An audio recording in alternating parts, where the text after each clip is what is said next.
Hello, Set Scales. How are you? How's it going? All right. Yeah, I don't know. Is there any particular this topic? Not really. I do have my ideas, but I'm just going to leave it open just because if I choose a topic, people don't really stick to it anyway. So um, I'm kind of going to let people decide what they want to talk about. Let me welcome Avian. Hi, how are you doing? All right. How are you? I'm fine, thank you.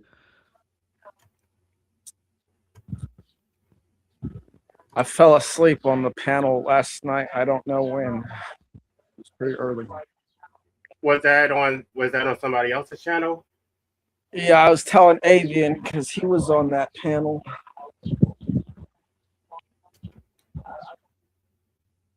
Yeah. But anyway, Hi, Divine. When you get a chance, can you give me your email address? I don't want to say anything publicly, but yeah, I need to contact you. I appreciate it.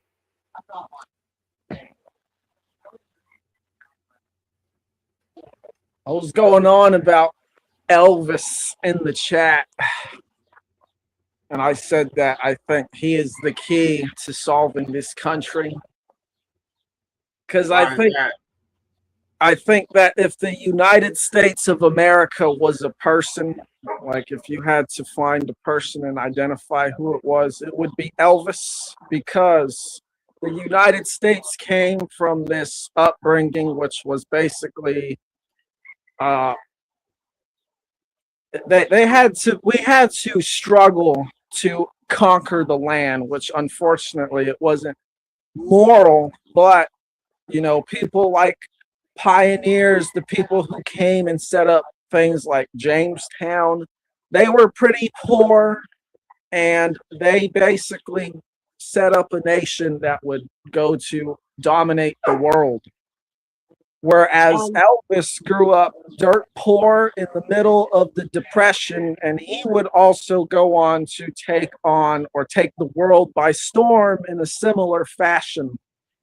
And I also think that Elvis's life reflects that of the average American because Elvis is basically a person who, because he came from a poor upbringing but had this talent within him, got taken advantage of by people who did not have his best interests, just like the average American who goes to their job and works for like a company like Amazon. So they worked Elvis a whole lot and they pumped him full of all these drugs to keep him going, just like they do with everyone else. They get your ass to work and they keep you working and they keep you full of the prescription drugs aided by a pharmacia or the pharmaceutical industries. And I, yeah, go ahead. I don't know. Elvis plagiarized many artists' work. I'm not a huge fan of Elvis. I won't deny that. Yeah, I won't deny that. But he did help kind of end segregation with his music in a way because no one before him really, or I should say, no white people before him, as far as I'm aware, really liked to be around black people the way he did, and he helped them. Like he would bring them on stage and sing with him, and there was one instance where they told him that he couldn't have his background singers who were black ladies be on the stage with him, and he's like, well, if they're not going to be on the stage, I'm not going to be on the stage. So um they ended up just being on the stage because they're not going to tell Elvis to go away. But Wow, you're giving Elvis way too much credit. I wouldn't say that about him at all. I think there's probably other artists that did more than him, especially during that era. But that's fine. Yeah, in terms of breaking racial barriers, that would be the last person I would point to. No, he That was person because he going and I don't want to talk about Elvis because it's kind of controversial, but he's made some statements that were disparaging. So, um, Oh yeah. yeah, man, I don't know if I'm aware of him. Well, allegedly, he said the only thing the N word can do for him is shine his shoes. I'm willing to bet that's a lie, but I don't know. That doesn't sound like him based on what I know of him. Well, because he kept getting I don't want to make this discussion about Elvis. Yeah, that's fine. But, I just want to mention that, Elvis was just a person. He got taken advantage of by the system. They worked him, they pumped him full of drugs to keep him going, and that's what they do to everyone else. And then, he died in a very embarrassing fashion. People remember him. He died on the toilets. So I would think that that's a pretty good indication of where this country is going. All right. Well, earlier I was asked to come to Europe and basically fight for their right to medical assistance and dying, and I'm just like, I'm really confused about that. Why would I go to Europe to fight for your rights when I don't have rights for myself? So, would the logical step be for me to obtain my own rights before fighting for someone else's rights?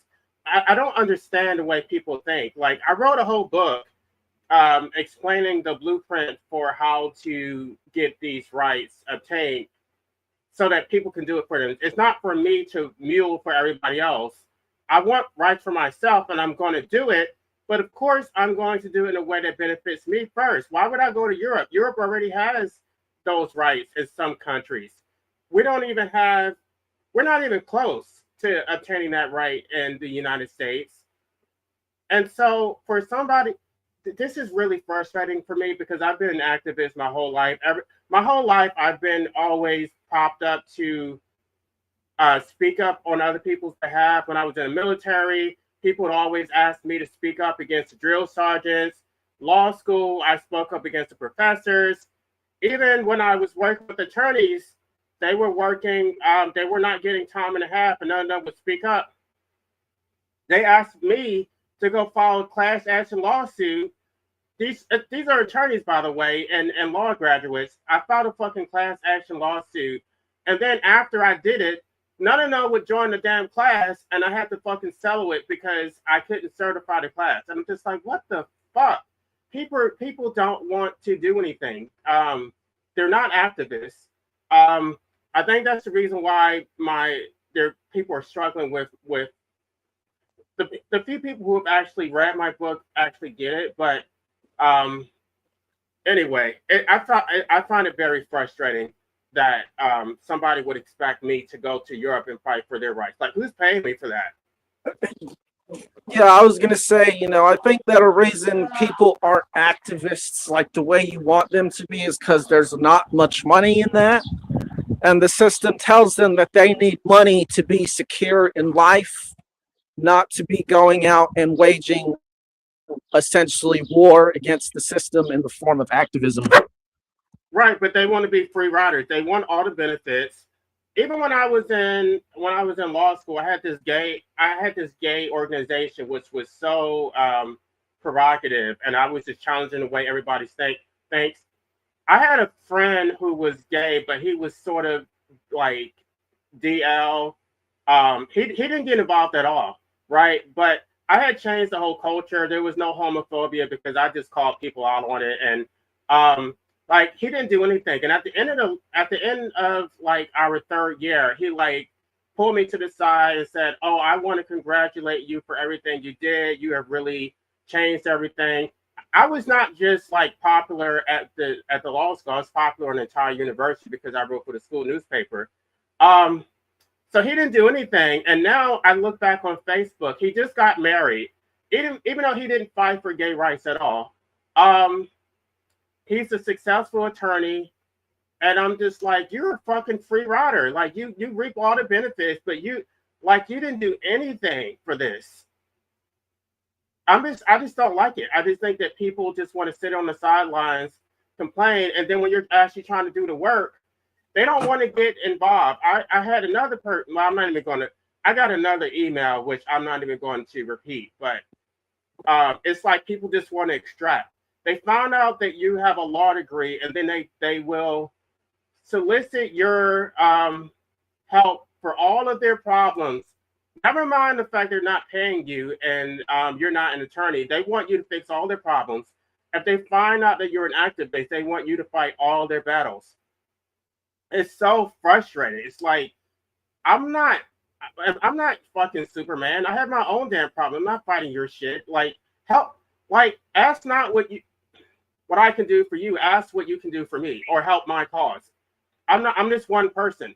I was struggling to even get 2 directors for my nonprofit. I mean, I have them now, but it's like these people who are asking me to help them, none of these people stepped up to the plate to be a director. How about you become a director and maybe we can expand to fight for rights in Europe, but you don't want to do shit.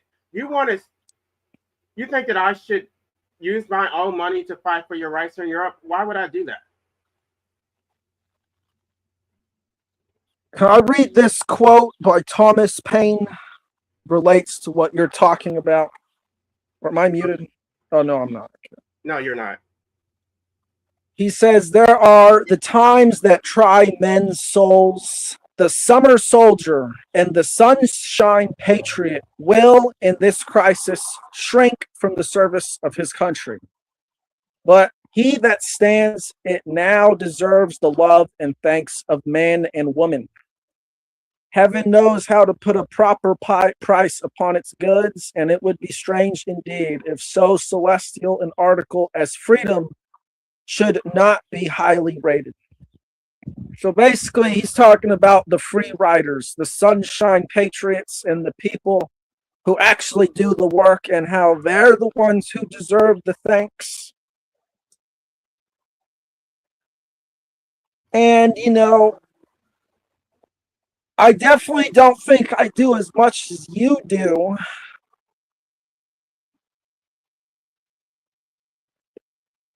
I mean, I don't expect people to do everything, but even if you are busy, the least you can do is donate. You can, I mean, I'm not even asking right now. This is the reason why I don't want to be an activist anymore, because I get burned out. I had 2 women step up to the plate to be directors, but it's just like pulling teeth. Like it's just like, let me just tell you about my experience in activism.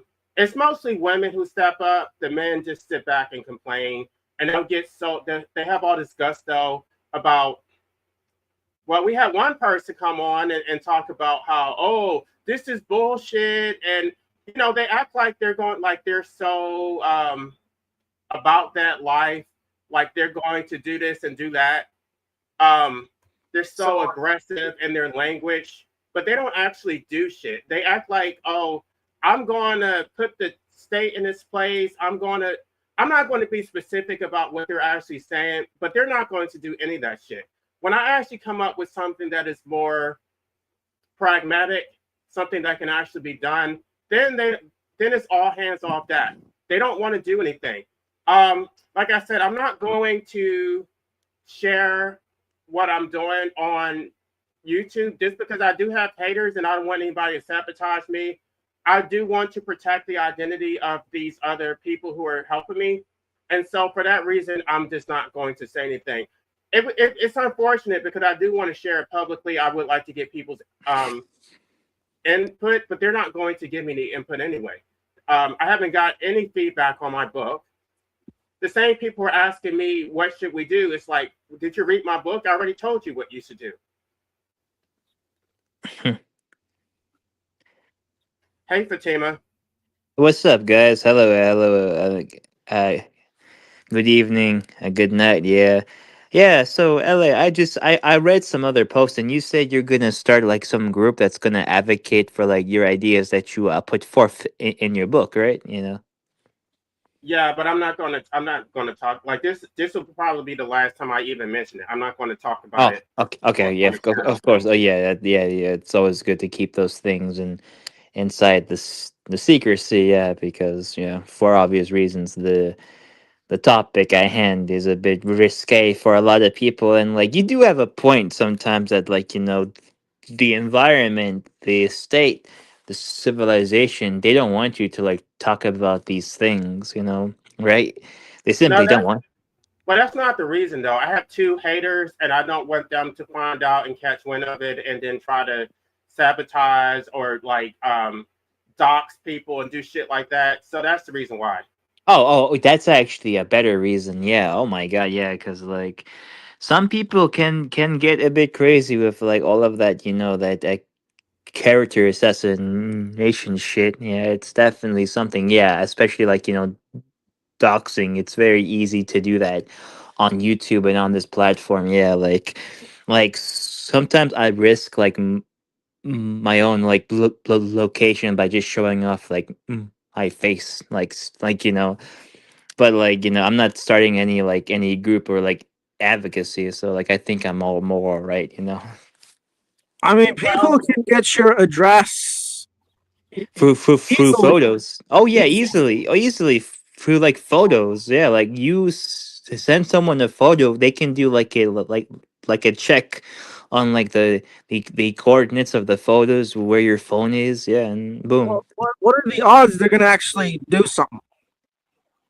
I Pretty don't much care about almost that. zero. I don't care about that. I'm talking about sabotaging what I'm trying to do. Yeah, I that's think yeah. they like what I'm trying to do is important, and it's not worth it. It's not. It's not as if they're going to help me anyway. They're just going to talk shit and criticize and say how I shouldn't do it. Um, and so the less I talk about it, the better off I will be. I've actually haven't been going on anybody's panels, and the stress has been completely eradicated. I don't have any desire to do it again, to go back on anybody's panel, and Huh. it just took up so much of my time anyway. Just like debating people on YouTube, like why Yeah. would I want to debate? It's going nowhere. Yeah, I was like about to say like we all know what show you were on, and you did like a debate like a lot of people, but sometimes it was just repeats after repeats, and eventually it reached the point where it was like it eventually reached the point where like it was just like the breaking point, right? And like the gloves were off, as you said, and like yeah, it's definitely just like and yeah, it's like wasting some energy. Yeah.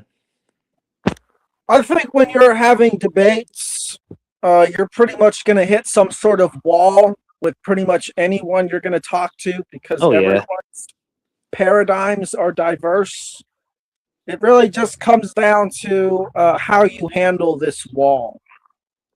Oh yeah, of course. Yeah, and that's always going to be the case. Yeah, everyone's going to have their disagreements here and there, but like I'm okay with sharing panels or sharing space of people who I fundamentally don't agree with.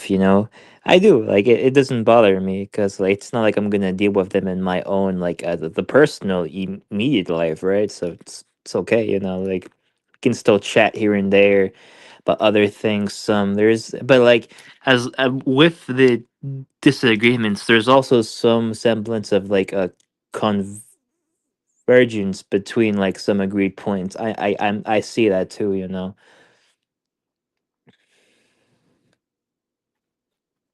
Well, I don't know. I just think that people don't like. I think people's motivations are different. Like when I wrote my book, it was more about coming at it from an activist angle.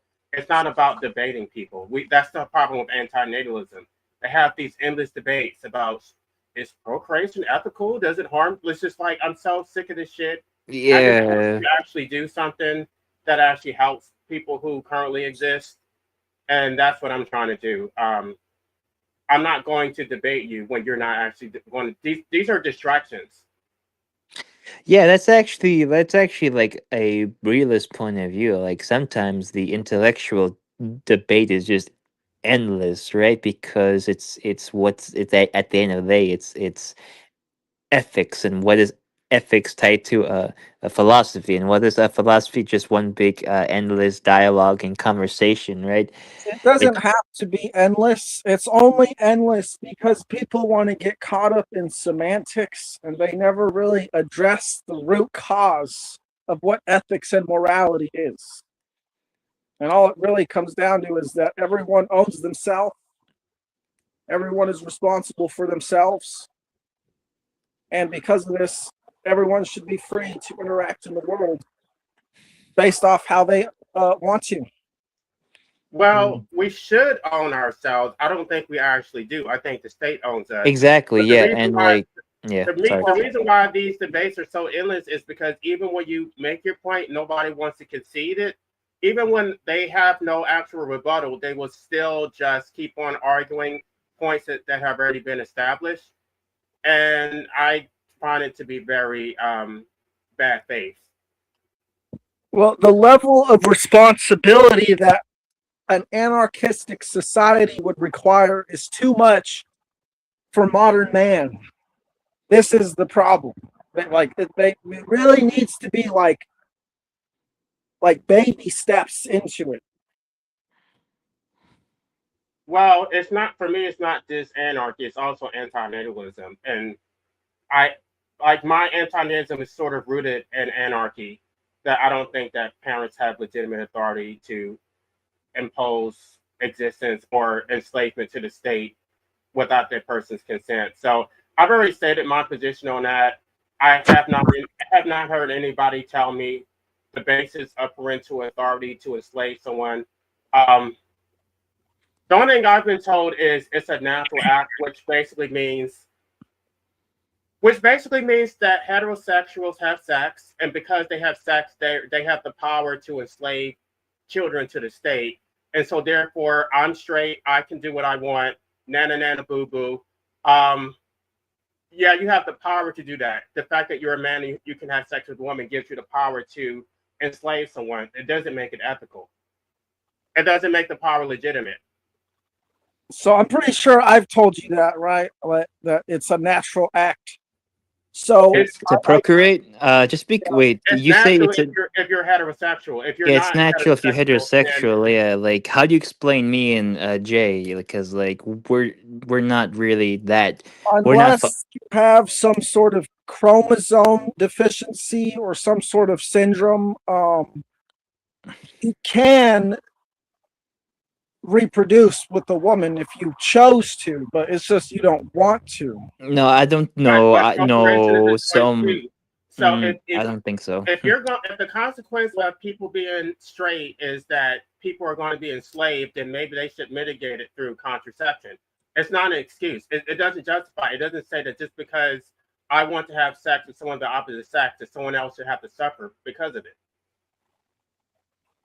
Yeah, I've stated that as well. I've even Wait. stated, to avoid even having regular sex if you don't want to have a kid. There's all kinds of other things you can do that don't revolve around the act of that involves making a child. Yeah, It's and I. it's Oh not yeah, about them. we It's agree. not about them wanting a child. It's about the child not consenting to being brought into existence. So even if they want a child, it doesn't negate the fact that the child did not consent, and it's impossible for the child to consent. Well, you see, if we look at this in a Schopenhauer will sense, where everything is one essence experiencing itself, then the parents having sex is the will of the one will to bring in a new version of itself, and therefore the child through this will is choosing to be born. Right, but that contradicts No, what you that said earlier about yeah, self-ownership. Because if you it actually does. own your life, then Well, I this is what said the Schopenhauer from no. But even according to Schopenhauer, there's the will and the representation. So we're part of the one will, but we have individual representation. So a child is not necessarily the same as their parents. They're having a different experience. Hmm. Yeah, they are, and like Schopenhauer did say that life is suffering. So like there seems to be like a type of like a connect within his philosophy. That's why I have noticed a lot of people who were influenced by Schopenhauer, who they themselves are also pessimistic people, they kind of reject his absolute metaphysical stance of transcendental idealism, and you can find this within Julius Bonson, Emil Sharon, Philip Meinlander, even But Wittgenstein was influenced by Schopenhauer, but he later gave up like the whole idealism thing, while still wait, keep. Hmm? Schopenhauer actually rejected transcendentalism.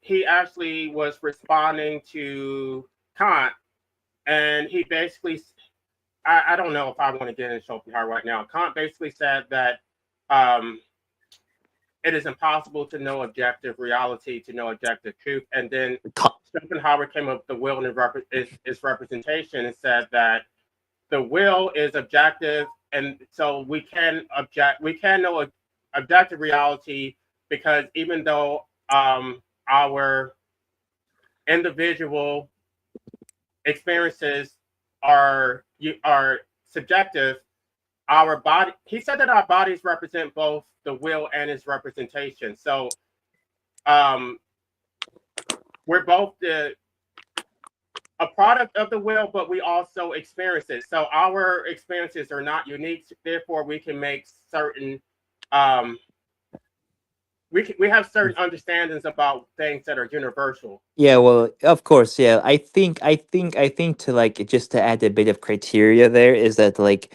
Schopenhauer is best described as yes as reacting to Kant, but he still was working within Immanuel Kant's project of transcendental idealism. Now, a lot of people argue that like he later ditched the idealism for being a transcendental realist because you are right, La. Kant said that we couldn't know it wasn't objective reality. It was something called phenomena. Phenomena is something beyond like our own senses and perceptions. You know, it's kind of like it's beyond our own. It's like a wall of our own sense and perception. So Schopenhauer was like, no, Kant, that's wrong. There's actually something we can't know. It's the will. The will animates everything.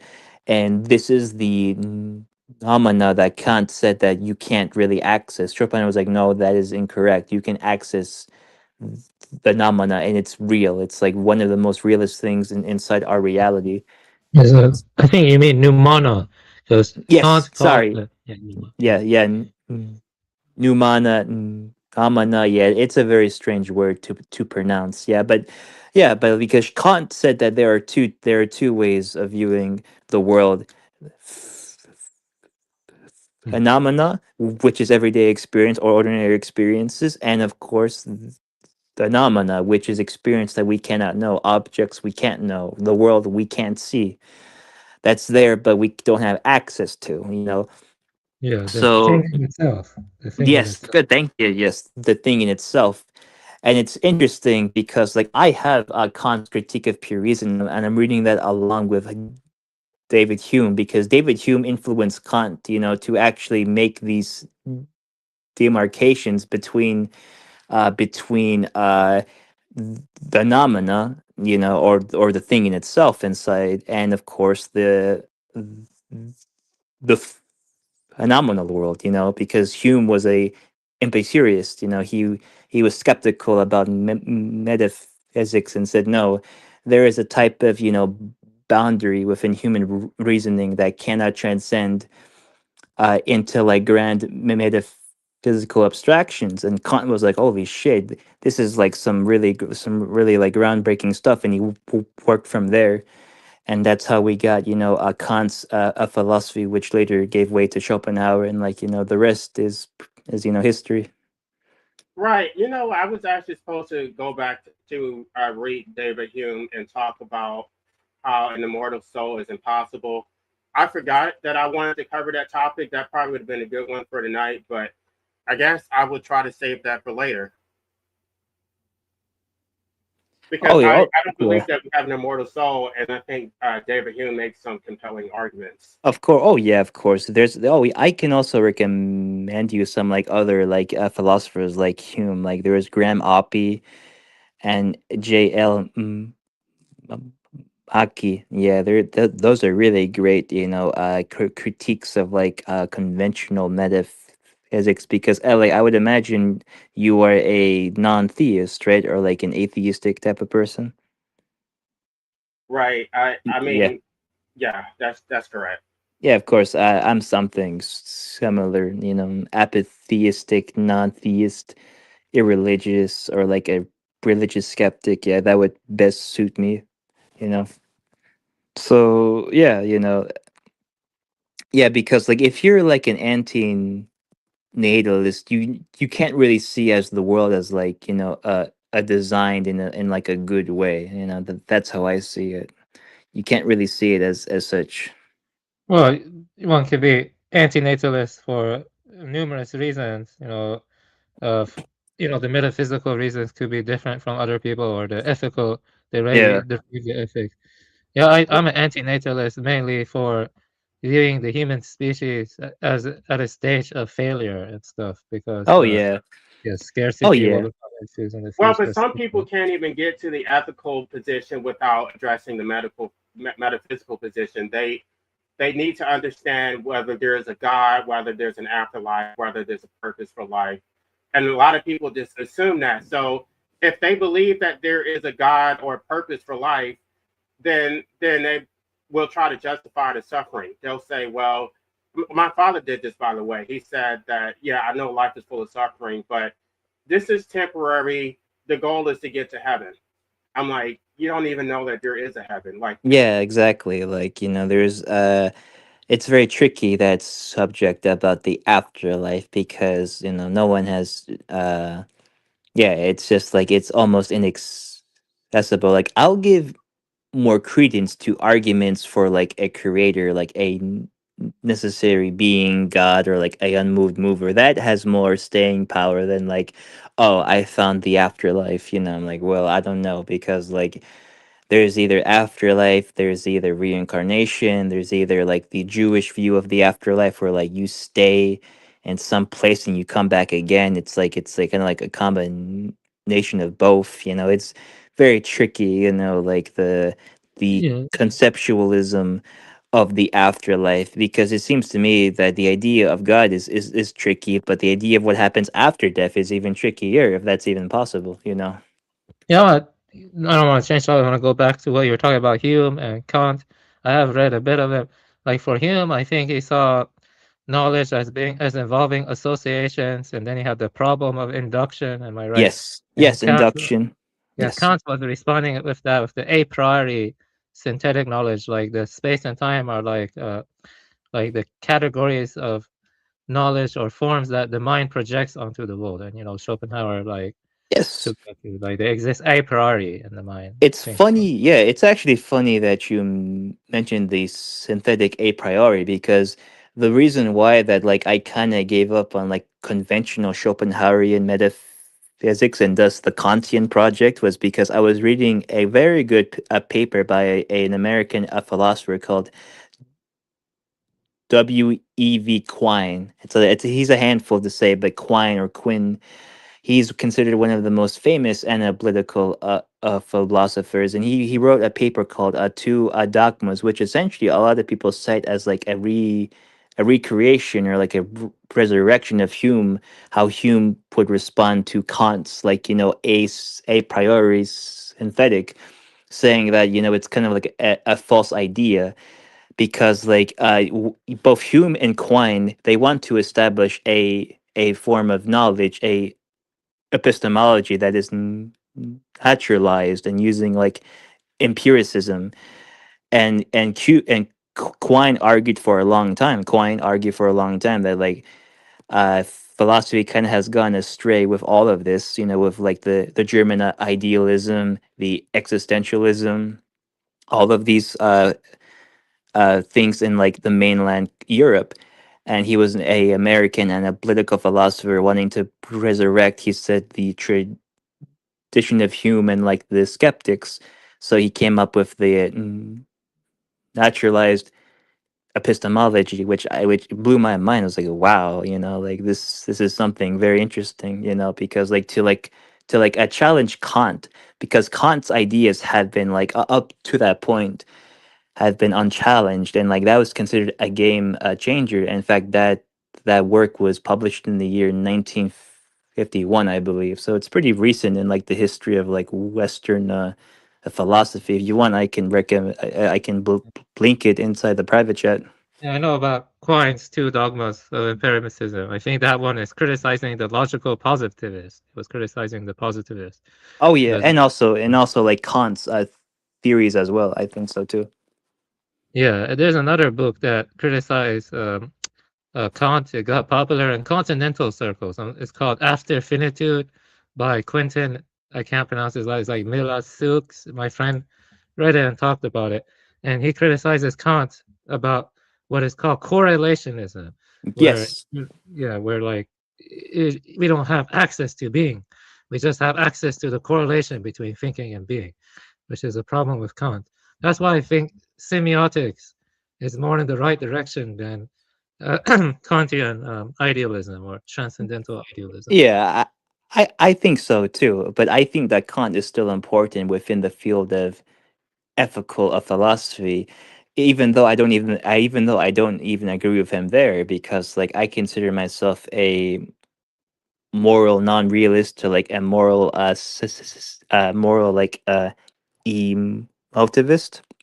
Yeah, but still like the language that Kant uses is very, very unique. It gave way to all the Western philosophy. It gave way to Hegel, to Marx. So yeah, it's definitely he's up there, and he's the reason why he's the reason why we can't go back to like a pre-Kantian era of like a philosophy. Yeah. Yeah, I agree. I think reading all these philosophers is important, especially if that's your area of focus. You don't have to, philosophy is about dialogue. Yes. And yes, and so it's not really like you can just read those you agree with. You have to read all of it to understand all the intricacies, I think, which is a lot of work. I wanted to also say, what do you think about Deleuze? If you have ever looked into Deleuze. Oh, Deleuze. Yeah. I'm gonna be honest. From the bits I've looked into him, not a fan. I'm not a fan because like I heard that there was like two titans inside like a philosophy. You either go with Wittgenstein or Deleuze, and I choose a Deleuze over. I mean, no, I choose Wittgenstein over Deleuze because, in my opinion, I think that Deleuze is too much of like an abstractionist, metaphysical philosopher. Like, I'm okay with that because one of my favorites would be Soren Kierkegaard, right?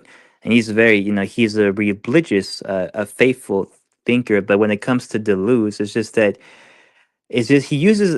It's kind of like Hegel, like it just uses a lot of obtuse language that, like, I just don't think there's much there. Honestly, that's kind of like a criticisms from like the analytical department towards some aspects of the continental department, if I remember correctly. But at the same time, I'm not going to abandon continental philosophy because one of my favorite philosophers is none other than Heidegger. I love Heidegger. Heidegger is like one of like my principal or like one of like my bedrocks of like thought because like he's the one that kind of brought back everything to a standstill for like this question of being. It's like he pretty much said that for the past 2,000 years, Western philosophers have been getting it all wrong by just abstracting things, abstracting being, when we should really go back to our roots and just focus on being, on like what is being, what does it mean to be, if you know what I mean, right? Yeah, Parmenides answered that. Yeah, if you had to pick between Parmenides and Heraclitus, who would you go with, Parmenides or Heraclitus? Honestly, I would go with Heraclitus, honestly, because it's one of my fundamental beliefs that things do change a lot. Like, that's me. And I know that's like an endless debate. Even Heidegger said it's an endless debate between Parmenides and Heraclitus. Yeah. That's interesting. Yes, Yeah, yeah, you read the Parmenides fragments, right? Not the ones by Plato, because Plato actually didn't accurately represent Parmenides' views. oh yeah, I've read the fragments online of Parmenides. Yes, it's very interesting. I'm also interested in like the ancient Greek and Roman skeptics. That's why I'm also reading Philo the skeptic, and also Hesero. Yes, Hesero was a big influence on David Hume. Even Hume cited him as one of the great ancient thinkers of the Roman period. Yeah, so very yeah. It's very rich. Uh, dialogue there. Yeah, yeah. One could get lost in all of that. I have spent some time Yeah. reading, but Oh yeah, probably of not course. as much Yeah. as Well, you. thank the gods. There's the internet, because also like there's also like a Chinese philosophy which I'm heavily interested in as well, because the Chinese worldview didn't really posit gods, or at least there was one section of ancient Chinese philosophy that didn't really worry too much on abstractions and metaphysics. That was the bl- legalist school, and to a smaller degree, the Confucianist school. Like those two groups were very pragmatic based. They were based on empirical data. What else? The material world, saying that the soul is just another part of the body, and when the body dies, the soul dies. I don't agree with that 100%, but the fact that during the era of the Greeks, that was already being written by the Chinese philosophers, like, whoa, that is very unique Uh, for its uh, time. have you ever read Nagarjuna, MMK? I would be interested in your views on his emptiness. His views on Shunyata. If you ever want to get into, because Indian philosophy tends to be underappreciated too. Like Oh they have yes, own logical system that's para-consistent. Their logic tends to be para-consistent. This is Hinduism? I want the Buddhism. Buddhism. Yes, Narayana is a Buddhist. I have read him online briefly about emptiness and form, and from what I read, very impressive. I'm very interested also inside the Buddhism as well, because it kind of echoes my view of like there is no self, there is no like a fixed static self, and it speaks to me as well, like the Buddhist metaphysics. Yeah. Interesting. I recently came across Advaita Vedanta in looking at practical ways to deal with suffering. We went through October 7th in Israel and we lost a lot of people. And so I was looking into all kinds of ways to, find solace in sort of the idea that there is just what is, instead of being in the mind and in the construct. And I found that to be interesting. Oh yes. Oh yeah. Havandada is very. It speaks to a lot of people. I will definitely say that it speaks to me, even though now I have like a more like naturalistic way of like calming or being at peace now. It's more of like a non like theistic way, most certainly. Yeah. Oh, But cool. yeah, but still, like for a time, like I lived in that world of like of like Buddhism and Hinduism. I definitely lived with inside that world, and like part of that is because of the ideas of Schopenhauer, because Schopenhauer was heavily made great comments towards the religion of the Buddha, because he drew some parallels between him and the Buddha, even though he wasn't too acquainted with the Buddha after he wrote his book on the world as will and idea. So yeah, What did you say his name was so I can write it down? Arthur Schopenhauer. Arthur Schopenhauer. Okay. Yes, Cool. Thank you for that. no worries. And Could hello, I ask everyone's opinion on Hmm? who they side with, Parmenides or Heraclitus? I think I think I answered that. Okay. But I want to get other people's answers. Of course, Yeah, I of would course. say that. I, for Oh, one, side with Parmenides.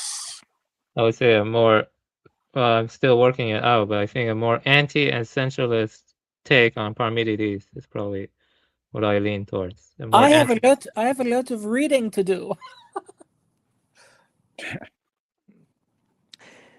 Well, I just want to say hello, brother Marcus, and hello, Ganav. Is that your name? Ganav? Nice. Hello, Fatima. How you doing? How's everyone doing on this night? Yeah, it's pretty late where I'm. It's 10:30 here. Hello. Yeah, same. You are Yeah. in the East Coast. Yeah, East Coast, USA. Cool. Ganav, you cannot. You are mute. I cannot hear you if you're talking. Ganav. Hello. Yeah, he's probably on mute or like his thing is not connected. Yeah. Oh, okay. Just making sure. Let me tell you, I'm doing fine, relatively speaking. I actually am going through a divorce. Oh. It's so unrelated to the topic, but maybe I will give you a little anecdote. There is a WhatsApp group. You know the app WhatsApp? Yes, of course. I still use that to talk to families overseas. Yeah. There we go. So there's a group in Israel called Yanshu. And Yanshu is, there's all kinds of people there, like Rusik Gershkovich, and Hoshen, Hoshen, and all those people. And my husband belongs to that group. His name is Snail. You know Snail? Oh, In Snail? any case, I think I've Snail- heard the name actually. Yeah.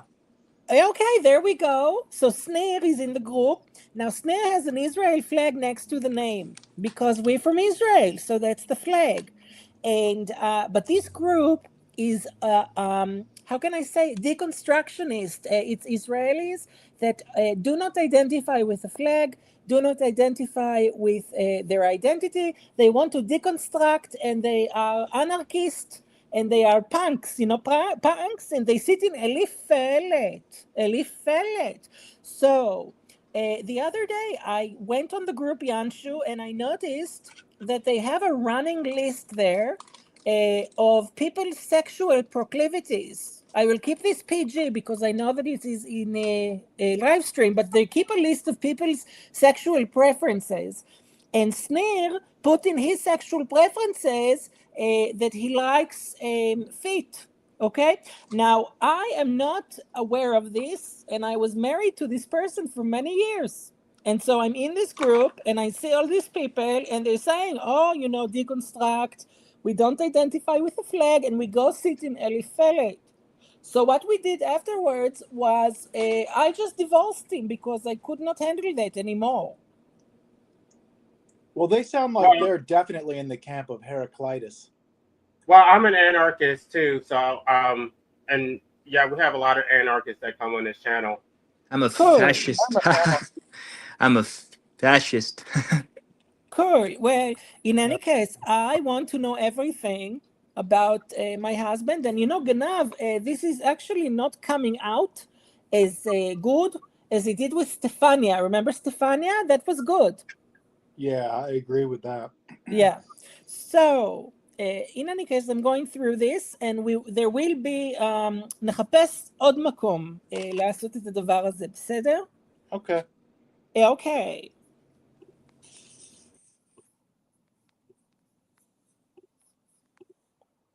If somebody just leave, I don't know who that was.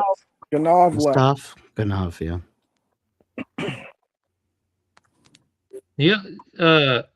Fatima, do you also like reading literature or watching guess I art can't house force films it. or anything Fuck. like that? Art house films. I guess I cannot force it. But these people are Oh, hi. boring anyway, Yeah. Oh, like, are you saying that if I read literature? Yeah, I read Yeah. Dostoevsky. Yes. Like Yeah. art house films and stuff. Have you ever Anyway, read this any was a Ingmar bad, Bergman? poor choice, and I also feel bad because they were genuine. Oh, They yeah. were Someone was talking trolling. over me. They Aw. were a troll.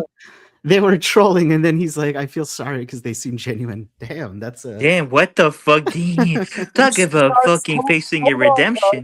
Yeah, gotta- right. I I gotta point never this heard a out. troll say that before. I gotta point this out, guys, because this is a point for anarchists and a point for why we don't need the state, because guilt and shame is a real thing that can force people to change their actions. I agree. Actually, Right.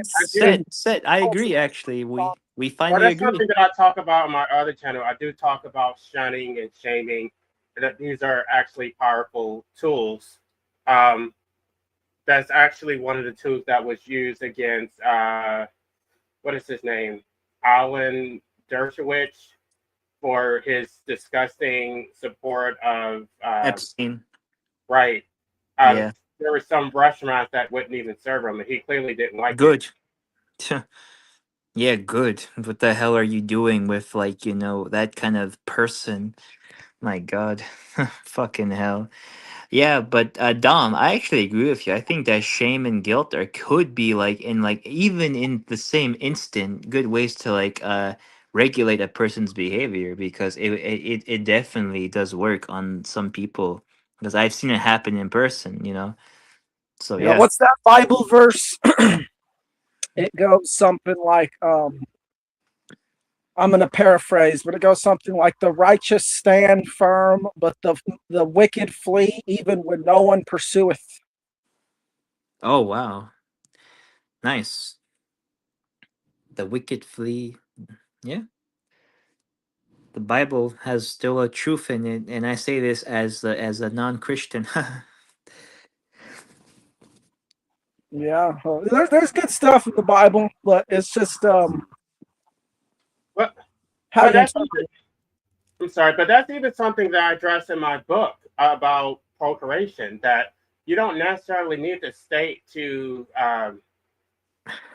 or command people to stop procreating. You just need to have social consequences. Stop congratulating people, like shame them for procreating. I'm not saying to do it in a nasty way, but just stop celebrating it. Basically, talk about how it's unethical, and I'm not. It's not going to work on everybody, but it does have the potential to reshape the culture. So, like, my book it's like I do combine all these principles, but overall, like the overall arcing theme of the book is based on anarchy and antinatalism.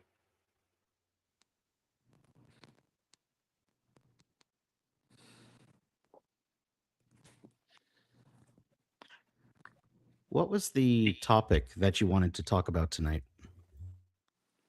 Well, I know we've been talking about a lot of things. I A kind lot of of things.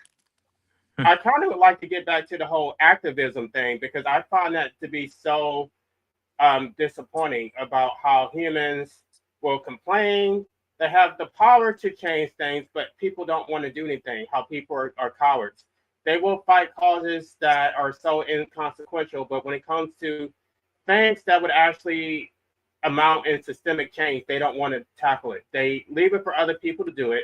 There's only a tiny handful of people who are even willing to engage in activism, especially yeah. at a systemic level. People will do things like say, "Oh, you should go vegan," or whatever, but that doesn't actually challenge power. There's only few people who will actually challenge power directly. They take all the risks because it's easy to pick them off because there's so few people. So you can easily destroy my livelihood, deprive me of the right to earn a livelihood, and then I'm completely destroyed because there's nobody to fall in my footsteps, right?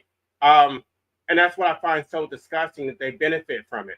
They always talk about how you could do more, how you can help them, but they don't want to pitch in themselves.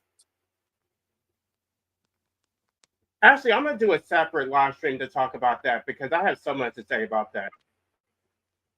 The free riders, to me, I just have no respect for them. Actually, I'm going to do a separate live stream to talk about that, because I have so much to say about that. Oh, You echo. have a bad echo. It was the Pastor D. Yeah, he had the bad echo. Yeah. Might Pastor. be YouTube playing in the background, maybe. Okay, sorry about that. I'm just gonna play back and listen. All right, it's cool, man. What's up? How you doing, Fatima? I'm doing good. Good. You might have some input into the activism topic, Pastor D. You have any thoughts on that? Oh, well, let's see. I know Stop Having Kids. He was like Ooh. one of the few outreaches, and he closed down temporarily. He said, Was there "Now someone." sorry, Oh was yeah, there like a controversy with him, like Stop Having Kids, if I remember correctly? Was there something? he just he got banned on one of the one of the platforms. Oh, okay. It was either I can't remember, but he got taken off. Okay. Now there is an outreach. An Israeli gentleman is doing outreach around Europe, or he did a year ago. And I mean, there's small little startups. There's Amanda Sudnick, and Gary, Oh, and LA. There used to be DNW and Noodles, but they're not doing it anymore. they stopped. They're like 180 about that shit now. Like it's so I know. it's so I jarring. know. Like I'm not. I don't want to cause anything, but like how can you go from that to that? Like I know people change their minds, but to be that drastic about it is just insane to me. I agree. It's like I it's like if I was like an anti-theistic atheist, new atheist, and I convert and I became a fucking Shia Islamic scholar. It'd be exactly right. like that. Yeah. I asked DNW why he did a 180, and he really couldn't tell me. Basically, he said it doesn't go anywhere, which LA alluded to, but it is fascinating to talk about. And he says that he feels that if there aren't more humans, we're not going to have all these new inventions and all this brain power. And That's just wishful thinking, though. it is. It's that hopium. Yeah. And I felt like challenging him on it because I said, well, the next genius most likely is going to be born on the continent of Africa or in the Middle East, just where the birth rates are. And if they're born in a hunting gathering society in a dung hut in Tanzania, they may be a genius at making a spear, but unless they get education, where are they going to go with their genius? They're not going to become. I think they always assume that all geniuses come from the West. They don't understand. Oh no, they like IQ. They don't understand that IQ is based on nurture primarily. It's not biological. But I think the main reason he did a 180 is because he wants to sacrifice human beings for animals and for life forms on other planets. So there may be aliens on planet his Mars, freak out did prove we have that. a duty to rescue the aliens on planet Mars. That's how these people think. Yeah. Yeah, exactly. Yeah, it's something along those lines too. And like I believe along with that about AN not going anywhere, I'm like, yeah, we all kind of know that. Like we all know that like it's not gonna go anywhere, but we still do it, right? Like Oh, I do it. I wear AN shit every day. Well, not every day, but at least twice a week. I've got AN shit in the back of my car. Most people don't know what it means. Lawrence Anton was selling bumper stickers, and I bought one way too much money. But it says every cradle is a grave, and that's right below my little snake eating my little Ouroboros. Wow. That's on the back. Yeah. But I want to be specific though, because I made a post saying that I was looking for 2 directors to start a nonprofit. Now I had 2 people contact me, but I had other people, instead of volunteering, they basically asked me to help them with their shit. I'm just like, why would I haven't even formed a damn nonprofit yet, and you're already trying to extract. Like, I have to do it. I have to raise money, and we're not even there yet. So how am I don't know what they think. And they did the same thing to another content creator who is trying to start a clinic, and they're just like, oh, is she going to start a clinic in Europe? It's like, are you going to help her start a clinic in Europe? It's just like, what do these people think? Do they think that activists have some money hidden in some like buried in their backyard or something, and they have these magical supporters who are just want to make things happen. Like, no, you have to actually donate. You have to actually do the work. Stop Yeah. putting it on the few people who are trying to do anything. And then what they'll do is, if you don't, so you have good intentions because you want to do it, but you sort of anticipate and expect people to help you. And then if you don't do it, they'll just talk about how you felt, how, oh yeah, I knew you weren't going to do it. Yeah, I didn't do it because you didn't fucking help me. Mm. Did you get the 2 people to sign up? That promised to sign up? I have 2 people. I still need to email one person and get this person's information. So Mm. yeah, so I have 2, but I need to actually confirm one of them. All right. Well, if it's not a conflict of interest, I'll sign up too. But you know where we stand there. But Right, yeah, and I oh just yeah, looked it but up still. because basically a 501c3 can only be used for for my purposes, it can only be used for educational purposes. When it comes to actual lobbying, I can't use that money for that. So I have to keep that money separate. So I have to raise my own money for the lobbying. Oh, okay. But that's Well, maybe you can pay yourself a small salary as the director, and then use that money for the lobbying. that's Money for the right. Because I've got to give this money away. It was my great grandfather's foundation, and I have to give so much money away every year. And I tell you, you'd be my number one cause because there's nothing out there like it. Maybe Population Matters. That's about anything that's as close to activism about the population, but that's not really antinatalism. That's just, let's control this human infestation. Yeah, it's not I the just have a same. question though. How much time do I have to get to do all this? Oh, basically, I give the money away at the year end. I can give it away sooner, but it accrues all at year end to be given away. But do But if you don't do it, you use the fiscal year of October or the calendar year? calendar year. Okay, well, I will definitely get this done now that I have these directors. I need to file it, get a 501c3, and then open a bank account.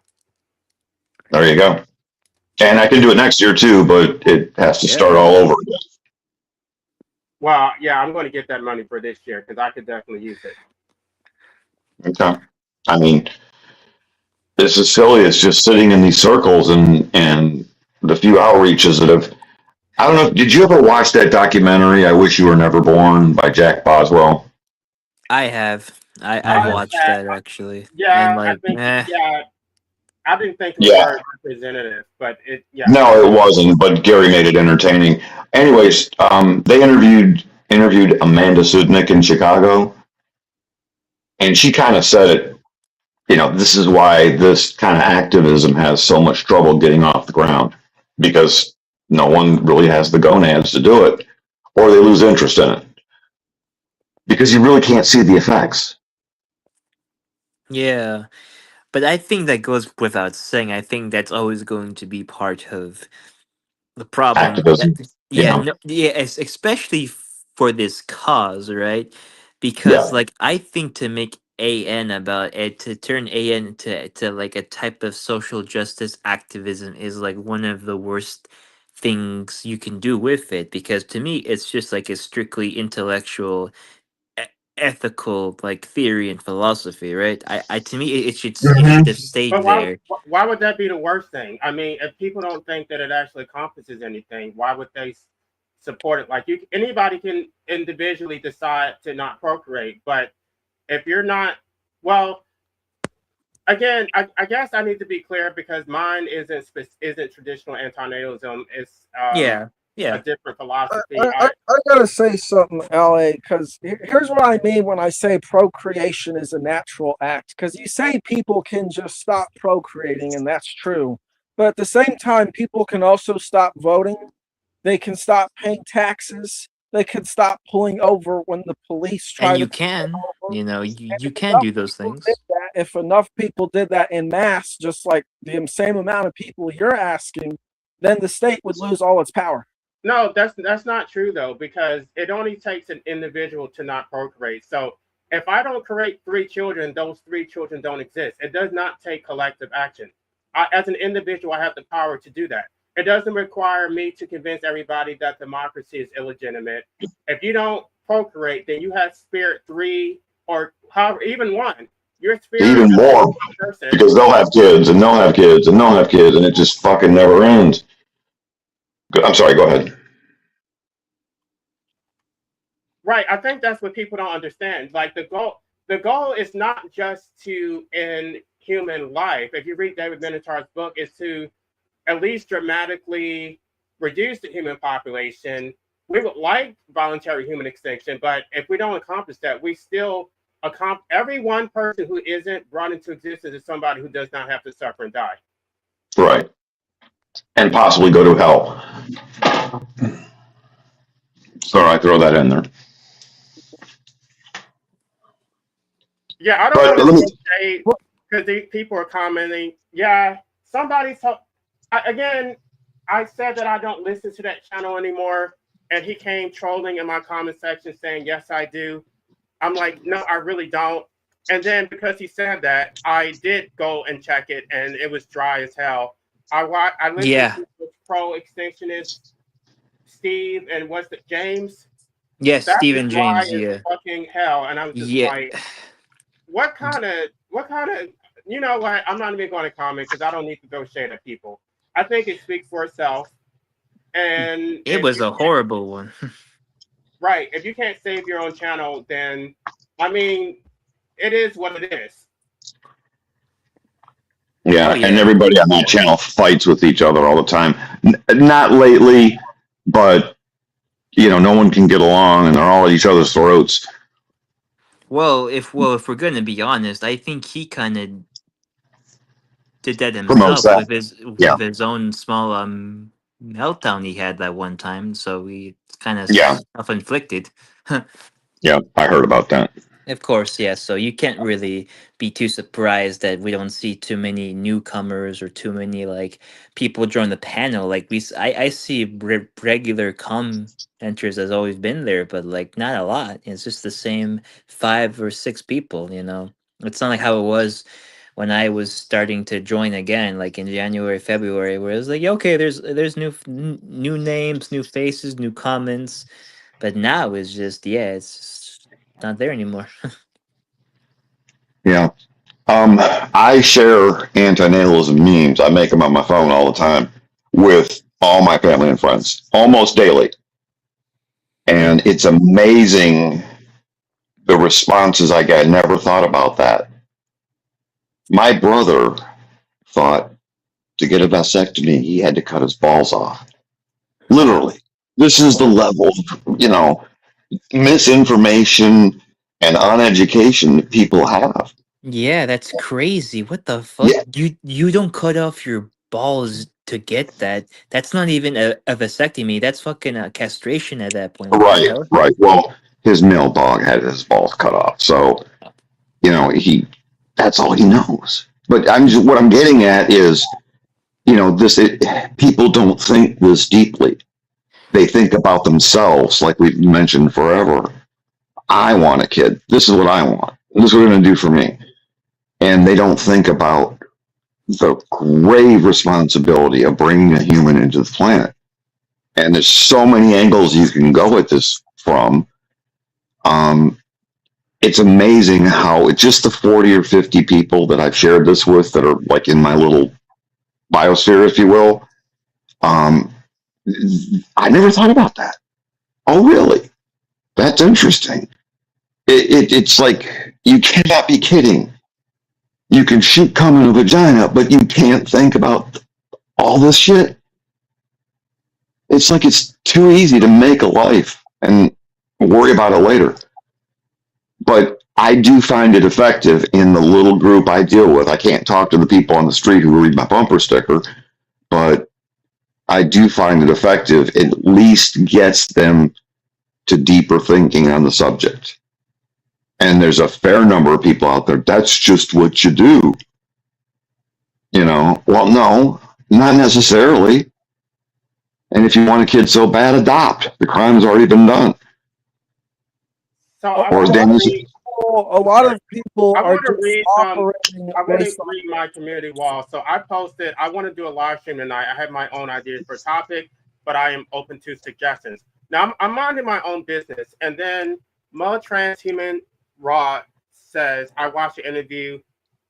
I love how people say I watched their interview as if I know what that means. I watched their interview. I don't understand how Danny says they'll attract unhinged individuals whilst he's associated with Amendum and the unhinged people like Barkus who are associated. Oh, I saw that.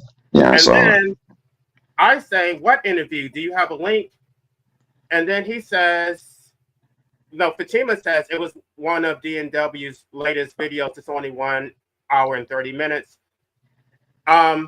So in response to me saying, no, let me read this. I'm not gonna read this whole thing, but I said I don't listen to his live streams anymore. And then finally notice DNW comes and says, yes, you do, maybe twice, 3 times.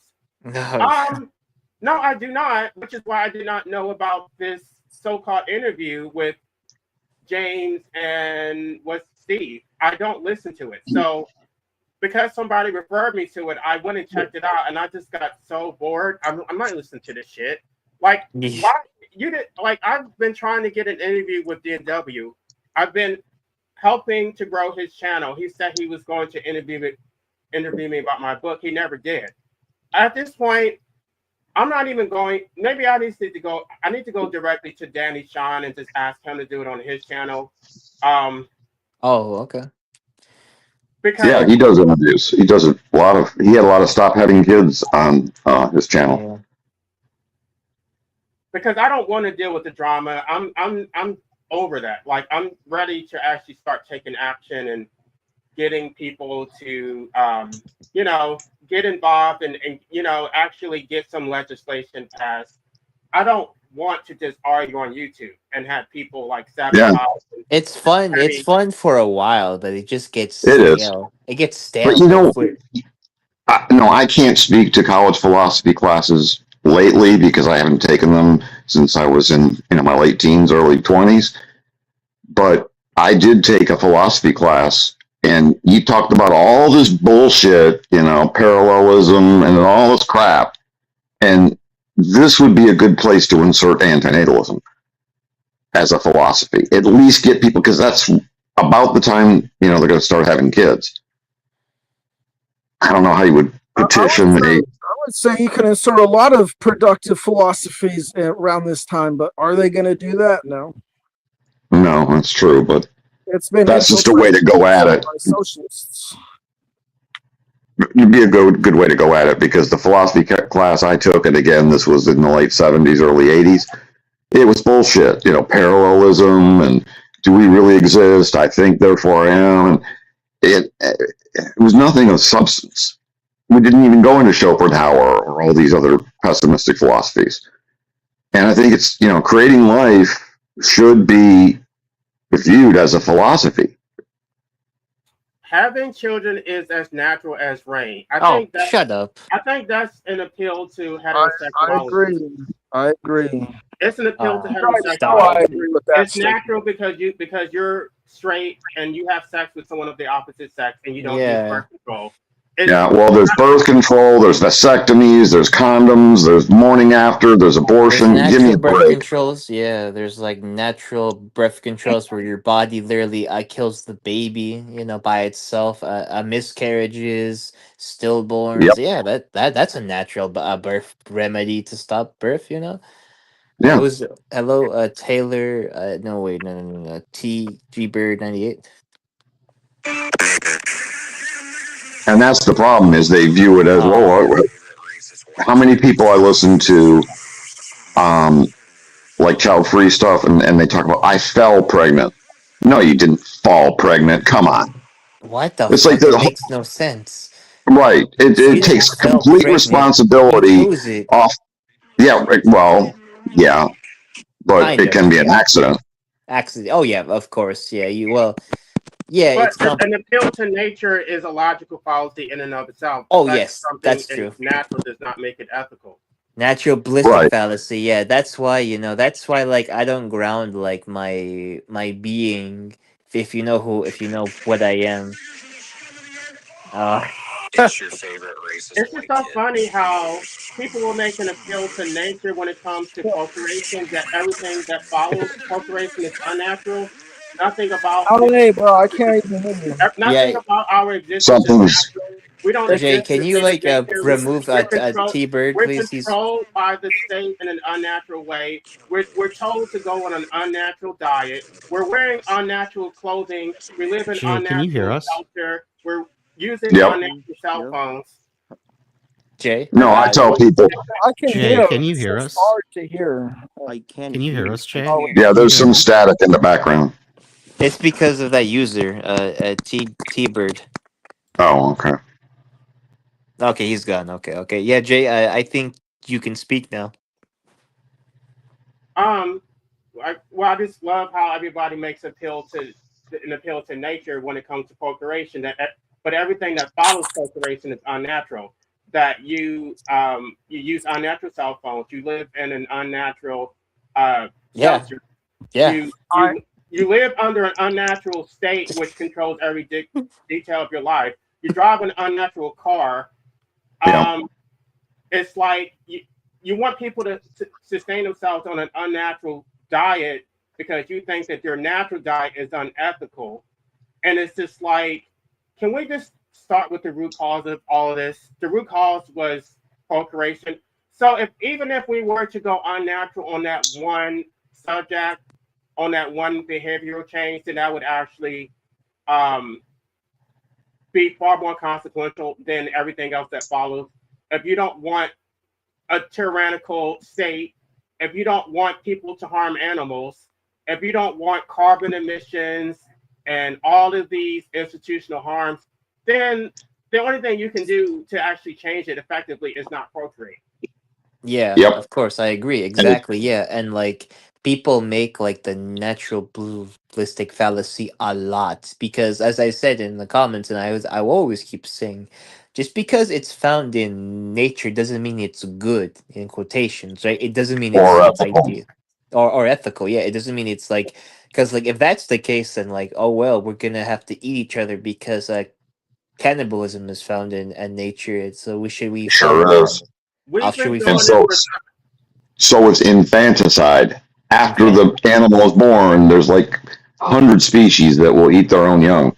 Yeah. Oh So yeah. are you guys going to be like debating chatters, or are you going to stick to the topic of activism? I just Oh, want to know. activism. Just so I- Yeah. Okay. You want to like talk about activism, Marcus? No, I don't care. I just want to know like what the room is doing right now. I mean, Well, I didn't. Mr. Question Mark, I mean, you were with Amanda. You had great interviews for the first 20 that I listened to. You were very insightful, and you did a great job. Thank Brother you. Marcus, can you repeat your question? So what's the plan right now? Are you guys like, do you want to engage with the chatter for a debate, or were you roping, like, were you going to round back to I'm the just randomly selecting comments that I want to respond to. I'm not reading all of them. Okay. I just want to respond to this comment. We've been doing it for thousands of years. Yes, people have been suffering and dying for thousands of years, and nobody has ever been able to articulate a point for any of it. And so it's time to get off the wheel. It's time to actually do something different. Insanity is doing the same thing and expecting a different result. There you go. I use that when I do my text to my 40 to 50 people every day. No, procreation is not good for mental health. The root cause of it is they were forced into existence. People who don't exist don't suffer mental health problems. Yeah. Nope. And we spend a hell of a lot more time in non-existence than the 80 years we spend here in suffering miserable existence. So really, it's on the onus of the parents to justify why they're taking you out of the state you are naturally in for millennia, forever, and risking your soul. And, yeah, well, don't give me this free will shit. Sorry. And I'm a pastor. I'm a pastor.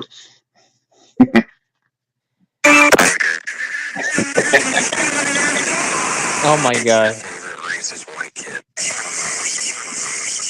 I am a pastor. Yeah.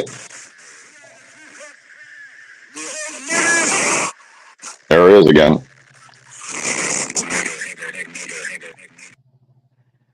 Yeah. But It's DMW. He's trying to break in. Oh my yeah, god. What if that's the case again? Gosh. See, Bird, your mic is really bad. It has a lot of static, so I have to lower your volume. I think no, he's spamming the freaking panel with like horrible audio. Jay, I think you ought to like either ban him or just remove him. Yeah. I don't know if he's doing it on purpose or not. But Are you kidding me? you think he's doing it on purpose? He literally spammed the fucking N word. Yeah, he's spamming the N word. How are you not? Oh. You think, Oh. you think he just accidentally did that? But Wait, he did that just now? I didn't see that. Yes, yeah, he did that just now twice. are you Twice. not able to hear what he's He playing? said it, or what did he? I didn't hear anything. Did you hear Oh my anything, God. Ali? I did. This is Yeah, the like weirdest. Okay, well then he's not coming back. okay, How yeah. did you guys not hear it? Wow. I did. No, I didn't hear. Marcus, I I think heard you heard static. that shit. My God, Fatima, maybe it was like on a different wavelength or something. I don't know. Yeah, exactly. He did it twice, and you He guys twice. just heard static. Yeah. I Yeah, didn't yeah. say anything because I didn't hear it. Wow. The problem is that LA is attracting Mossad agents who want their slaves. That's what it Oh is. my god. Pastor D, is it okay if you put the volume a little bit lower on your mic? Because it's very loud for me. Louis, just a little bit lower, if it's possible. I'm not sure. Wait. The service dog, whatever, are useless. Anti-Nazism sounds unhealthy, just like being a flat earth or something went wrong. What the fuck? False equivalence. If you want to come up here and debate, well, as Oh, long as you're not that person who was just trolling. How much would I bet he was, or they are, or she Probably the is? same person. If you are yeah. that person, then you're not welcome. But if you actually have genuine questions, then you can come up. Yeah, I would say that, I am an anti-natalist, definitely in a post-industrial context. I would say that, I read like legality and a little bit of, there are different varieties or arguments for justifying anti-natalism. And I feel like I like the voluntary human extinction movement. Have you guys looked into them? Voluntary? Yes, I have. Les Bank. Yeah, I like that. I want to ask Adrian a question. Okay, so if we still had, if we had technology and like the mechanical clock was never existed, so like technology that was 1200s, would you still be an anti-natalist? Well, you see, the context changes. You see, I would be an atheistic. You see, because in Buddhism is not like Christianity, which says be fruitful and multiply. When you become It's a non-theist religion. Yeah, it's non-theist. Monks said are if we have soulmates. technology, They're not soulmates. can you repeat the question? I'm asking Avian if we had less advanced technology, like early medieval time, specifically before the mechanical clock, would he still be an anti-natalist? Because I think that Yeah, I would influence. be child-free still, but I wouldn't be explicitly anti-natalist. I would be child-free still, though, because you see, the problem is we're over the Earth's carrying capacity, and we have way more efficient means of genocide and more efficient means of enslaving people. Back then was pretty bad too, but it's not easy to I would be child-free personally, but it would be more difficult because there's a more like village communal setting and agrarian, and also people had shorter lifespan back then, stuff like that. So I don't know. And the world population was so sparse, human population was sparse. But I would still be child-free because I'm focusing on higher stuff. You know what I mean? Like, there's no bigger curse than coming back to life in some way. Being reborn. I would still be anti-natalist because consent is violated, even though you can't get consent. You're putting somebody in a game they didn't ask to play. And back then that meant, well, I was in Tanzania 15 years ago. And we visited this tribe, and one guy had 14 wives, and his whole village was his kids. Anyways, when you hit age of 13, two males go out and hunt. And they go out for 2 weeks, and that they have to prove they're men by killing something. Well, they didn't sign up for that. And even if the world was perfect or better or less crowded or whatever, you're still putting somebody at terrible risk for all these diseases and illnesses and chronic injuries and dementia and old age and death. It's not right. There was, this gets into some deep territory. Like Mani, like Manichaeist, they would actually agree with you to a large extent, I think. Yeah, yeah. But Like I'm thinking Cathars. here, Well, though, it was, without technology, I probably wouldn't have heard about antinatalism.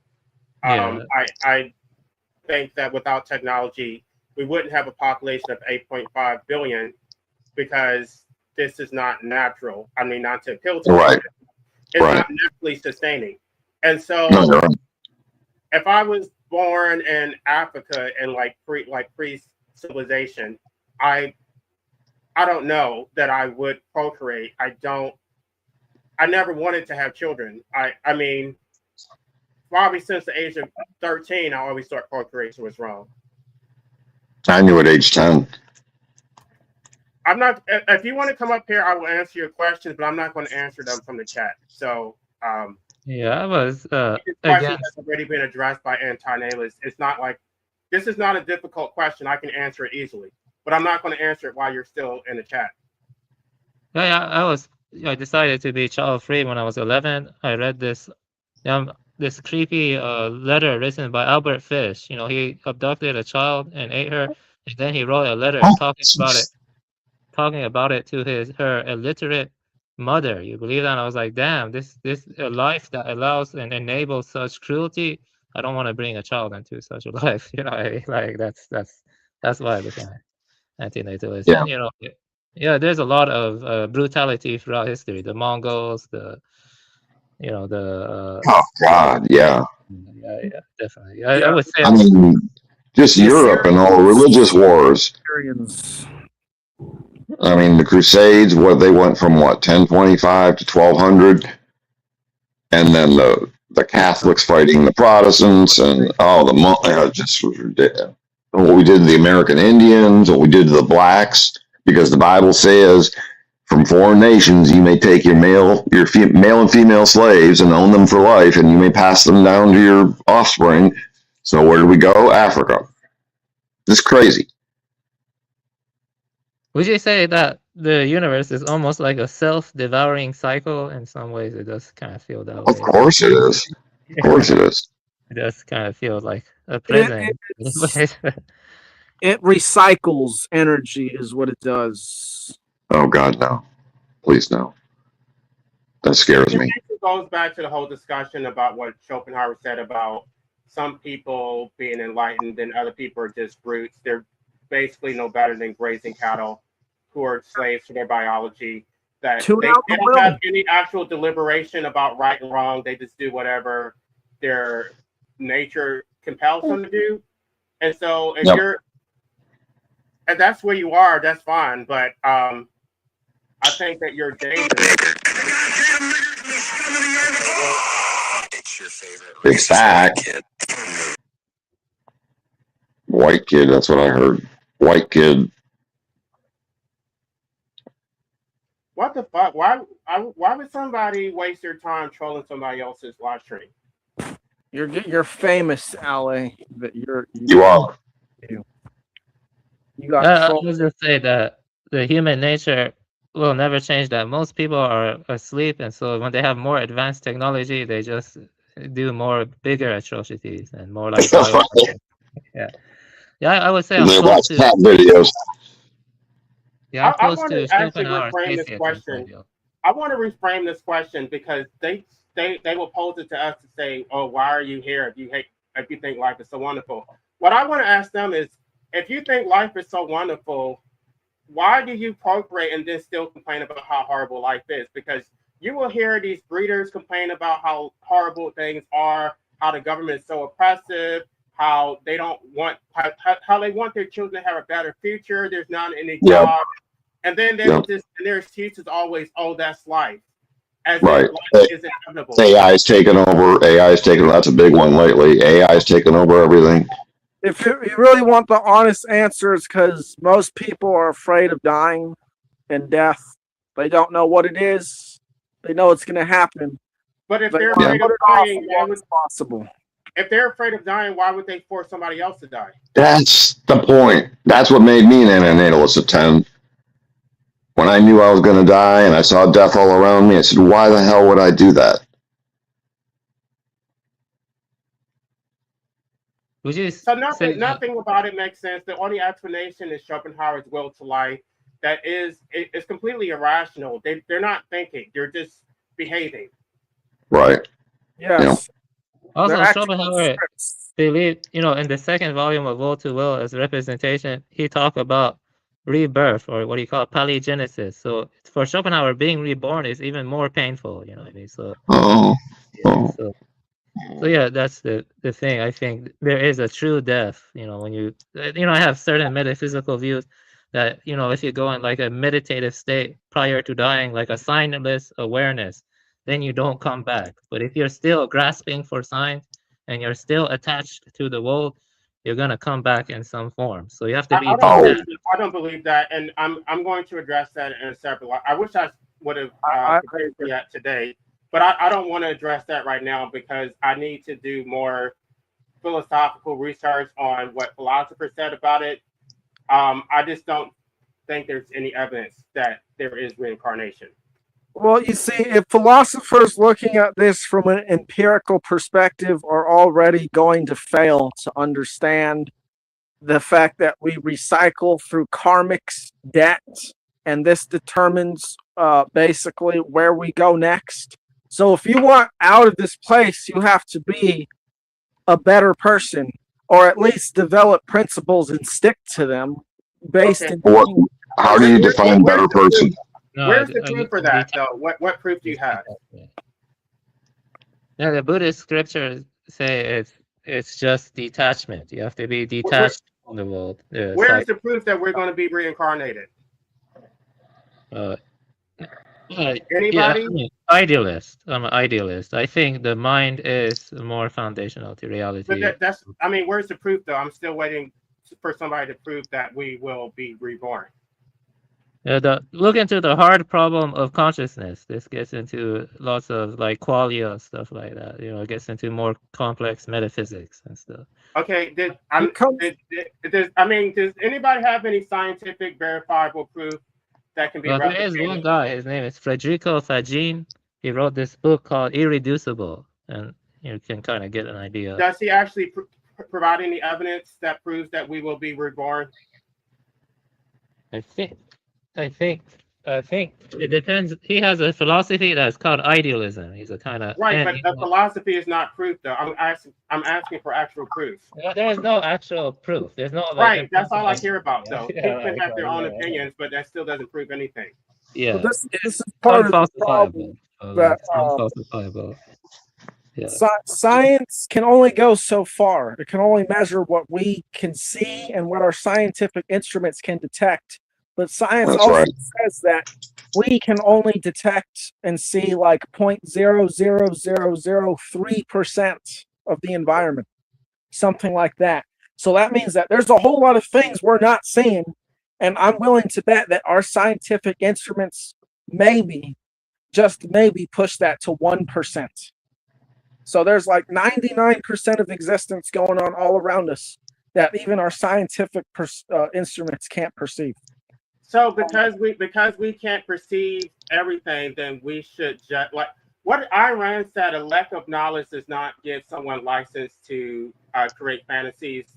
Like just because we don't know everything does not give people license to invent these narratives that are counterfactual, that have no basis in reality. I mean, because I could make up stories and say, "Oh, well, this is philosophical." I think that when we die, we become gods and we swim in the sky. Does that prove it? No, it does not. Well, you see, the question is, what is the mind, ontologically speaking, because the question of how mind relates to brain activity, that's unfalsifiable. Like the common scientific view is just an epiphenomenon. That means it just emerges from brain processes. But it could also be more foundational, and like the brain is more like a receiver or transmitter. There is actually It's possible. Yeah, it's possible. That's a good point. Whoever said, we only perceive a fraction of 1% of our reality through our scientific instruments. And it's amazing how much we don't see. And I'm not saying that means there's an afterlife. I'm just saying that maybe science will be able to answer the question one day. Where do we go if we go? When it But comes if to the we only probability, only perceive a small amount of reality, then the people who are making these claims have no basis for their conclusions because they can't perceive it either. No, they don't. You're right. You're right. But everyone think has the point- different experiences in the objective world. Even though we're only experiencing a small amount of it, we are still experiencing it. And these experiences do matter. And there are ways that we can experience different realities, like through things like drugs, through things like meditation, that science cannot really detect, that we do with ourselves, either internally or with external things. so Seth, if I had an experience of swimming into space and I reported that, would you say that that's a possibility? If you did it in a dream, yeah. Okay. You know, a lot of these philosophies and even religions are based on dream. Like the Kabbalah was based on a dream.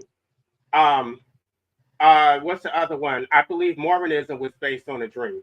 I'm just like, Right. I just can't. If you think about it, Paul wrote half the New Testament, and his whole thing on Jesus was a vision on the road to Damascus, and the whole thing got built around that. Well, you see, they're saying things that are real.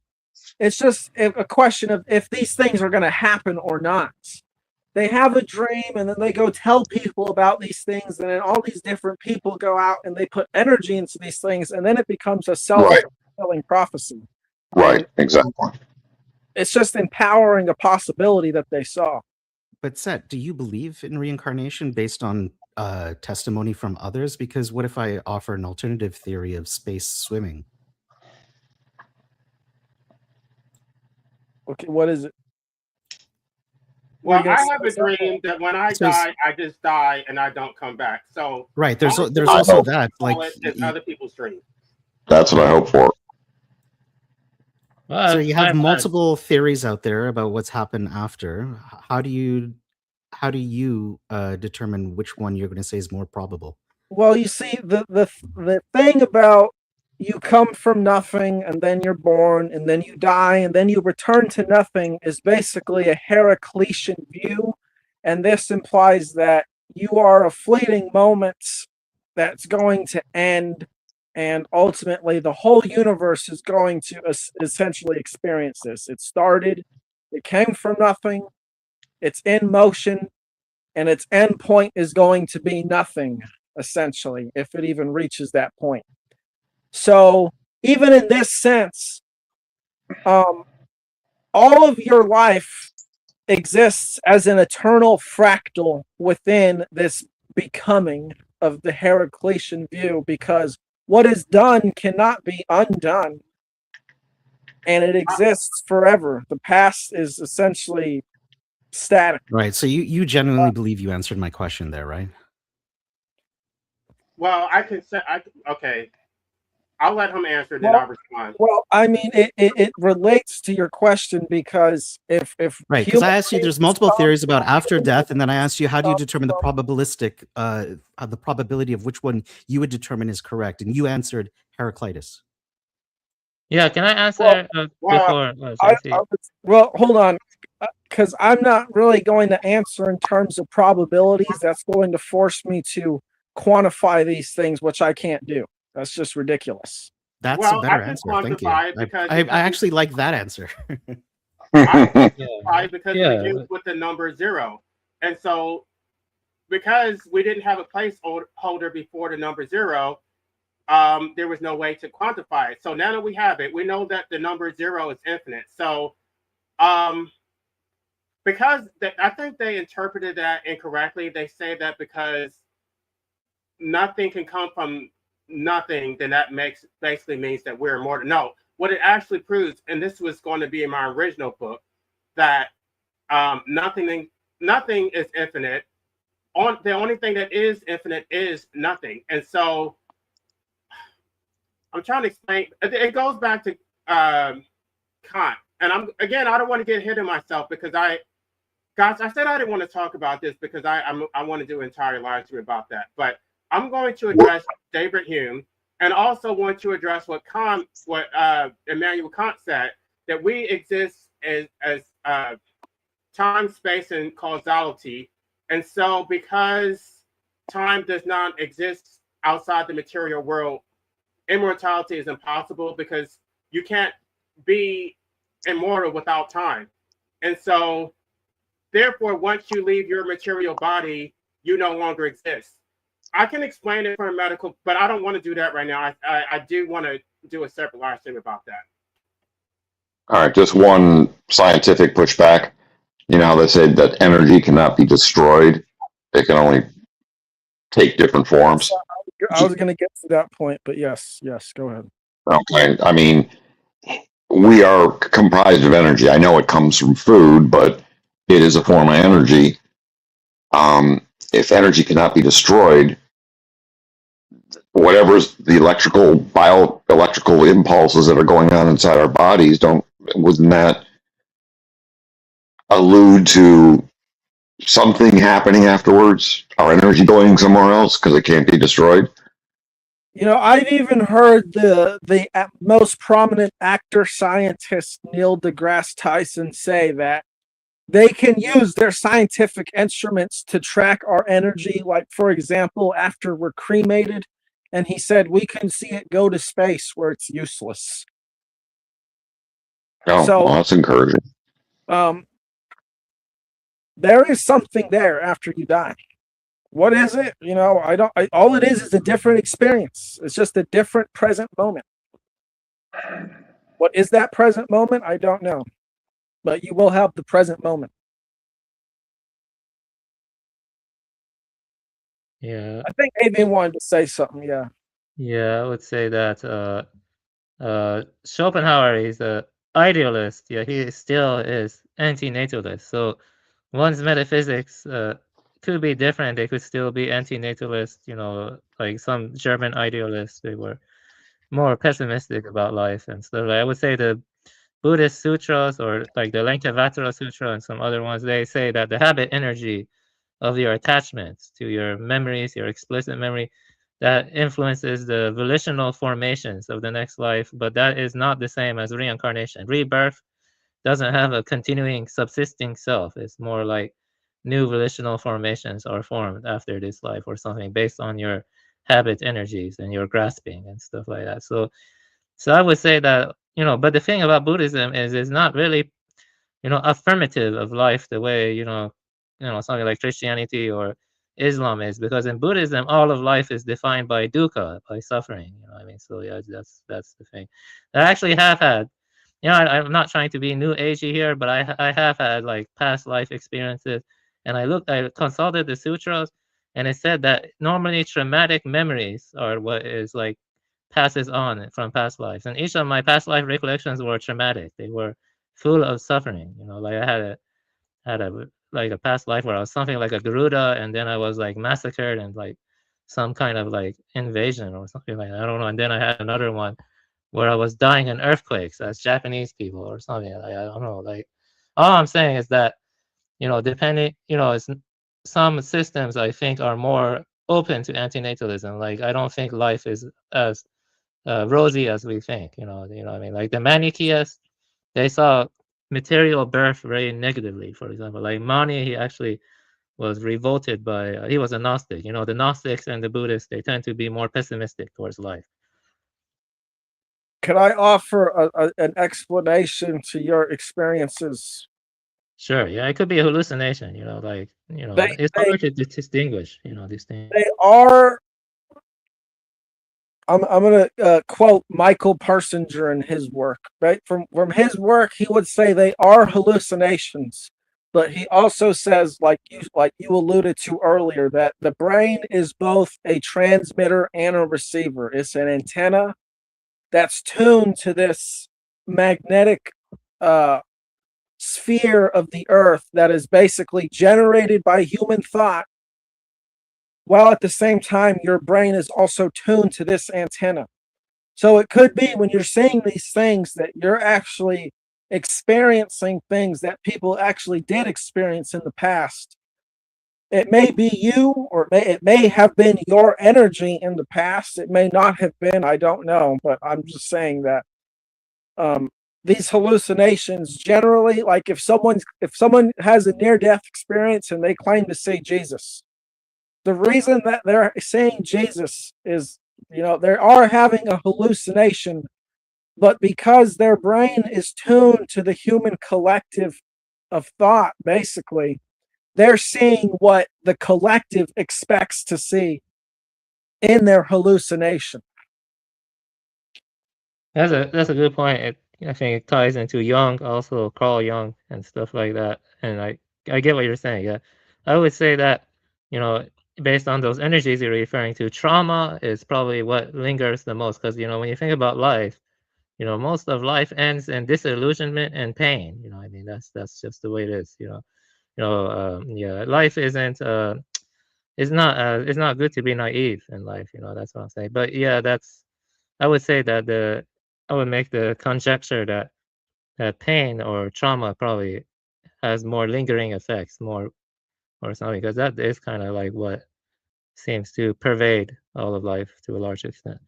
Well, there's a reason for this, and I think it could even be answered in Buddhism, is because if life is suffering, and if we return to emptiness or whatever you think it is, and there's no suffering, and it's just essentially bliss, then all of the happiness that we can experience here is essentially secondary to that bliss. And in the state of bliss, we never experience suffering. So therefore, the suffering would be more memorable, because when we're in this state of emptiness or bliss or whatever, we never experience it. Exactly. I would say that state also, if you're in that state, you're less likely to want kids. You see, because people have kids for selfish material reasons. They don't. That's not true though, because suffering is the baseline. You're in a perpetual state of suffering. Like, happiness is a temporary cessation of suffering. So it's like, in order for you to enjoy the burger, you have to be hungry first. In order for you to enjoy sex, you have to be horny first. So it's just like you have constant cravings that have to be satiated through external means. And so you are in a perpetual state of suffering. You're just mitigating it through external actions by appropriating resources, consuming. And it's not, there's no such thing as perpetual happiness. There's only perpetual suffering. That's why I didn't say happiness. I said bliss. I would say, instead of bliss, I would probably say equanimity, or maybe detachment or something like that. I don't know. Maybe more like not happiness, emptiness, or like signless awareness. Is more neutral. Bliss, I'm thinking work, but the point is that people, it's beyond craving. It's beyond attachment. The point is people crave to have kids. So that way they can live, like they can support themselves, or they can support the community. But when you are in that state, which is beyond craving, then you're not as likely to have kids. That's why monks, they were told not, in most schools, they were told not to have kids. Monks do not have kids. That's an example. And Gnostics are interesting too. Gnostics, like the Cathars, they also refrain from procreation. So the point I'm trying to get at is it's metaphysics can get complicated, and so like Schopenhauer, he was an idealist, like I said, and he was also an anti-naturalist. That's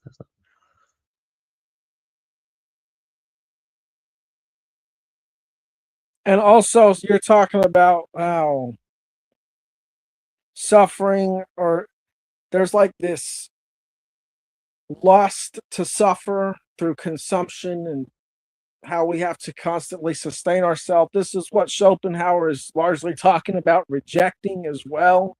And we see this in monks who reject it.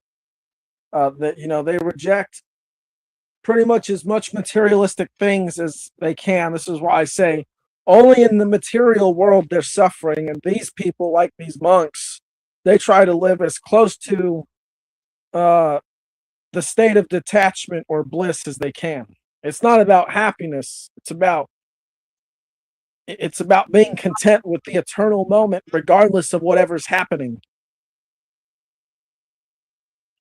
Yeah, I mean, no, that's roughly going in the right direction.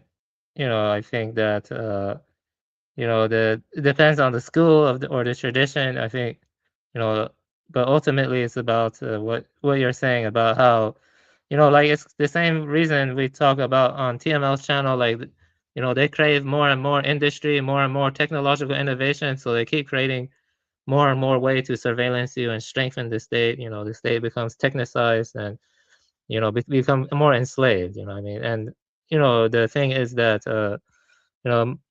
it's not good to be naive. Like we think, oh, if we have children, they're gonna turn out to be good, or they're gonna turn out to make the world a better place. But the point is, the world cannot really become a better place because it's defined by striving and craving. Renunciation of the will is what Schopenhauer says, renunciating the will. This is why I say that being and becoming are ultimately choices that we make in our lives. And society, they might claim that they're on the Parmenides side, but they sure don't show it, because they are basically trying to force the whole world to become something that it's not supposed to be. And this is why they're suffering, is because we choose becoming instead of accepting the state of being. We're trying to fight. It's like getting in a river and trying to swim against the current when the current's going like 80 miles an hour. I want to read a quote from David Hume. By what arguments or analogies can we prove any state of existence which no one ever saw and which no way resembles any that ever was seen? Excuse me. So how do you prove a state of existence outside the material body, which is not verifiable, that no one has ever seen, and we're supposed to just take it on faith?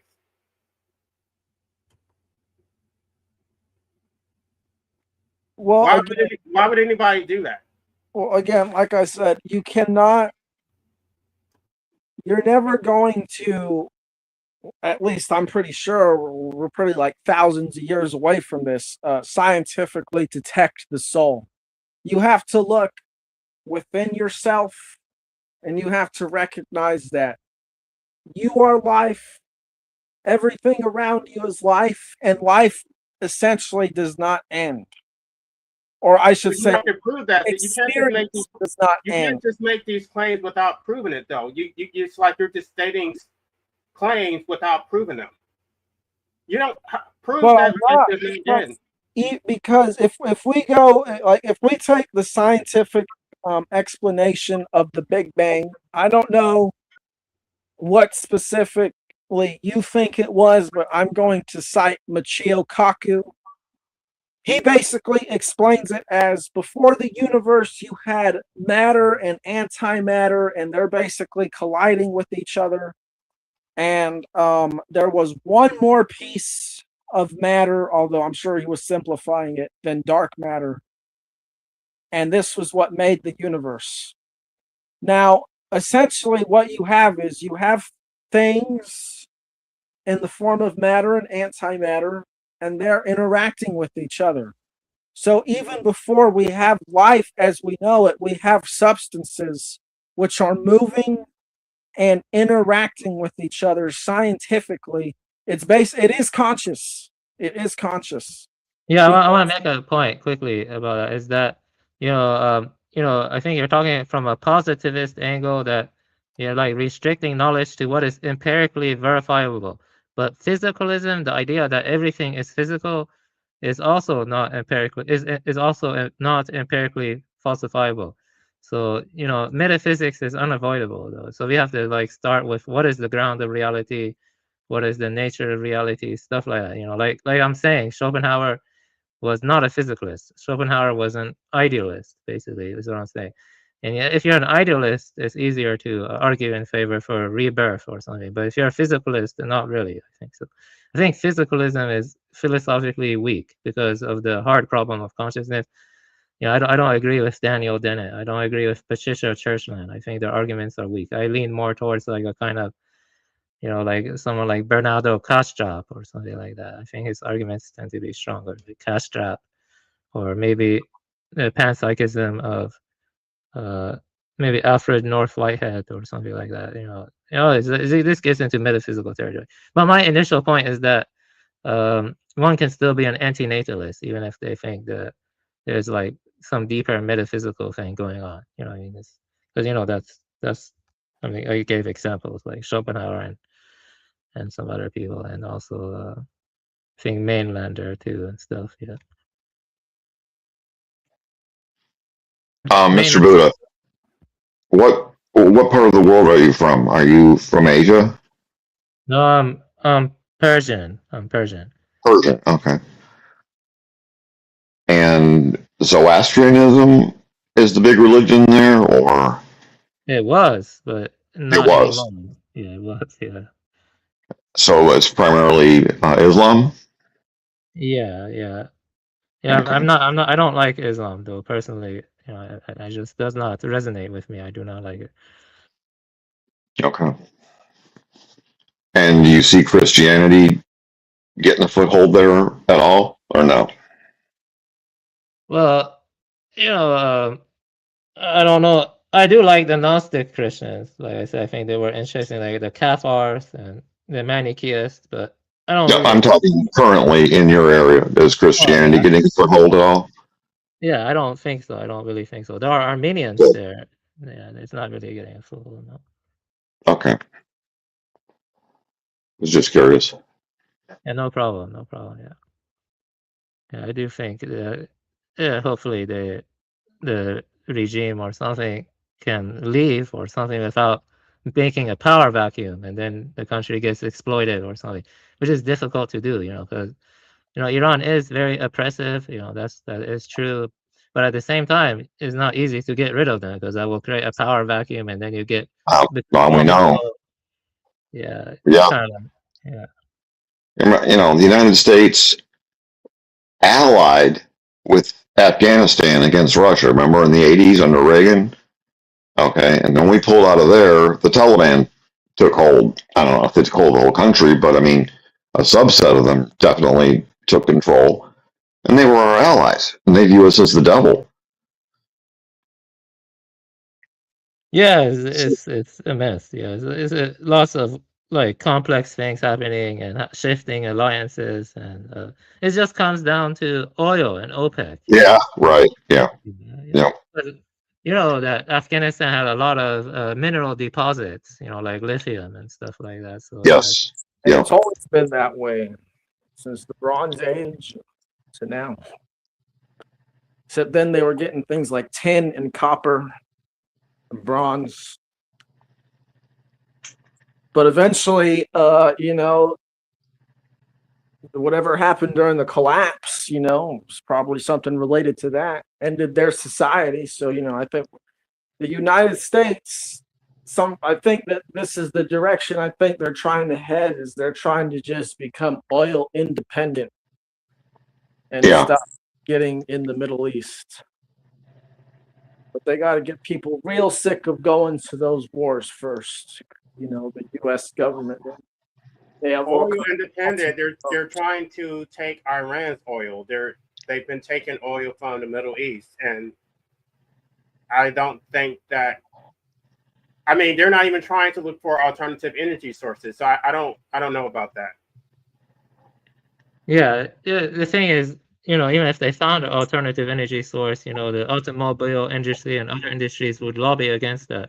And Iran does have a lot of natural gas reserves in the Khuzestan, the southwest, and they're supporting separatist tendencies there because there's different minorities there, and it just comes down to stuff like energy corridors and different trade networks. Like I forgot their names, I can look it up, but it's just like OPEC, and the U.S. dollar is the global reserve currency right now, and oil.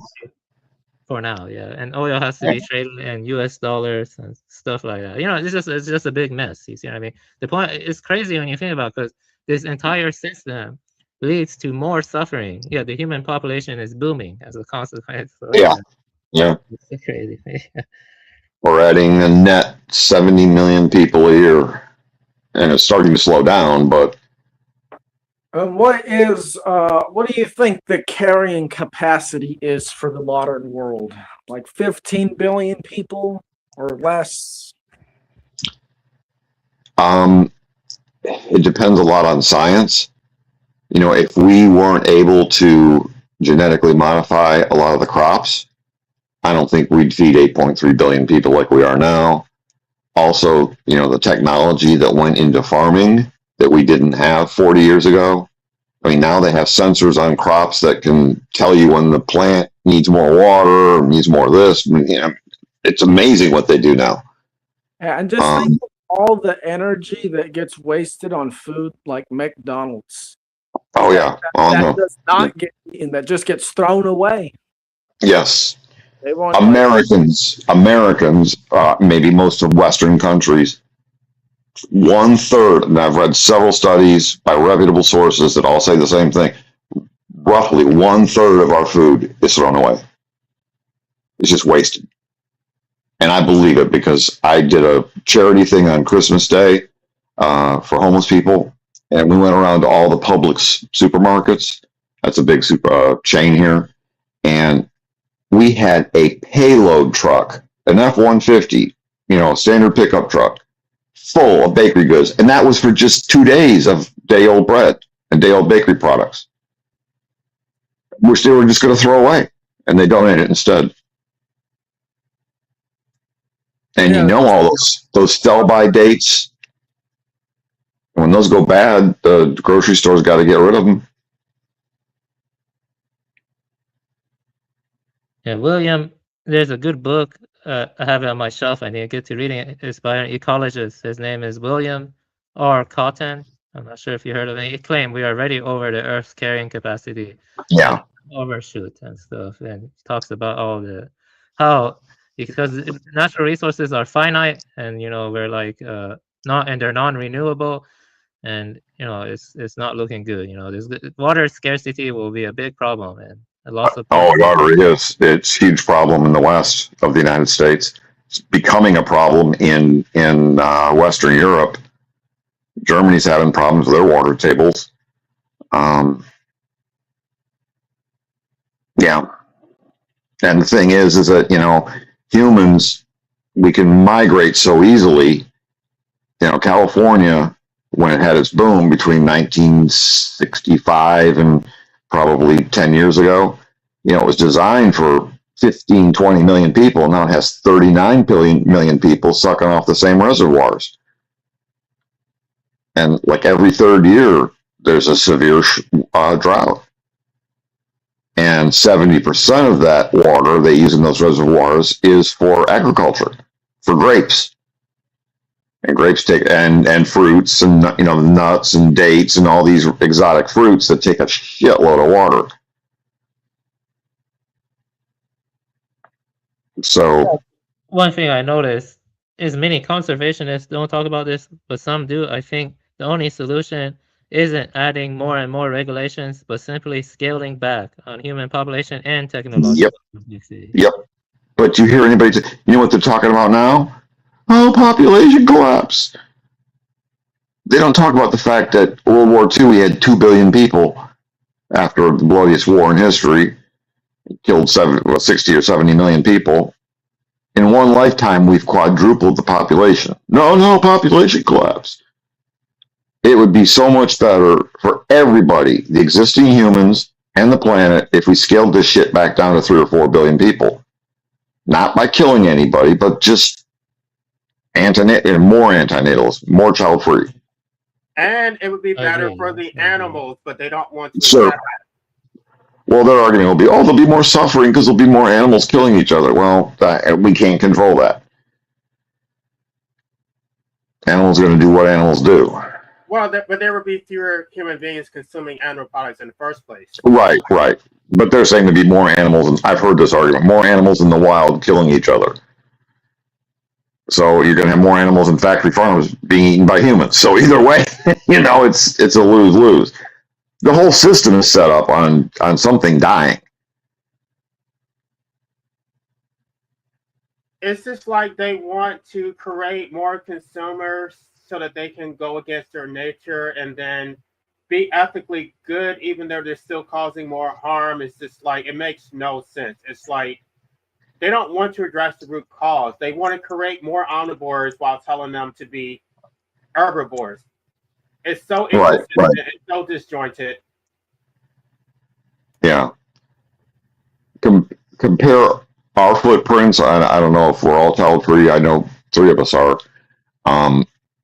Compare our footprints now and the footprints we would have by kids having kids, our kids having kids, or their kids having kids, you know, to the carbon footprint, the even if they were all vegan, they'd still do far more damage than us just being carnivores right now. Well, So but they vegans, don't compare themselves to those who don't exist. They compare themselves to other people, those who eat meat and those who have a larger footprint. They can't imagine non-existence. They never even bring that into the equation. right? That's true. That's true.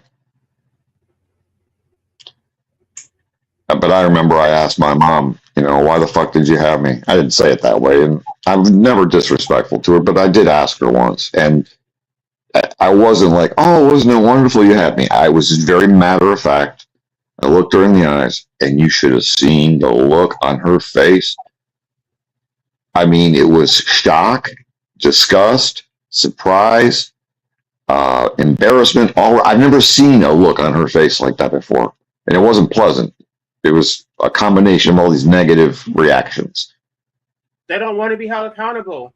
They will ask you like, what people will ask you like, what is your purpose in life, as if you created yourself. It's like, no, I want to. My parents need to answer that. They need to tell me why they created me. I didn't create myself. Absolutely. No, I totally agree with you. Yeah, I want to say My this. mom had That me because my dad wanted a son. My dad had me because my dad wanted a son, and that's pretty much all it came down to. Yeah. That's I just wanna like say I, this, I want a human being to enslave for my own selfish desires. Like, I don't feel anybody's entitled to a human being. I think that's the most entitled position ever. That I'm entitled to a human being to validate me. Yeah. How is that Did not? you ever?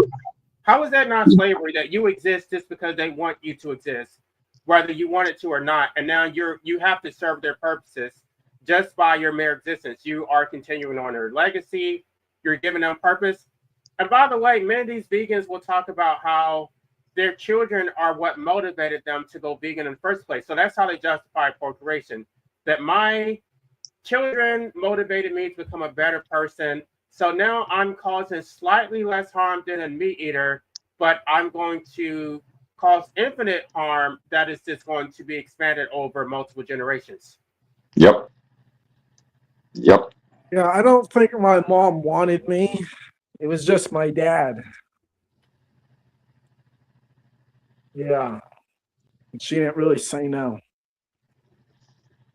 Right. So, okay. So that still is selfish, because even though she didn't want children, she gave your father a child in order to get validation from him.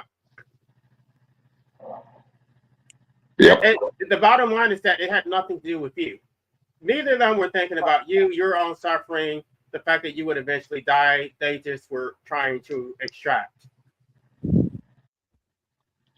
There is no unselfish, ethical reason to have a child. There's none.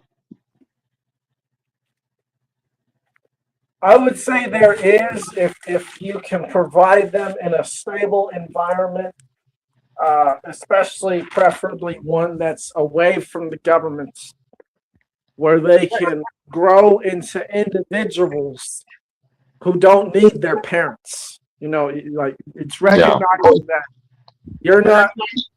That's not true though, because the person doesn't exist, so they have no interest in being brought into existence. So because that's still selfish, because what you're saying is that I want the benefit of raising children in a state of nature because that's going to make me happy. The person doesn't exist, so it doesn't make them happy. It just, like, you can't name one reason that benefits the person who does not exist. In the very, very off chance that they are born something like a primary psychopath, I guarantee you every time, if they are raised in the ideal circumstances, that they will be generally what you would call happy. It still does not How justify. can you guarantee that? You can't guarantee that. My mother was the most optimistic person in the world, and I turned out a pessimist. Even if they are happy, it still does not make their original imposition selfish. It still Right. is not for their benefit. It was for the parents' benefit. They wanted to, even if I were to concede your point, it's the parents who wanted to have happy children. The child does not exist, so the child never wanted to be happy, because happiness is something that can only be experienced after they exist. If happiness exists. And you can see all kinds of studies. It really comes down to a highly metaphysical answer that I don't think you're going to like. But I can provide it if you like.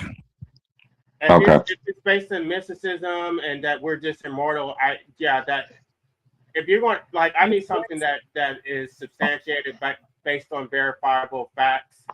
I don't like these philosophical queries and circular arguments about how life wants life. And no, I want to know that I consented to my existence, that I benefited from being part of existence. And unless you can say that, then it's still selfish.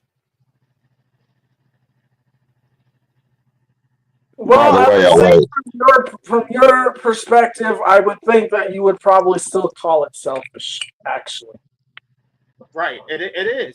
It just is. There's no other way to look at it.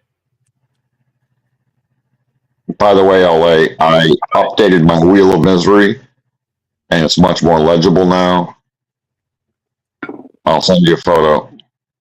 I appreciate it. Yep. Well, here's what I was going to say, LA, is that we're basically, it comes down to we're all God experiencing itself in a different form or version of itself. It's the will having all these different experiences, which basically equate to the totality of the will in being. So everything around you is experiencing you, you're experiencing it.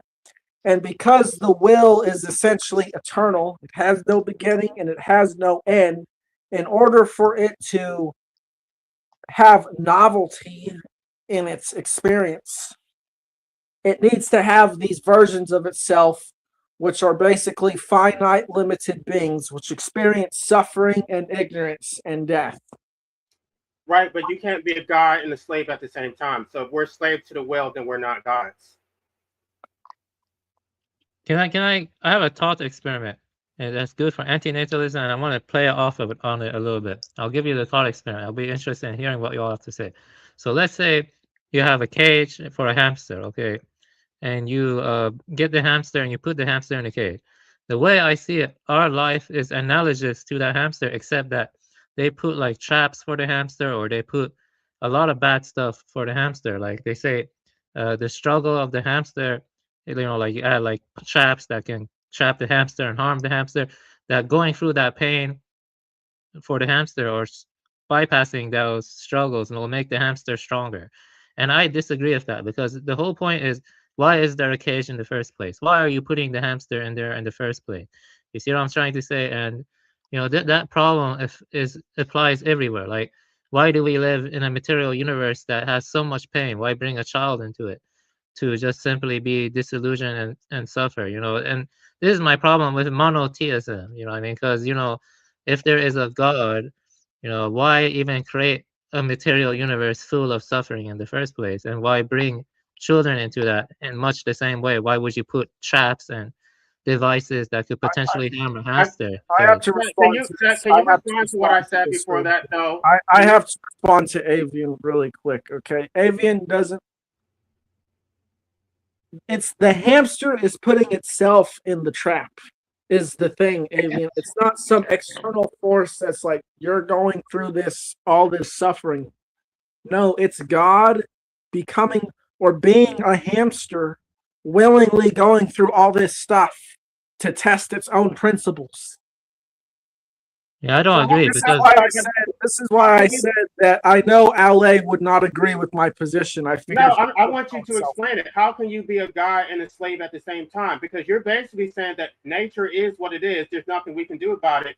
We're slaves to the will. We just have to continue procreating. How are you a guy when you're just a slave to biology and you just do whatever the will tells you to do? It's not. You're not a slave to biology. Nature.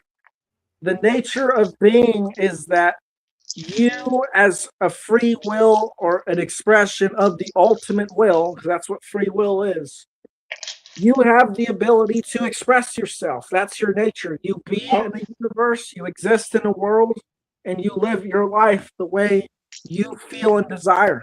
That's Your nature. life, your life, not somebody else's life. So if you're saying that we do have All life. no, but it's not your life, it's your child's life. Yep. Your child's You life, might- your child is the one who's going to be forced to exist.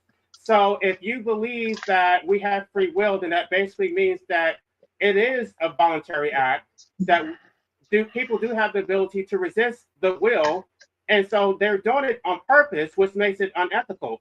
They are intentionally enslaving their children, and they should be held accountable for it. also I want to respond to Dom, who in my example was Can I get Seth Scales to respond to what I said first? Do you agree sure, with no what problem. I said? Sorry, no problem. Why do you think they should be held accountable if they do have free will and they know what they're doing? If they are bad parents, yes, and I'm not. No, gonna not go bad into that. parents. They can be No, perfect I've parents. explained good parents have the right to raise their kids. I've explained I'm not. No, I didn't talk. I'm not talking about raising their children. I'm talking about bringing them into existence without their consent. Yes, that's fine. So let me ask you this about me specifically. I don't want to exist. Who's accountable for that? Should my parents not be held accountable for that, for forcing me to exist against my will? Even if they were good parents, I don't want to exist now. Whose fault is that? Well, I personally would like to know what exactly happened. No, I just want you to answer. Whose fault is it that I exist right now and I don't want to? Well, I'd have to say your parents wouldn't. Right. So how are they not? So you're acting like procreation is a neutral act when it's not. You're forcing someone to exist just because you want the benefit of raising children. How is that not selfish? It does not benefit me. Now I have to maintain my involuntary existence. I have to be a wage slave, obey unjust laws that I don't consent to, have incalculable extraction from my involuntary existence, all because they wanted to procreate, just because they wanted the benefit of having a family. It's completely asymmetrical. They got all the benefits, and I bear all the costs. Seth Scales, how old are you? I'm 27. Okay. You're talking to a guy who's 65. Trust me. I'm sorry. You got to realize you're not just creating a bouncing little baby or a toddler or, a child. I think I said that, right? Didn't I say that? I want you to address what I said, though. How is that not asymmetrical? When they receive all the benefits, they got the pleasure of raising a child, and I bear all the costs. How is that not unjust? You're getting benefits too, though. You're just I not don't want to realizing. exist. What benefit am I getting? I didn't want to exist. Well, first of all, the existence is finite. It's going to end. It's not going to last forever. So you got that. All right. Second of all, you are experiencing. Wait. So if you torture someone for 1 day, that torture is going to be over. Or if you rape somebody for 1 day, that rape is going to be over, does that make it justified? Why should I have no, why no. should I have to experience 80 years of suffering just so I can die? Just because they wanted to have children. You should watch my videos, and then you would clearly know my position on those questions. That's a deflection. I don't want to assume that you're engaging in bad faith, but I think you already know the answer, but it's like you don't want to say it because you know that it's completely unjust. You know that it's pure extraction. No, it's not, because it's basically just a form of you are giving another soul the opportunity to develop principles which they cannot. They didn't consent to this so-called opportunity. It's an imposition. But they did. Oh, so you believe? Kyle, I guess this is going around in circle because you still believe in the soul contract that I consented to being brought into existence, even though I don't have any recollection of it. You basically know what I wanted more than I did. So my soul secretly asked my parents to bring me into existence. I just can't remember. They're called your parents because they're the pair that rents you out for this existence. Right. They picked me out to the state, and they had no authority to do pair rent. Right. No. That's what it means. They rented me because they temporarily had custodial possession of me as my parents, and then they turned me over to the state. No, so it's beyond the state. Me. It's beyond the state laws, though. No, they rented me because they temporarily paid for my involuntary existence. They paid to maintain it, and then I bear the burden to pay the rest of it on my own. Now I have to maintain my involuntary existence. They set it in motion. Now I have to be a wage slave and work to maintain a life that I never asked for in the first place.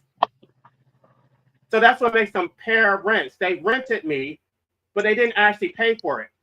I'm the one who actually has to pay for it. I'm the one who has to pay for my involuntary existence. They didn't actually pay for it. They just maintained me, which means that they rented me. They rented a slave and then turned me over to the state.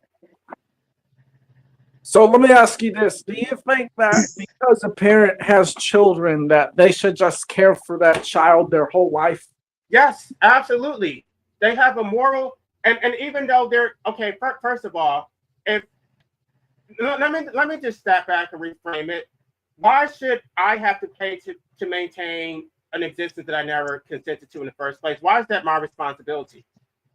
And how does that benefit me? It benefits them, not me. Explain how I benefit from maintaining my involuntary existence, just so that they can get the benefit of raising children. It comes down to the fact that you're eternal and you're having an experience that you can never have nor ever will have again. This eternal argument does not negate the fact that I still have to work. I still have to pay taxes. I still have to pay rent. Why should I have to bear those costs when I never consented to being brought into existence in the first place? The problem with those things, those are unnatural forces, is that okay, but they put me in these unnatural conditions. So they imposed it on me. You can say it's unnatural. It still does not negate the fact that they imposed those unnatural circumstances. Yeah, I don't disagree. And the reason is because the collective has ignorantly and naively accepted coercion and theft into their heart as legitimate. And they subjected me to the collective by bringing me into existence. Why are you being so? Why are you not stating the obvious? It's like you're trying to dance around. You can say the collective. You can talk about the state, but who threw me to the state? Who threw me to the wolves to be? The state did not always exist. The state but no. The state existed at the time that they procreated. They knew that the state existed. They knew that I would be oppressed, and they did it anyway. So these harms were completely foreseeable. Well, the problem is most people think the state is a good thing. That's the problem. It's not the state. I'm 65. My body's falling apart. I'm terrified of death. Please don't do this to another individual. Also, can Well, I, but the reason why I don't want to address that because he's just going to say that's natural. That's not your parents' fault. I just want to talk about the foreseeability part that they know that they're intentionally forcing you to be a wage slave. Because if you try to address the whole fact that you're going to age and decline, he's going to say that's not your parents' fault. I just want to talk about the stuff that they actually know, that they're actually enslaving you to the state and forcing you to pay for your But I'm enslaved to the fact I'm going to die in the next 10, 15 years. It's terrifying. I might die sooner than that. It might be miserable death. He doesn't care about that though. He's not going to. But what right does he have to inflict this on when he's 27 years old? He's going to sign somebody else up for a ride that he's only 1/3 experienced. That's not fair. I don't even have kids. I know, but you're taking a very pro-natalist stance. Well, Yeah, yeah, man. I've said if people raise and have kids in the ideal circumstances, there's nothing wrong with that. yeah, I want See, that's the reason why I didn't want to go down this rabbit hole, Pastor D, because he's talking about Okay. the ideal circumstance. Even in the ideal circumstance, they're still going to age, decline, and eventually die. They're going to get sick. They're going to experience unpleasant weather. They're still going to have to hunt. They still could face injuries. Why? What gives you legitimate authority to do that? Yeah, I want to focus on. I want to ask Dom something and also connect to what JC is saying, LA. But my example with the hamster. You know, let's say there's a guy, he breeds hamsters, he puts them in a cage. Okay, person A is a psychopath. He like adds traps for the hamsters and other stuff. He does it because he thinks it makes the hamster stronger or whatever. Person B is more loving. He cares that for the hamster. He gives the hamster everything he needs. But my point would be, it's better never to have bred the hamster in the first place because you're basically creating the environment for the hamster. You're assuming that's what the hamster wants, and then you're putting him in the cage. You see what I mean? And you know, yeah, the hamster example. You know, I would say this life. When I look at it, you know, and I look at the cycles of life, it does seem present-like. Like there's something more insidious or something going on. I don't know. That's why I'm sympathetic of Gnosticism. I would say that you know, it's best not to have kids because you know, dying is not a pleasant thing. You know what I mean? Like I saw. And my the fear of it's even worse. Yeah, my grandma died from Parkinson's. That was pretty. Oh God, that's awful. Have you been to an old age home, Set Skills? Have you been to a hospice center? Yeah, a couple times. And Have you really been? Have you been to the dementia I ward? know old people. Okay, like I've seen my grandfather. He's 97. My great grandfather. Okay, you might have good genes. They might age well, but the average old age home is a misery. I don't doubt it. That's because they're pumped full of drugs and they're on all this fast food. No, it's because their bodies are fucking falling apart and their minds are gone. It's designed to break their bodies down over time. They're honest.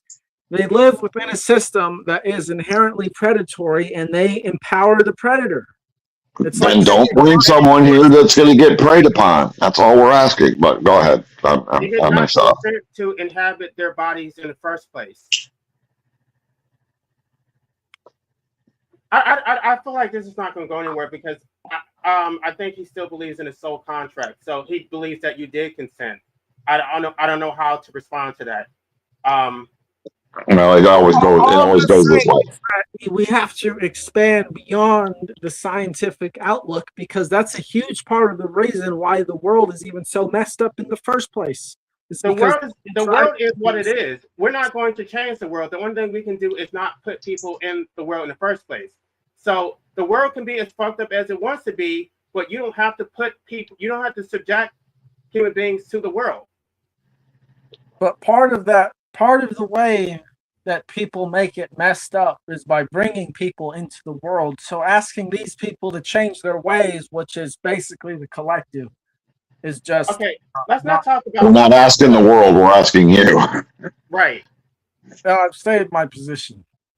Right. So you don't have any children right now, but you could potentially procreate because you think that you could create an ideal environment to raise children, as if you're not just creating a full human being who will have all these different impositions that are completely illegitimate. So if you can give a child a quote unquote blissful childhood, then that justifies the suffering that is foreseeable. Again, so when you say impositions that are illegitimate, I assume you're talking about the government. I'm not just, well, No. I want to appeal to that just because he's an anarchist, but Oh, there's other impositions besides being subjected to the state. So what is an illegitimate imposition then? All of the impositions are illegitimate. The fact that I'm going to. what if there's an eternal hellfire? Well, I want to appeal because he's an anarchist, so I just want to speak his language or speak our language. Okay, all right. You are subjecting someone to a state. They have to obey unjust laws. They have to work. They have to pay taxes. They're likely to, well, they're going to have to live in a shelter and pay rent. Take care of their bodies, exercise. Right. Well, let me So, tell I you, mean- here's the biggest difference, okay, is you call it imposing life on someone, and I would call it gifting someone with life. Okay, Please explain not to me how. Yeah, so I mean- wait. Explain how it's a gift that I have to pay to maintain. Usually, when you give somebody a gift, they have to pay. They pay for it themselves. So if you give me a car that I have to pay for, that's not a gift. That's an imposition, right? You can't just say, well, you're forced to pay for this car against your will. That's a gift. No, I have to pay to maintain my involuntary existence. That's not a gift. Also, when you gift life, you also gift death and suffering. You see what I mean? You cannot have life without suffering and death. So it's not really a gift. I mean, Well, like, the thing is that LA does have a point, is that if you were to live here forever, you would be miserable, because this is not a place where you want to live forever. I'm miserable even if I only live to 60. I'm still miserable. I've been miserable for the majority of my life, and it's completely unjustified. Also, you give someone a gift. You gave me a gift, Mr. Setscales, in a box with a ribbon. I didn't like it. I could take it back to the store, or I could put it in the closet and not use it, or put it in the corner and look at it. But this gift is something that is, it's like giving a gift of a treadmill that ends in fire. yeah, a lot of sutras say that too. Actually, the sutras Yeah. say that the whole world is burning, basically, and the house is burning, and you're not looking for a way out of the house. Throwing a child into that house that's burning isn't gonna save anything. Right. It's just adding more to the suffering. Right, adding more to the fire. Yeah, exactly. Okay, Yeah. as an anarchist, you don't believe, I'm assuming you don't believe in vertical power structures, right? So you don't believe in domination and illegitimate authority, yet the parent-child relationship is completely vertical. It's the parents dominating their child, forcing them to exist against their will, extracting from them, imposing their values on them, subjecting them to a state, forcing them to age and decline. There's nothing horizontal about that relationship. See, this is why I talk about being a proper parent revolves around understanding that the child is their own individual. They are responsible for their own interactions in the world and how they behave. Therefore, your job as a parent is to ensure that you instill in them the best principles as detached from bias, detached from superstition, rooted in what objectively makes someone a good person, so that they go out and live a life that is essentially of non-interference and non-harm. How is that even possible? How is down. it even possible for someone to be their own individual? Because first of all, when you're a child, you're completely dependent on your parents. I understand you want to raise children to be self-sufficient, but there's no such thing as self-sufficiency. You never become an autonomous human being who actually owns your life. You didn't even consent to it in the first place. You're forced to maintain it. You don't have a right to terminate it if you don't enjoy it anymore. So you're forced to exist it. You don't own your life. And that's the reason why I really would like, if I'm going to make any headway with him, I have to do it based on anarchist principles. That you don't own your life. The state owns your life.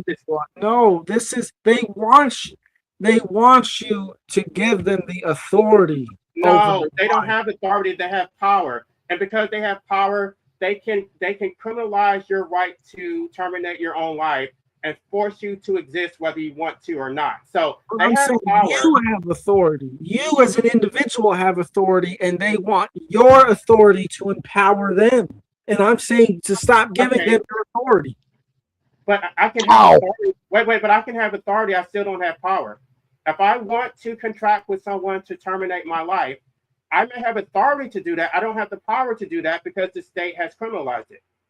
Power is basically just commanding large amounts of people to do things, typically revolving around violence and force. But because you have authority over yourself, you have power because you are an individual interacting in the objective world, which is what subjecting your child to that power. And I'm not sure why you're obfuscating and trying to like circle around the issue that as the parent, you set this whole thing into motion. Well, yes, because whatever reason the parents had to have a child, most of them are bad. Most parents are bad parents. All biological parents are bad parents. No, there's been good parents in history. Even if they're good parents. I would say there's not been many. There's not been enough. Can you guarantee your child's outcome? Can you guarantee they'll be happy, healthy, successful, well-adjusted? You can't guarantee your own outcome. Right. That's not the question. But you didn't correct yourself. You created your child. Right. So by correcting your child, you subjected them to all kinds of suffering, and you could not ensure their happiness. So you did not have legitimate authority to take that risk.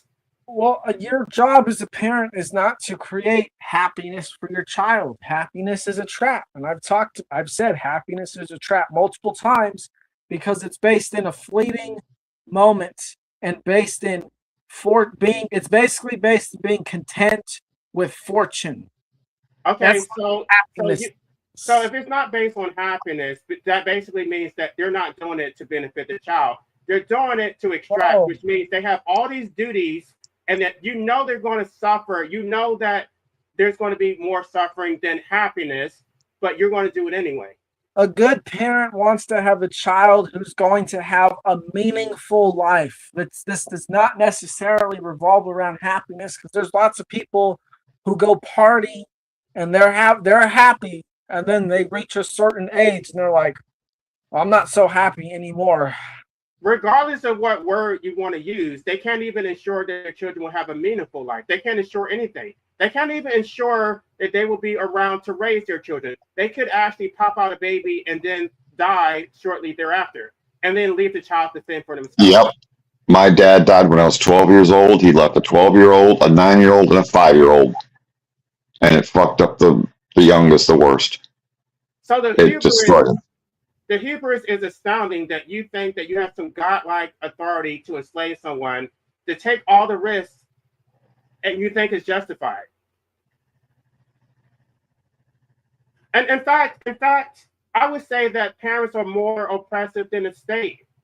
They're exercising godlike authority over a human being that even the state can't even do. The state can't create someone out of thin air. Only parents can do that. So I would say, I've already talked about this before. The state is the first society. The parent is the first society. It is the only natural society. And I would say that the parent-child relationship is more oppressive than the relationship between you and the state. Yeah, also I want to say this, that good parents, they have been slaughtered a lot throughout history. There are no guarantees in life. You're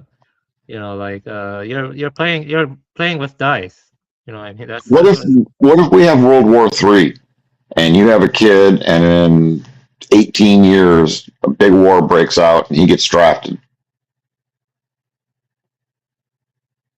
Well, I mean, is that going to be worth all this wonderful fulfillment and meaningful life when he's in a trench getting shot at? That could Well, I happen. mean, it's I'm a gonna fun make a ballsy claim right hypothetical. now. I'm gonna make a ballsy claim right now. True compassion leads to anti-natalism. That's my ballsy claim. I agree. I just think you have set scales. I think you haven't suffered enough. I think you have not witnessed enough suffering. I think that you're being very dismissive about real people's real life experiences, and you're making it seem like it's just an act of nature, as if parents have no agency. You're basically relegating parents to be in a role of cats and dogs who have no autonomy, no deliberation about their own reproductive capacity, and I reject that. I mean, if humans are no smarter than cats and dogs, then I don't even see why should I respect my parents? Why should children even respect or obey their parents who bred them into hell, who did not have their best interests in mind, who were just looking to extract and validate themselves? Why should I mean, obviously the only reason that children should obey their parents is because they need their parents to survive. But once they become self-sufficient, why should they have any interest in maintaining that relationship? If you're going to enslave me and extract from me, once I become self-sufficient, then I'm going to cut ties from you. You're not going to extract from me anymore. Well, that's fine. I'd say that's the goal, and if you choose to completely cut ties, that's your choice. But with parents, no, when parents procreate, they think they're getting a lifetime of benefits, a lifetime of extraction and validation, that they're creating a legacy.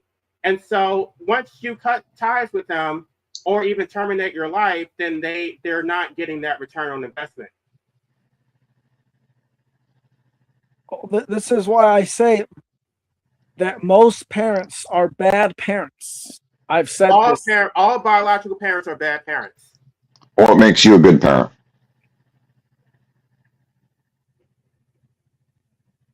Who are you asking? You.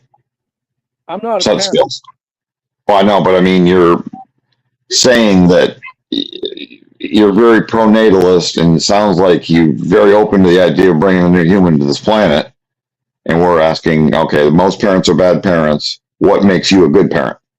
What gives you these outstanding skills that's going to produce this altruistic child? Well, for starters, I haven't had a kid yet, and if I do decide to have a kid, I'm going to do it in. Okay, so if you haven't read my book, I'm assuming, but I address the parent-child relationship, and the case law says that the duty of a parent is to raise children so that they can fulfill their duties to the state. So literally, you are creating a slave for the state. That's your duty as a parent, to raise them to be functioning, contributing members of society who will, legitimize the state. That is your role as a parent under statism. Well, here's the thing: is you're saying people to stop having kids, and I'm saying people to stop empowering the state.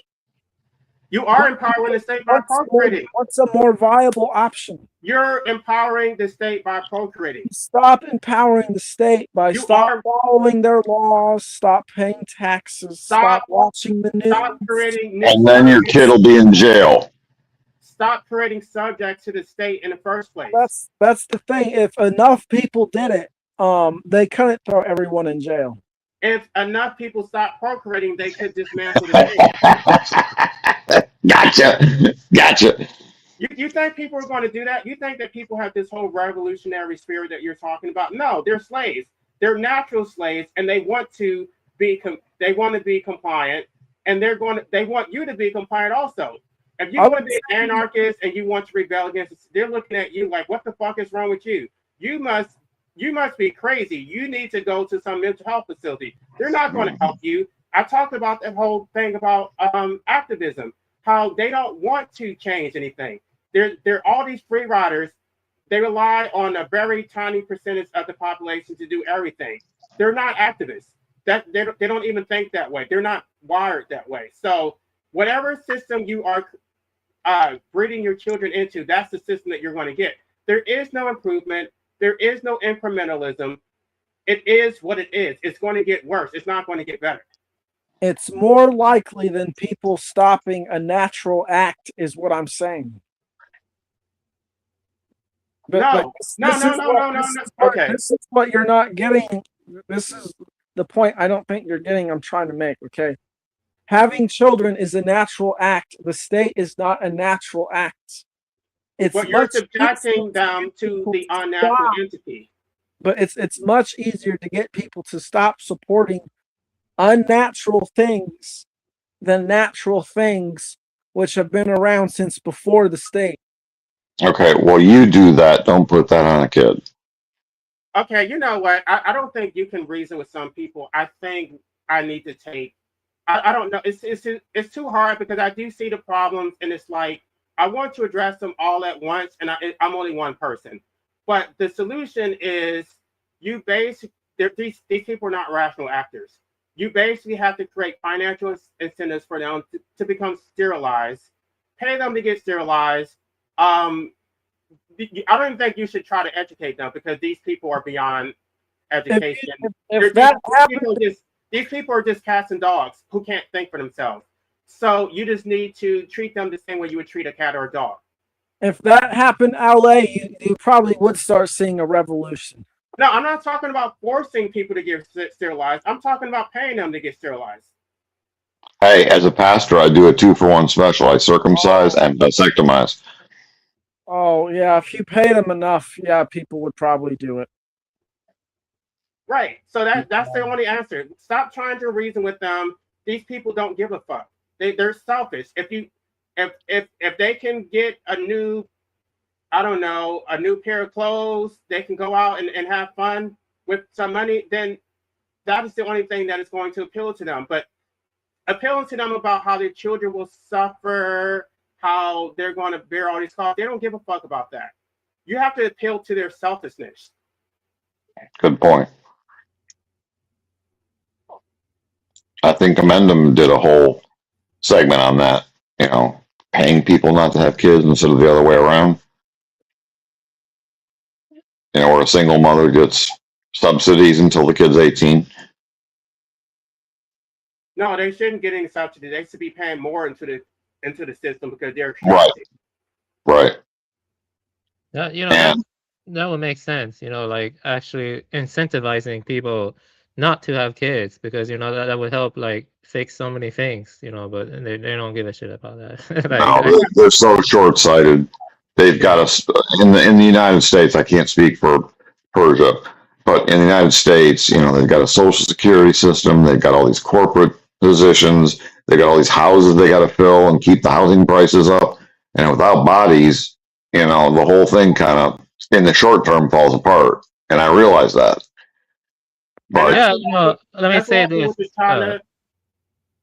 The China one-child policy. It's not that they told people that you can't procreate. It's just when you have more than one child, you're going to be cut off from the system. You forfeit any right to social benefits. And so they naturally decided to not procreate because it wasn't in their rational self-interest. Well, they did procreate. They just practiced infanticide. But right, female infanticide. Too, when I was born in America, I went to the Deep South. You believe that? The Deep South. And, I saw some crazy stuff. There was this very friendly gay guy I was friends with. People bullied him to death. You believe that? They bullied him to death and he killed himself, the poor guy. And the point I'm trying to make is that life is not easy. Like people are always, there are people out there, they want to fuck you over. And even though you didn't do anything wrong, what I'm trying to say is that life is not easy. There's no guarantees. It's not good to throw a kid into that. like really. Like look at Hey, so Skills. What if your kid was gay or transgender or both? It really wouldn't bother me. It wouldn't bother you that he'd be bullied. I mean, we have a campaign in this country right now against transgenders. The president has a crusade against them.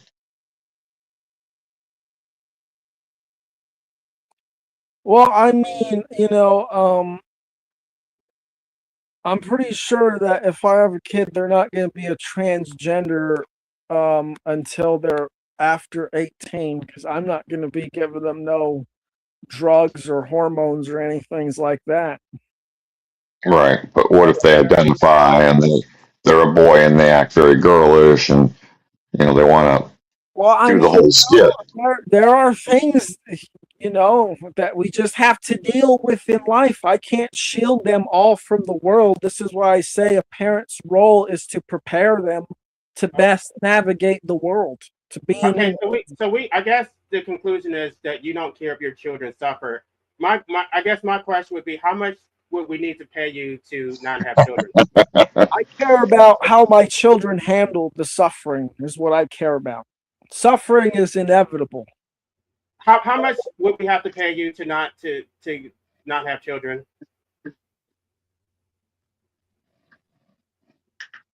I personally don't even really care about money, so I don't think you could pay me. If I'm gonna have children, I'm gonna have them, but yeah, money's not gonna influence my decision.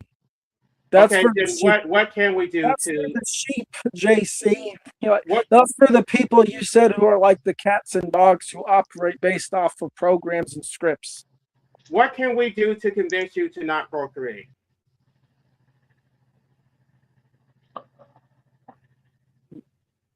You have to prove that it's out of alignment with natural law, which is impossible because it is in alignment with natural law.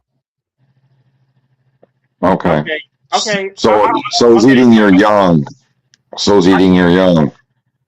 I just want to be clear about what you're asking me, because then if that's what I need to do, then I will see if I can do that. You want me to prove that procreation is out of alignment with natural law? Yes, prove that a natural act that every living thing does is out of alignment with natural law. Well, the consequences are out of alignment with natural law. And so, No, okay, the consequences are a product of natural law because in our world, we're living out of alignment with it. Is natural law ethical? Natural law is ethics. It literally is No. ethics. Yes. the reason why it's out of alignment with natural law is because when you're born, you don't even own your life. The state owns you from the moment you come out. You get a birth certificate, and no court has ever recognized the principle of self-ownership. So, if you don't own your life, then it is out of alignment with natural law. The state is finite. So if I prove to you that the state actually owns your life, would that prove that we're out of alignment with natural law? I know that we're out of alignment with natural law, but it wouldn't prove that having children is out of alignment with natural law, because there are circumstances in which the state does not exist. There's been times in history in which the state has not existed, and it is inevitable that civilization will fall again. And you can't show that when there's a state that does not claim ownership over your life, and if individuals are allowed to claim ownership over their lives, that having children in those conditions is out of alignment with natural law, because it is not. You see, I want to say something. I want to add some stuff.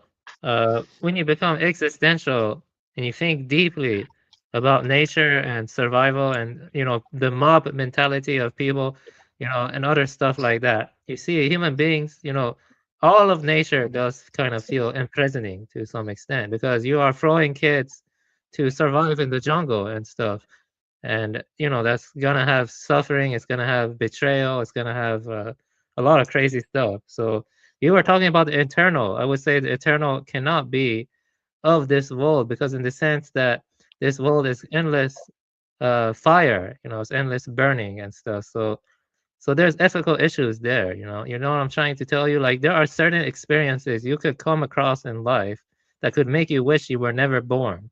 like getting abducted by a serial killer or something like that. And what I'm trying to tell you is that your natural law or your naive optimism about this world being a great place, even without a state, it's not really that great. You know, it's you have to always anticipate dangers. You have to always be cautious. You see what I'm trying to say? It's not good to have faith that things can get better in this world. You see what I mean? That's what I'm That's saying. right. And then disease or injury and old age is going to hit you, and it can hit you at any time.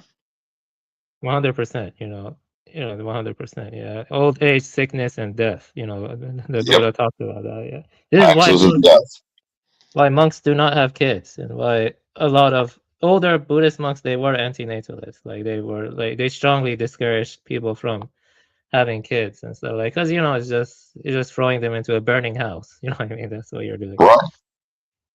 And you got to acknowledge most religions acknowledge some kind of eternal hellfire. Think about eternal hellfire. You want us to throw somebody into that, possibly? That's just cruel. This thing about eternal hellfire, I don't even know where it really comes from. It's made up. Yeah, let me tell Well, you we something. don't know that. I don't personally believe it, but I can't rule it out. It's not found anywhere in Mesopotamian mythology. I don't know if it even exists in Egyptian. Oh, Zoroastrianism has a concept of hell. Doesn't exist. I don't think it exists in the form of fire in Zoroastrianism, does it, Avian? I don't know. Yeah, I want to talk about something quickly. Okay, let's say you find a piece of artwork you like that is more peaceful. You immerse your mind in that artwork and you truly love it, okay? But then you come to this life, this life of dog eat dog world, this life of other beings devouring each other in mass. Is not a very pleasant one. I mean, you can contrast like different worlds in your mind, and this one really does feel imprisoning in a sense. You see what I'm trying to say here? Because there are no guarantees in life besides old age, sickness, and death. You know what I'm saying? Like, And not even old age. I just have a That's question. not a guarantee. that's Scouts, can you define how you use the term natural law? Natural law is the set of immutable conditions which rules or governs the behavior for the beings with the intellectual capacity to understand their actions and how it relates to their world they're living in. So basically, we act in the world. There are consequences which are generated in the world based off of how we act, and we are forced to live in the world that we create for ourselves. This is natural law. So, based on that definition, how is enslaving a child to existence not a violation of natural law? It's not like you're giving them freedom; you're enslaving them. I mean, even if you don't want to concede the entire point about procreation in general, how can you not concede the point about procreating under a state? You are intentionally enslaving someone. How is that not a violation of natural law? If I was a slave on a plantation picking cotton, and I create a new slave who's going to also pick cotton, how am I not violating that child's natural rights? I agree that there are many situations in which people should not have children. But no, I just want to stick to this one because I know you're not going to concede the entire thing. But can you concede at least that procreating under a state is a violation of natural law?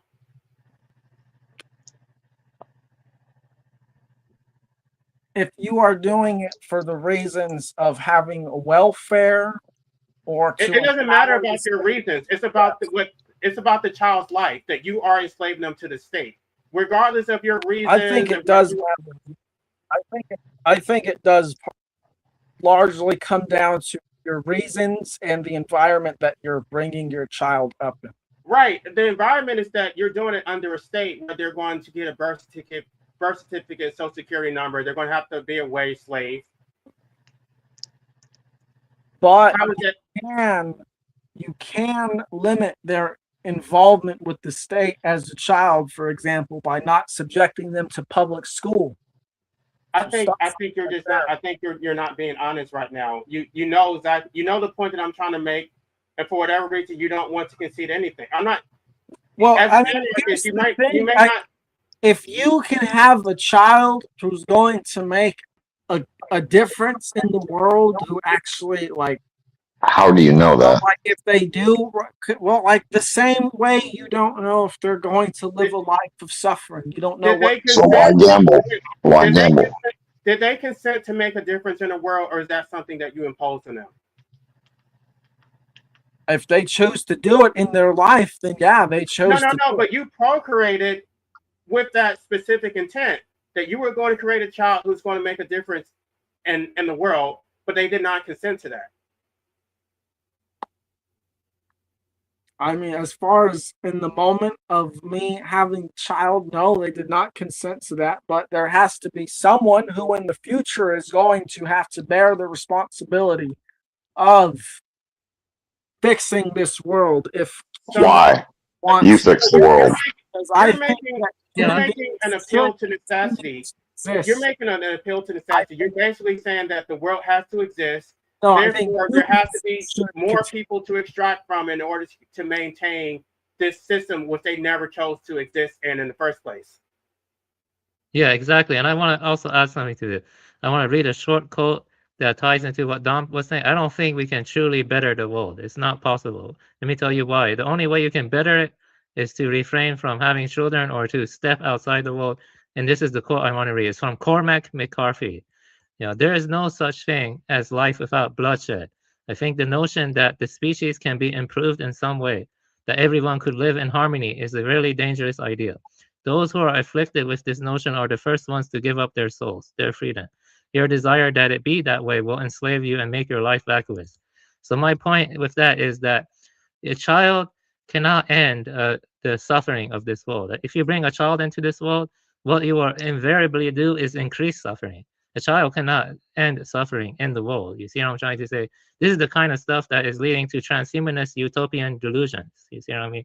So it's the best. And I also think that what you're saying is dangerous because it sounds very collectivist. It sounds like it doesn't matter what the individual experiences, as long as the collective benefits from it, then it's justified. As an anarchist, I would expect you to be a proponent of individual rights. There are individual. I've told you the individual gains, which are to have an experience where you can develop principles that you cannot have. And they did not consent to those experiences, though. Perception. They we cannot don't really consent to know that. From our perspective, no. So that's something that parent wanted. The parent wanted their child to have these experiences. Most of the time, yes. No, all the time. There's not a person to exist to say, I want to experience anything.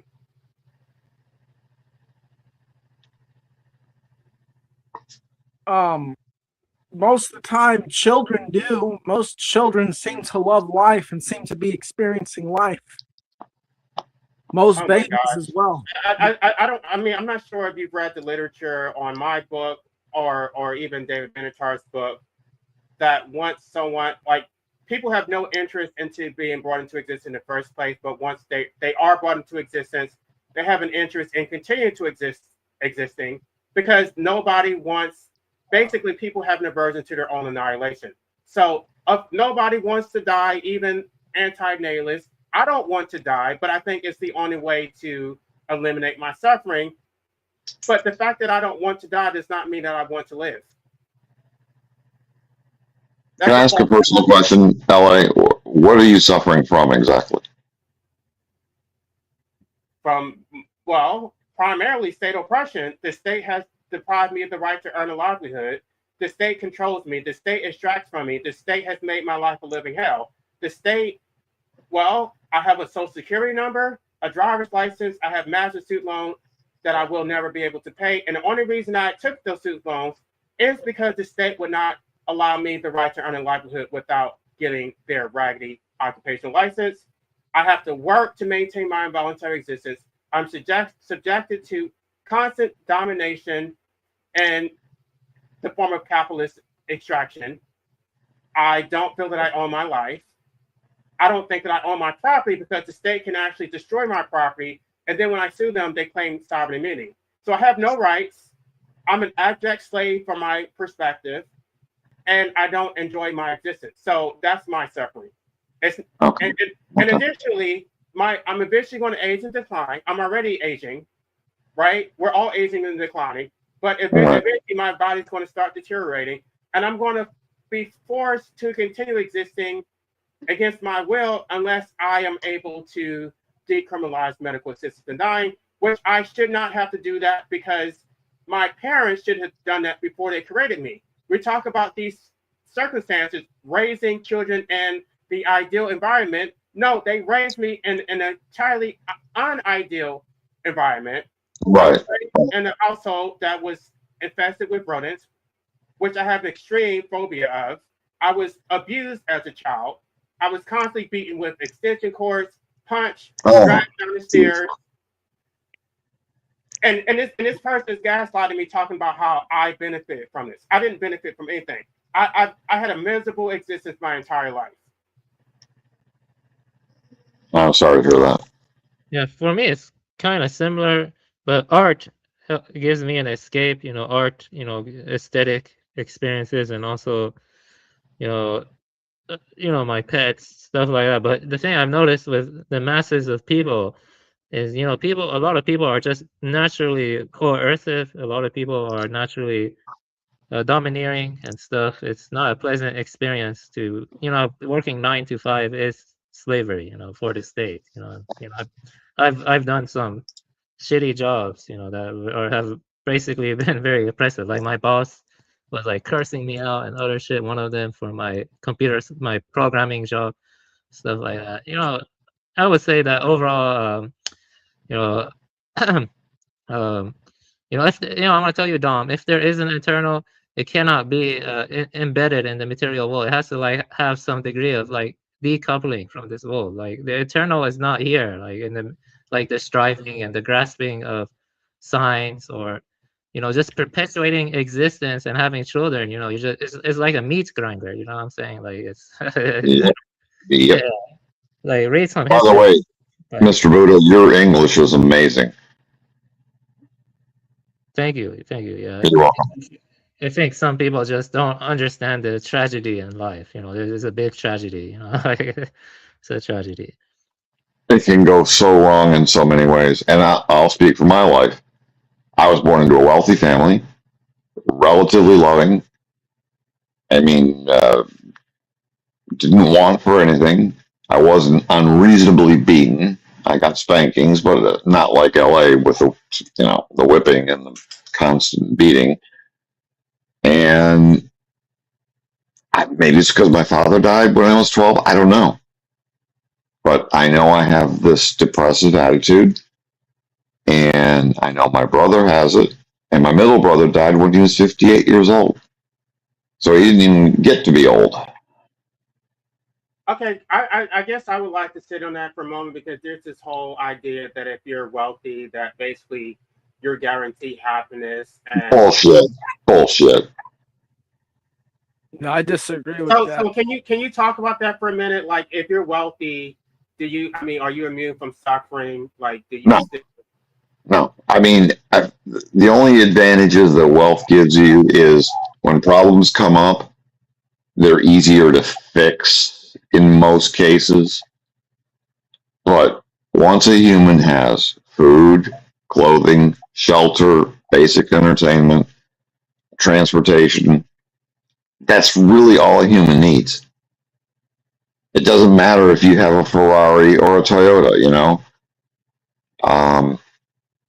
people glamorize wealth, and really, most of my wealth does, it sits on a balance sheet. It sits in the stock market. I watch it go up and down every day. No, it does not guarantee happiness. It prevents, lack of wealth can prevent a lot of suffering. Right, abject poverty. But yes, right. But once your basic needs are met, it doesn't buy you happiness. And here's another problem with wealth is you look up to the people who are now gone and they're gods, and you try to measure yourself to these godly people that have accomplished, tremendous things. And you look at yourself and say, fuck, why can't I be like that? And you've got this constant guilt trip. You've got a guilt trip about not measuring up to your forefathers, and you've got the guilt trip of being wealthy. You feel Right, good. I dated a wealthy guy, and I mean, although it wasn't my money, I sort of lived that lifestyle. He took me out to expensive restaurants, took me shopping, and all that stuff. And for whatever reason, I was not happy, and so I ended that relationship because it just wasn't for me. I Didn't lift you up. No, I felt like he was very smothering. He took up a lot of my time. His interests were not really the same as mine. He was significantly older than me. When we went out, I got like these stares and stuff. So it's like the fact that he had money did not eliminate the problems. We still had interpersonal conflicts. And Yep. Also, I think people who are wealthy or have more leisure time, they can spend more time reading history and learning more things. Because a lot of people Yep. work a lot. I know some people and like some immigrants who tend to work hard. They tend to have a kind of naive optimism. Like they don't have the time to look into history. Like for example, Poland. What Poland went through was insane in the 20th century. Like, and it's the other countries have gone through similar massacres and genocide. I mean, the point I'm trying to get at is that history is not bright. History is just largely bloodshed and other crap like that. Oh, absolutely. Yeah. And look at all the revolutions, the Russian Revolution and the French Revolution. I mean, and all the conflict. I mean, when the czars were killed, there was 4 years of civil war in that country. I mean, that was major bloodshed too. And so was the French Revolution. Holodomor was pretty crazy. Yeah, that's crazy shit after crazy Yeah. shit. Yeah. And World War II was the bloodiest, and that was because one crazy man wanted to take over the world. That's really what started the whole thing. It was so unnecessary, but we had to go to war. No, that's a very simplistic view of World War II. It was Probably. not one man wanting to take over the world. Well, we thought it was, and he declared war on us after Pearl Harbor, so that's why he went to war with Germany. But That's part of the reason. yeah, I mean, I know there's multiple currents, but Really, I mean, it comes down to that people trust the government and they think that when there's a bad person or some crisis, the government's going to solve it. So they put all this energy into the government. And so then the government has this explosion of GDP producing all these tanks and ships, yeah. planes. And, Well, let me say this though. I say that economy the state makes the pre-existing human condition worse. But even before the state, like the Vikings, they did stuff like Blood Eagle, and you had like Mongols. They didn't have a state; they were nomadic people. And they went around massacring tons of people. They had a people hierarchy. always kill each other. Like Coercion still. They still had rulers. They still had some dude sitting at the the head of the long haul, telling everyone what to do, how to divide their resources. The Mongols still had Genghis Khan and his sons. They took that so seriously that at his funeral, they killed everyone so no one could even know where he was buried. yeah, but this is the point I want to make though. Mob mentality is real, and in a mob, you don't need someone directing everything. That could happen. How are you not supporting the state if you're giving the state more subjects? Well, I mean, I don't know. Are there anti-natalists who are not anarchists? Right. Yeah, I'm not an anarchist. Of course, most of them are not anarchists, but at the end of the day, they're still not giving the state more subjects. So I would say they're more correct than an anarchist who procreates, because that's a glaring contradiction. They're actually taking a more ethical stance. They're actually, even though they're not doing it intentionally, they're dismantling the state by not procreating. Not if they're voting. Yeah, Not if they're advocating for the taxation of their neighbor. They're not more ethical than people. Okay, maybe they're not doing it during their lifetime, but they're not creating. They don't have any progeny. So when they die, they're not creating. They're not. There's not a legacy of status behind them. I also want to say this. I'm a post-industrial anarchist, but pre-industrial times it's different. Let me tell you why it's different. Because you see, you have to look at it biologically. You see, if you look at chimpanzee social structures and you look at human social structure, they are similar. Like in pre-industrial times, even if you don't have a state, people will naturally form hierarchical structures. You know what I mean? And that's still going to lead to oppression. You see what I mean? That's just the way it is. Yep. Yep. And the more people we have, and they're projecting by 2050, we're going to be at 10 billion people. Well, I think it's the same issue. I don't think that people consent to the state any more than they consent to being brought into existence. I think it's the same issue. There's no consent.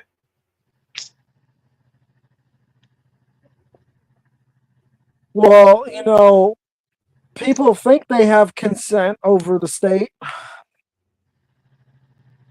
That's one thing. I don't Consent over the state. I don't think most people think they have control over if they're born or not, or at least I wouldn't think so. I don't really know though. Wait a minute. Can I ask? But you You live in the States, right? You live in the United States, right? Seth Skills, Dom. Yeah. Okay, and you, I suspect, have a house or an apartment and a car and clothes and a TV and all the shit, right? Yes, you're gonna call me fortunate, right? Or privileged. No. That's not my point. My point is that you are submitting to the state, even though you say, well, I'm going to raise somebody who's going to live outside the state and do all these wonderful things, but you haven't done it. I mean, you live within the system. I do Which so. means that your children will likely live within the system. Right. I do so minimally. Okay, but even if you do it minimally, you can't ensure that your children will do it minimally. Now, I want to go back because before we forget, so that if I address this 10 minutes later, then people say, well, I didn't say that, I forgot. What you just said was, I don't think most people think they consent to being brought into existence. Yeah, you previously said that we do consent because it is so our souls wanted to be brought into existence. Well, when I say that, I'm saying like if you asked people and surveyed them, I would think that most people would say no, but I don't really know. Okay, but even when I said it, you basically didn't agree with me. I'm saying I did not consent to being born in existence, and you're telling me that I did. You did in the sense that you are the larger will which separated itself in the form of an individual. You just seem to be a more self-loathing individual. Self-loathing? No, I actually have high self-esteem. I actually don't think that I deserve to suffer and die. I don't think that the wrong word. You resent existing. You seem to. Yeah, you did say that. Yeah.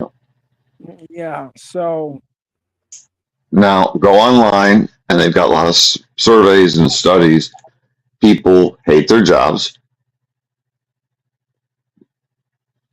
Not natural. Well, but you're in the system. I don't understand why you keep bringing that up. It's not natural. The bottom line is that you subjected your children to these unnatural conditions, And you're saying unnatural as if that's a defense. You knew that these unnatural conditions existed before you procreated. So how is that not the parents' fault? Because there's always the potential to eliminate the unnatural and replace it with the natural. So I'm going to torture my children and then say there's always the potential that they could free themselves from the torture that I subjected them to.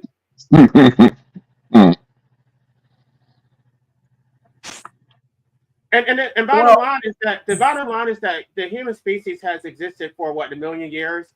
There's always this whole hope that things are they're finally going to get it right. If we just keep procreating, we're going to breed ourselves. We're like human beings, like many thousands of years ago before the state, lived much better lives than we do now. Way better. Okay. If you're right, then that basically means that things are getting worse, not better. Yeah. Which means that they should not procreate. Because you're making it seem like there's this hope for a better future, but you're telling me that things are actually getting worse. And let's be honest here. Let's say that all the supply chains and the state were to collapse now.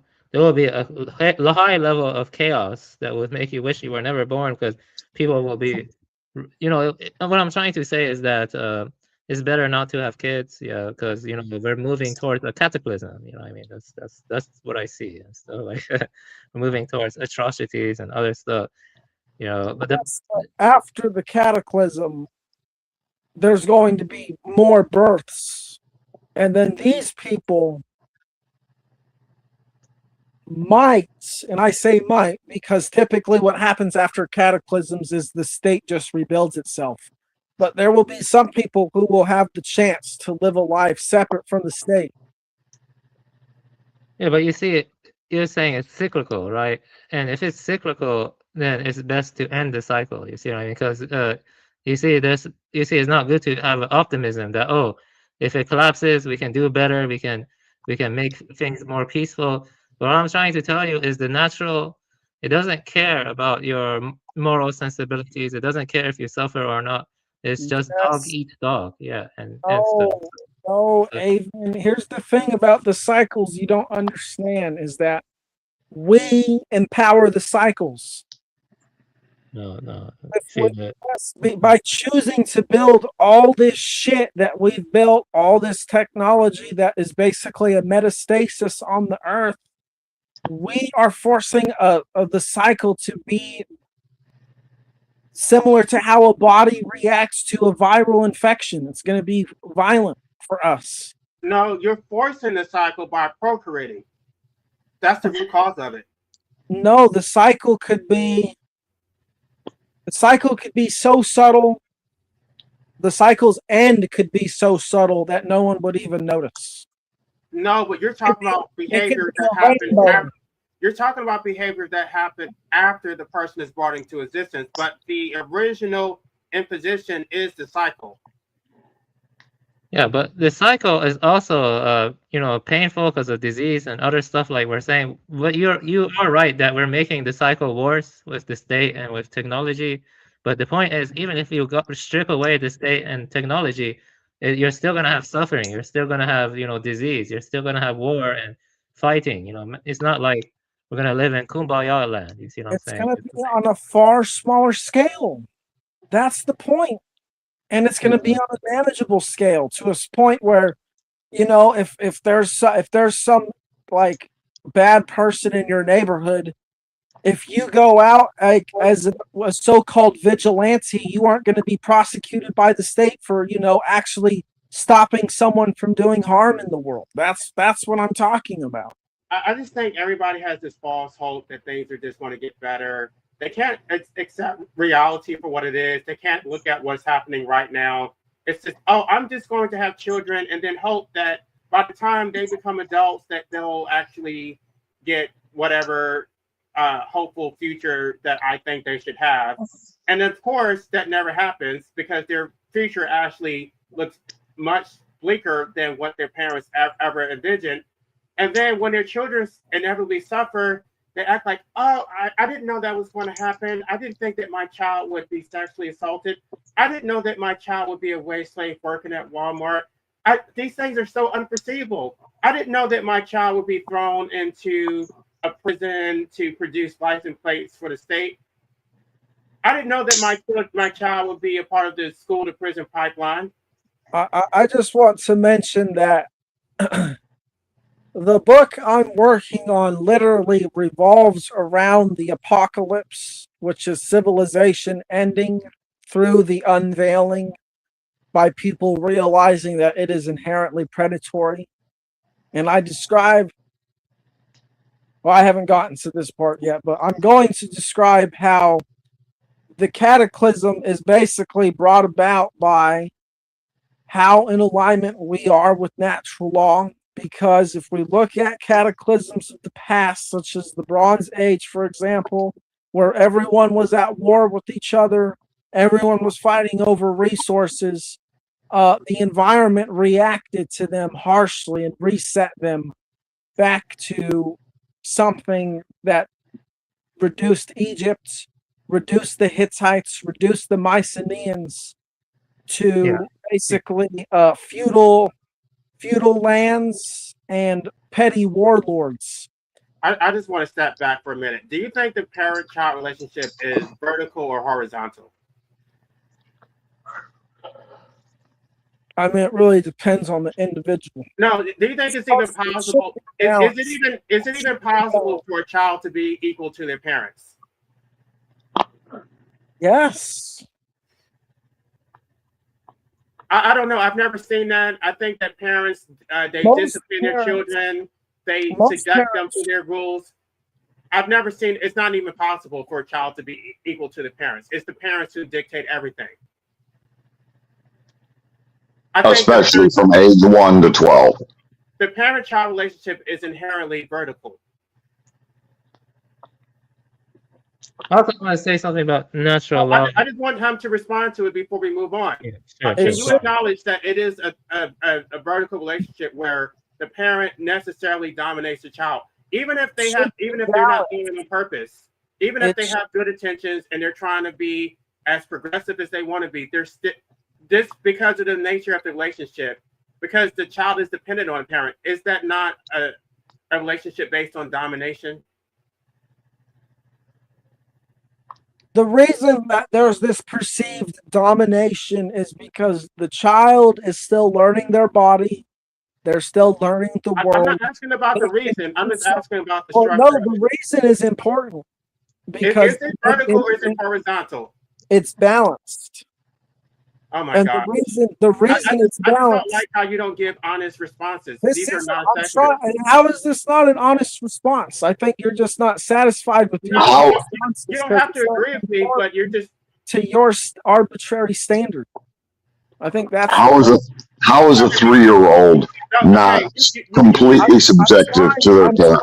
I'm trying to explain it. I'm trying to explain why, and then you're just saying my answer is not good enough. No, I'm not saying that. Like sidestepping the answer. I'm asking you to answer it first. If you want to expound on it after, is it vertical or is it horizontal? I say it's balanced. That's not an answer. That's a non-sequitur. No, it isn't. It's not one or the other. It should be both. Now, can it be one or the other? Yeah, in an unideal circumstance. But as I'm saying, okay, is it top down or is it lateral? Which direction does that relationship flow?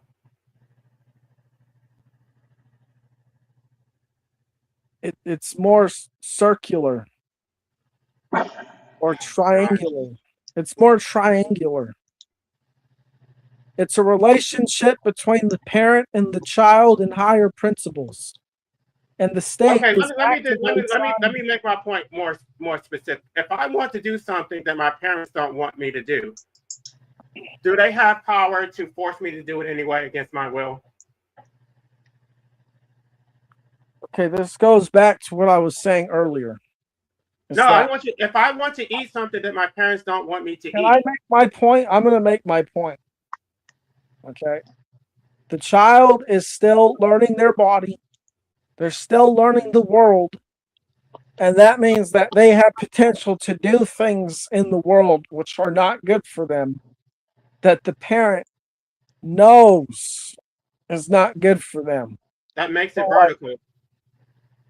Yep. well, no, because the goal is to make it so that the parent doesn't have to be there every time to handhold.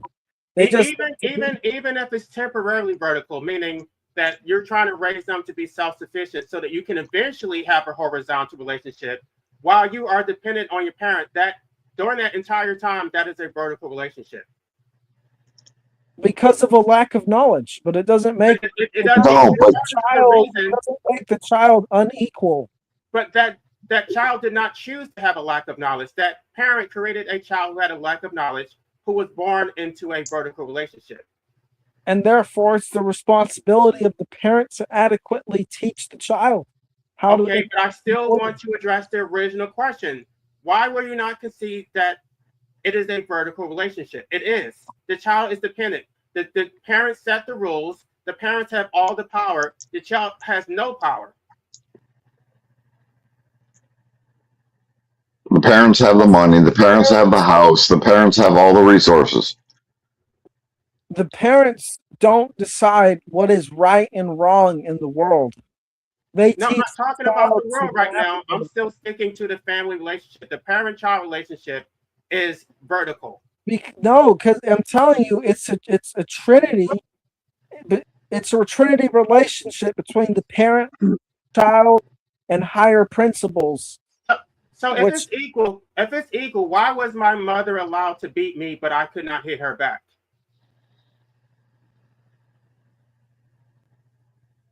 Well, the only reason for that is because they're bad parents who are taking advantage of a But child. they're only allowed to be bad parents. They're only allowed to be bad parents because the power is asymmetrical. They have all the power. I had none. If we had equal power, she would not have been able to abuse me. Right. Yeah, just the physical dynamic of a parent being 150 pound and the kids, 15, 20 pounds. That's right there is a vertical. Well, not necessarily, because the kid who could weigh less could be more intelligent. Maybe, but he's subjected to the physical power of the parent. Wait. I could have been more intelligent than my mother. She still was stronger than me. She still had power to beat me with this extension cords. So how is that an equal? How is that a symmetric relationship? I think I misheard Pastor D because we were talking over each other. I thought he said there are kids who are 15 or 20 pounds heavier than other kids, and that's a... No. I said the parent weighs 150, 180 pounds. The kid weighs 15 to 30 or 40 pounds. Right there, that's an unbalanced vertical relationship. Yeah, just the physical size difference. Developed. I don't I'm know sorry. about Rousseau, but Rousseau talks about the two discourses of inequalities. He talks about natural inequalities and then unnatural inequalities. So natural inequalities are things like strength, natural abilities, and then there are inability or things that are created by society like wealth, power, things that are not natural, things that are created because of civilization. The fact that you're a child who is smaller than your parents is a natural inequality. It still doesn't mean that's not an inequality. I'm smaller than my parent, which means that they can do what they want with me. They can beat me. I have no power to resist that. Yeah, which makes it vertical, especially when you're a young kid. Yeah, the food chain is also vertical, I think, largely. I just think that it's not, when you're trying to have debates with people or discussions, if they're not willing to concede anything, even when you have already established your point, then it really goes nowhere. It's like it is a vertical relationship. That's not even my opinion.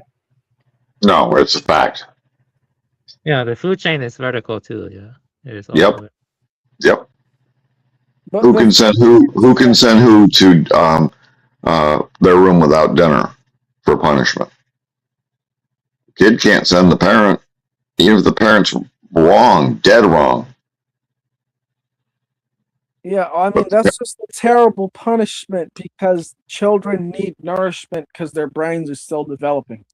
Well, I agree, but they didn't consent to need nourishment because they never asked to be brought into existence. That's something the parents chose. So the parent created that vertical relationship in the first place. But I'm telling you that the point is to evolve the vertical relationship to be a horizontal Okay, relationship. so now It's an you're ongoing finally admitting process. that it is a vertical I relationship. That's said- all I wanted you I to do. said it's balanced. It's because it's both at the same time. No, The you said the point is to make it a you said the horizontal goal is relationship. to evolve the vertical relationship, which means that the See, relationship this was is vertical. why I don't like debates because it's always like a gotcha. Like, oh, I got you. I'm not trying to whatever. I'm just trying to get to that one point. I think you're assuming that I'm trying to back you into a corner. I'm just trying to establish that one point that it is vertical. And I'm trying to make the point that it's balanced. Okay, so if it's balanced, that means that if my mother beat me within the extension court, I was just as strong as her, and I could actually dominate her the same way she could dominate me. Well, you could right now. No, I'm not talking about right now. I'm no longer, that parent-child relationship has dissolved. I'm talking about when I was a child. That parent-child relationship was vertical. She could dominate me. I could not dominate her. Well, I mean, it comes back around, right? As you get older and they get older and they get weaker, they're basically like the strength of a child, and now you're the strength of the adult. I'm not talking about now. I'm talking about then. I'm talking about but this is how natural law works. It doesn't work immediately. It works over time. This is a non sequitur. You're not addressing my question. You're talking about what happens after the fact. Well, I did. I said that it's balanced, and I addressed how it's balanced because when I was in her household, and she could dominate me, how was that balanced? Because the same strength that she had and you had then is basically equivalent to what you have and she has now, or if I don't know how old she is, but you know, if she's like 80 and you're like 40 or 50 or whatever, you're going to be a lot stronger than she is. It's basically like a parent or an adult fighting a child. Are you doing this on purpose? Because I'm asking about when I lived with her from the age of 1 to. I don't think you're understanding my point. Is the thing is that it's balanced in time. It doesn't change the fact that she still has the power to abuse me. And you have the power to abuse her. You know, elder abuse is a thing. If you have that. I'm not saying you are, but I'm saying that potential is there. Okay. Let me just, I have to make an extreme hypothetical. Let's say I never reached the age of 18. Let's say I only lived to 13 and I died at the age of 13. I never reached adulthood. During that relationship, before I died, was that a vertical relationship or a horizontal relationship?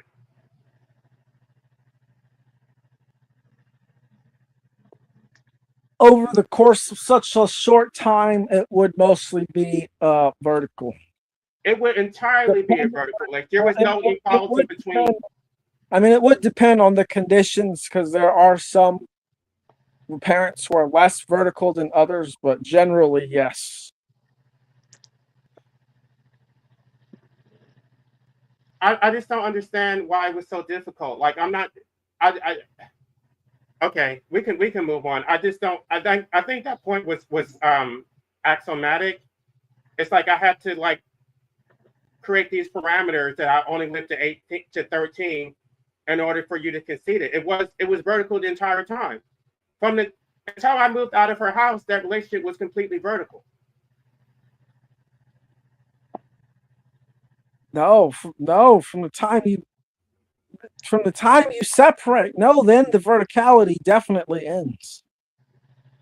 I said until I moved out. So while I was still living in her house, it was vertical. She had all the power.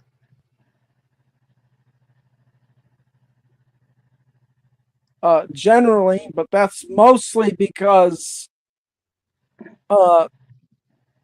it's difficult for children to interact in the world. It has nothing to do with the world. I'm talking about while I was in her house, she was abusing me. The outside world had nothing to do with it. It totally has to do with the world, because if you lived in a different civilization, the world would raise you. You like, it could be like a commune type civilization. It could be like the Dogons. It could even be more like the Vikings. It wasn't the burden wasn't solely on the parent, like the community raised the child. How does that help me? Because in some parallel world where people have freedom, how does that change the relationship that I have with my mother? I still was abused. I can't. I know. All I can tell you basically is that you have trauma. You got to work on the trauma. It's a you problem. I know it's that's really it's what not it's a you problem. It's the relationship of the parent-child relationship. It's vertical. So if they want to abuse you, they can because they have all the power. That's how the relationship is structured. Also, I want to add something that's related to that. Since the food chain is vertical, that means all of nature is based on trauma, all of it. And human beings are unique because we can understand that. When we really look at life honestly, it is largely suffering and trauma based. And so, I would say that, it's dumb. The internal you are referring to, it cannot really it cannot be embedded in the world, in the way you're saying, because think about it, it's cyclical and it's in a vertical cycle, so that means trauma is everywhere and stuff. So yeah, you're throwing exactly. The nature of life is eat or be eaten. Now we are on top of the food chain, so we're lucky, but it's based on you eating and shitting and eating and shitting and eating and shitting. And that's very vertical. That animal dies to sustain you. Yeah, I would say that even though we're at the top of the food chain, the people who think deeply, there's an existential pain. That pain is something else. That's true. That's true.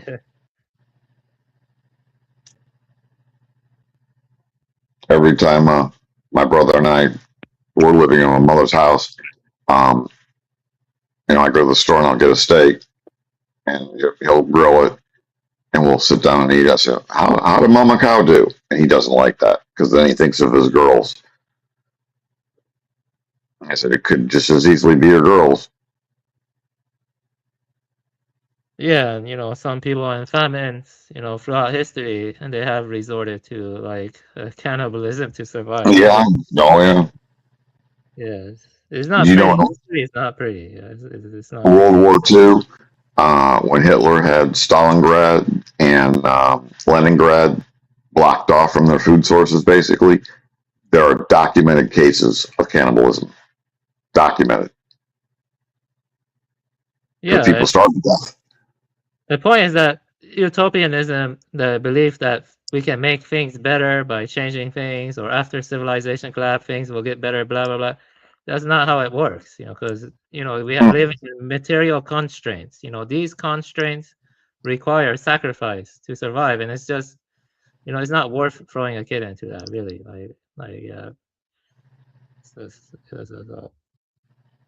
Better to ask,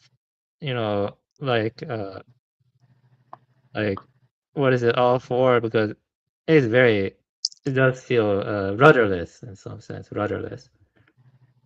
Yeah. I don't understand why it's so hard to imagine a world where there's not a group of people who are just leeching off of everyone's labor. Because that's basically what I'm describing, but I guess it's just impossible. Yeah, but I'm saying that world nature is in a sense leeching off of us too in some ways. Because think about it, is what I'm saying. These constraints that are imposed on us, you know, it didn't have to be this way. I mean, when I look at a nice piece of artwork, I can imagine a better world than this one. You know what I mean? Why did the world have to be this way? You see what I'm saying? Right. Right. Yeah, like, I think even if it's possible to imagine a world without domination, I would say the parents should create that world first instead of creating children in this world and leaving the children to create this fairy tale world that does not currently exist. Yep. Yeah, and like I said, a way we could do that would be if, like,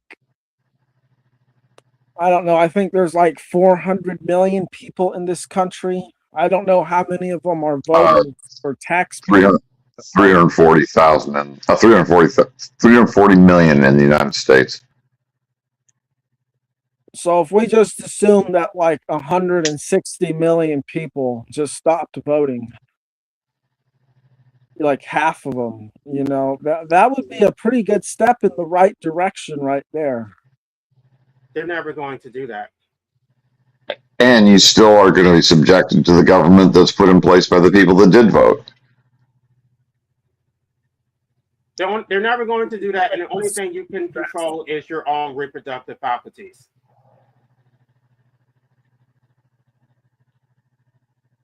A vasectomy is a walk-in procedure. You walk in, takes 15 minutes, you walk out. Recovery is usually within a day or two. And you still have all your blissful sensations when you orgasm. You still have ejaculation. You still have the sensation. You just neutralize the weapon of mass infection. Oh man. for me, Yeah. condoms are sufficient. For me, condoms are sufficient. Yeah, there you go. Yeah. Yeah, I never understood how people could have so much lust and they don't put on a condom. Like man, like, are you guys animals or something? Like really? Like I put on the condom. I take my time. You know, some people are like Yeah. possessed or something. Like I don't get it. Like I cannot make a big accident like that. Like having a children. No. Oh, it fucks up your life. It puts their life, both lives in jeopardy.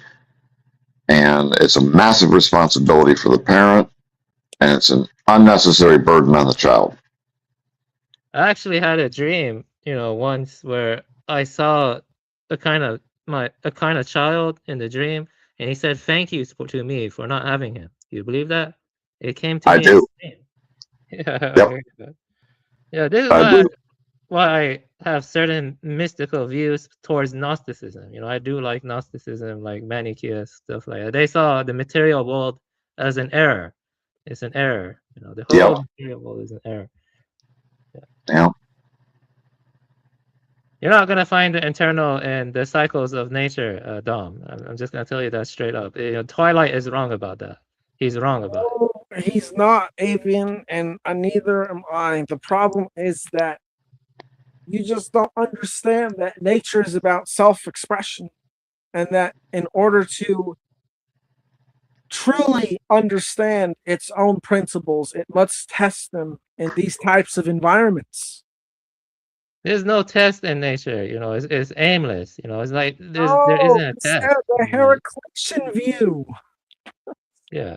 Well, you know, you see, the Earth isn't as kind as you think. You know, there's no that Oh my the mother Well- goddess crap that Twilight supports is just pure naivety.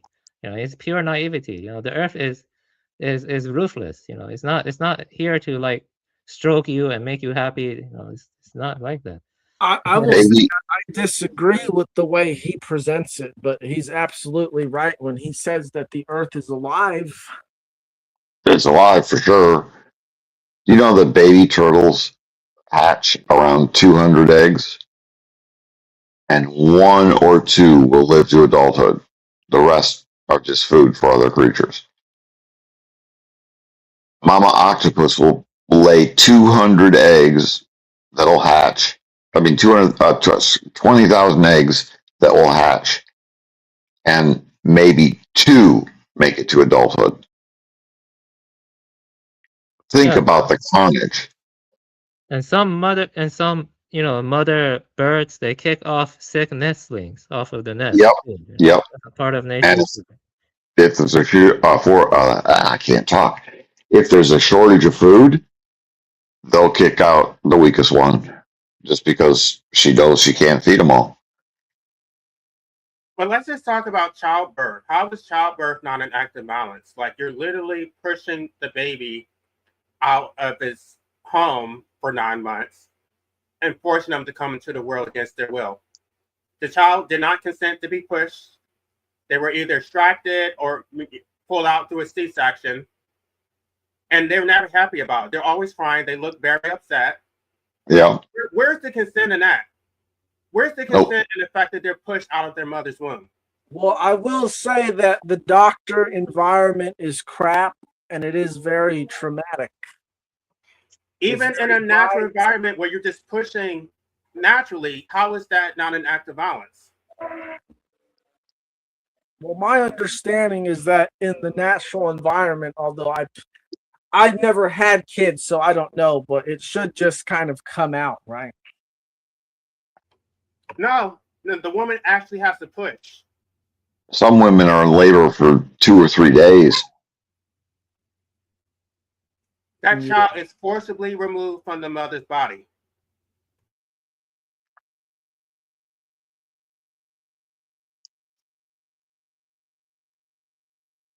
I think it's easier the more kids they have. Still gross. Okay, if you push an adult, you would recognize that as an act of violence. But because you're pushing a baby, all of a sudden that we're just going to ignore that and not consider that an act of violence. It's a miracle, LA. You know that. It's a miracle. It's not really an act of violence because it's the waters forming life. And this is recorded and talked about in mythology, like Egypt, and I'm pretty sure Mesopotamia too, where they talk about the Abzu, or they talk about the Nun, which are the primordial waters where in Egyptian mythology, Atum comes out of. So it's not pushing someone, it's the waters giving birth to life. The waters giving a new generation experience.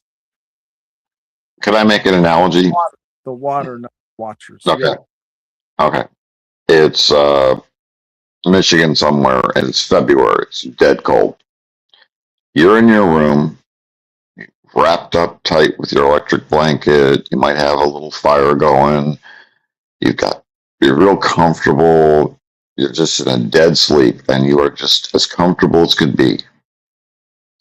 And someone busts in the door, rips you out of your bed, takes you outside where you're freezing, and says, "We're going to a party, and you're going to stay for 80 years if you like it or not," and then drops you off, and you don't want to be there.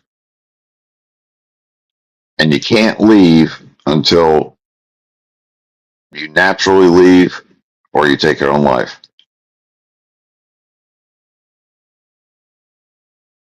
And someone else made that decision to rip you out of that warm blanket, take you out into the cold environment, and take you to a place you don't want to be, and then you got to be there for 80 years.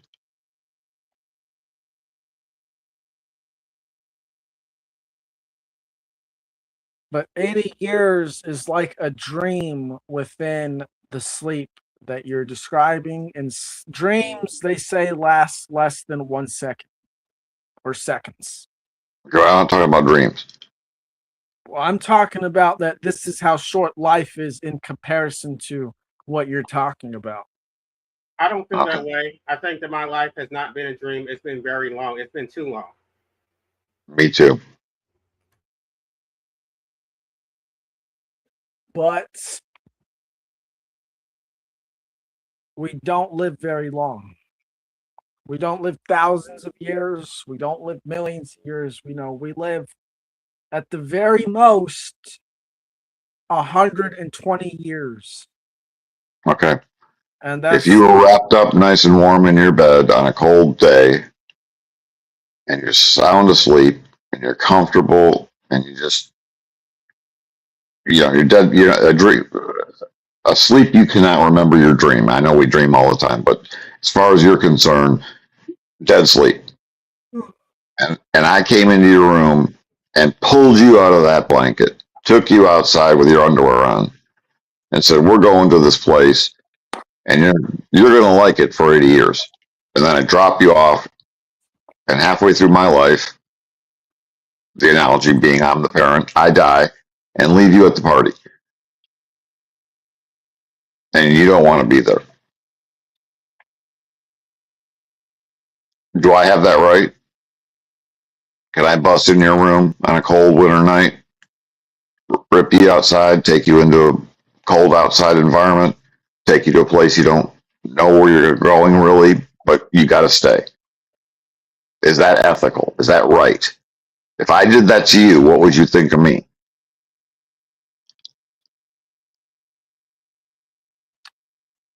Well, the thing is that you aren't necessarily, it's not really like that, because it's like, it'd be like if you're the person who is breaking into your own room and waking you up from your own sleep. No. I'm a stranger. Simultaneously. I'm a stranger.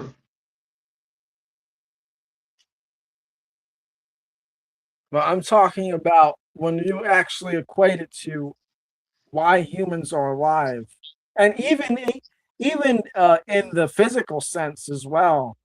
It is ultimately one thing experiencing itself as different individuals who have agency forever, eternally. Okay.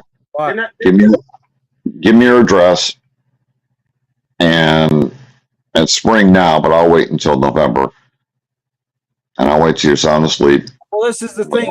You're anthropomorphizing this metaphysical thing. Is that it's beyond just this of having a child. It's beyond just describing it as a transgression the way you are. How is it not a transgression? Okay, go ahead. I'm sorry. I'm done. Go back to this whole argument that we only live 120 years, so therefore suffering is finite. If someone only sexually assaulted you for 5 minutes, would that be justified? No. No, because it's a violation regardless of how short it is. So why are you making a different standard when it comes to forcing someone to exist? The point is that it will end. That's the point. Right, but a rape will end. Right. If someone beats you up, that will end. Like, that doesn't justify it. I also want to add something to what Dom was saying. You know, Dom, you said the Earth is like a superorganism, like Twilight. Okay, then why should the Earth forgive humanity for driving so many species to extinction? Isn't it better that mankind go extinct and give some breathing space to other species or something? Don't you see, like, you see that? But what about state oppression? Because that will end too. That basically means that the state can be as oppressive as it wants because this is temporary. It's going to be over at some point. Yeah, the state will end before humanity does. So then, so why even be an anarchist? Because you're just basically against something that's going to end on its own. Because the state is unnatural and we need to revert back to the way things were before the state or something similar. I think the state is bad, but in the post-industrial context, but I don't think it can truly be unnatural because, you know, it's a natural expression of the domineering and domination aspects in the human biology, unfortunately. And it right, yeah. Basically, might makes right. So it's the same thing as procreation. You have the might. You can force someone to exist. The state has the power to force you to submit. It's the same thing. The thing is, though, right makes might. You see, might makes right is insinuating that the masculine is leading the feminine, but right makes might is insinuating that the feminine is leading the masculine. And this is when balance occurs, because the masculine's whole purpose, from an occult and esoteric perspective, is to defend and protect things. And the feminine's whole purpose is to generate and create things, or I should say, guide. It's to generate and guide things. And so from this aspect, the masculine is to protect the feminine. So when you say that might makes right, you're basically saying that protecting and defending for the sake of protecting and defending is justified. And you're completely forgetting what it is that's necessary and important in life to protect and defend in the first place. And I think people should protect people from life, that they should not impose that on in the first place. So that's what I'm doing. I'm protecting the unborn from that original imposition.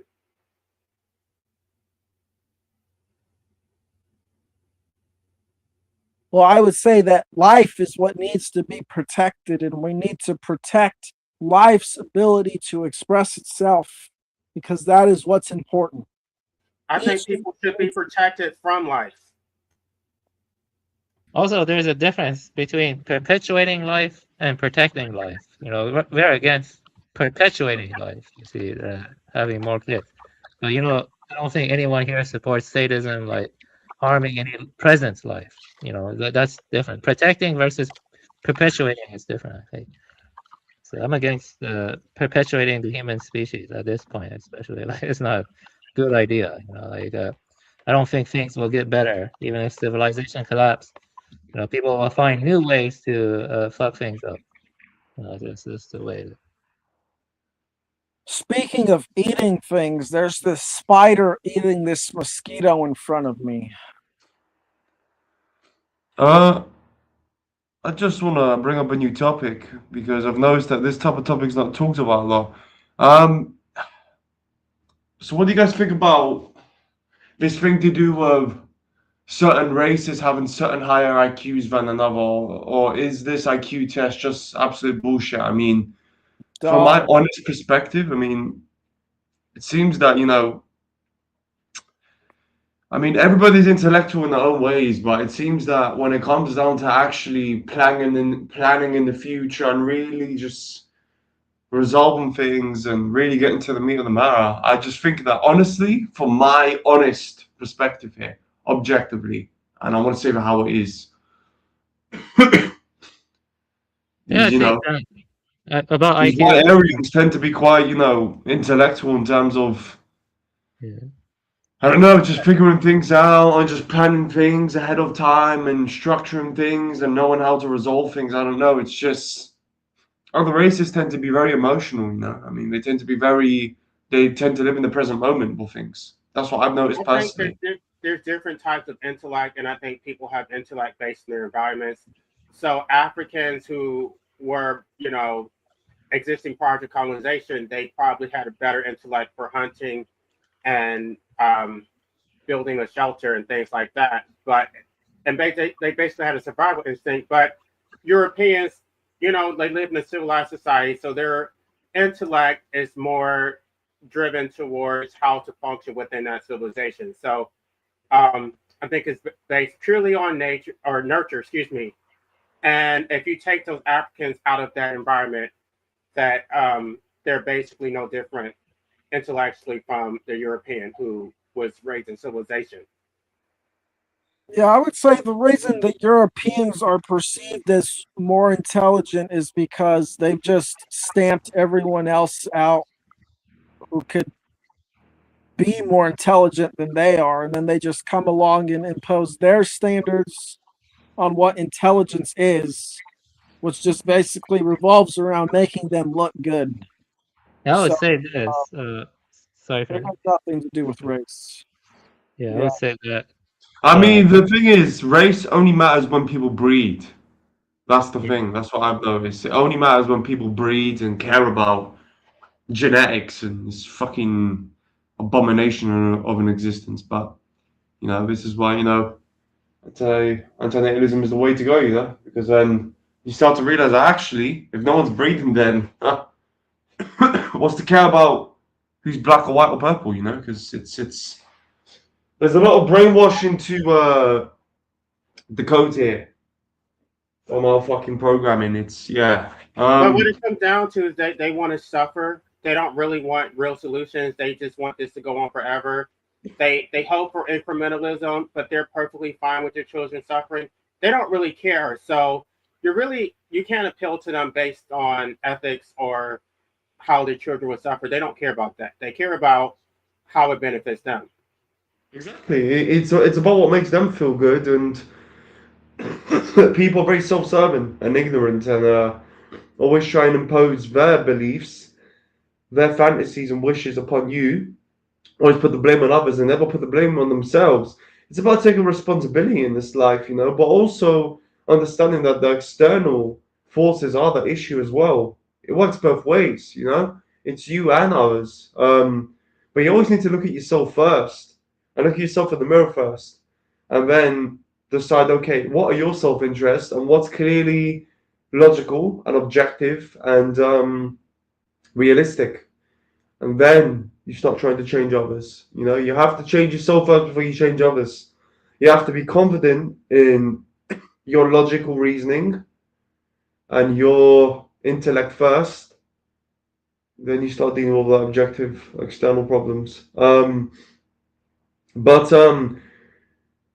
was recently having a huge chat about you know, the state and all this stuff last night with someone. You know, it's just, the problem is that even if you do get a legislative proposal, they're going to have to get verified through the state itself.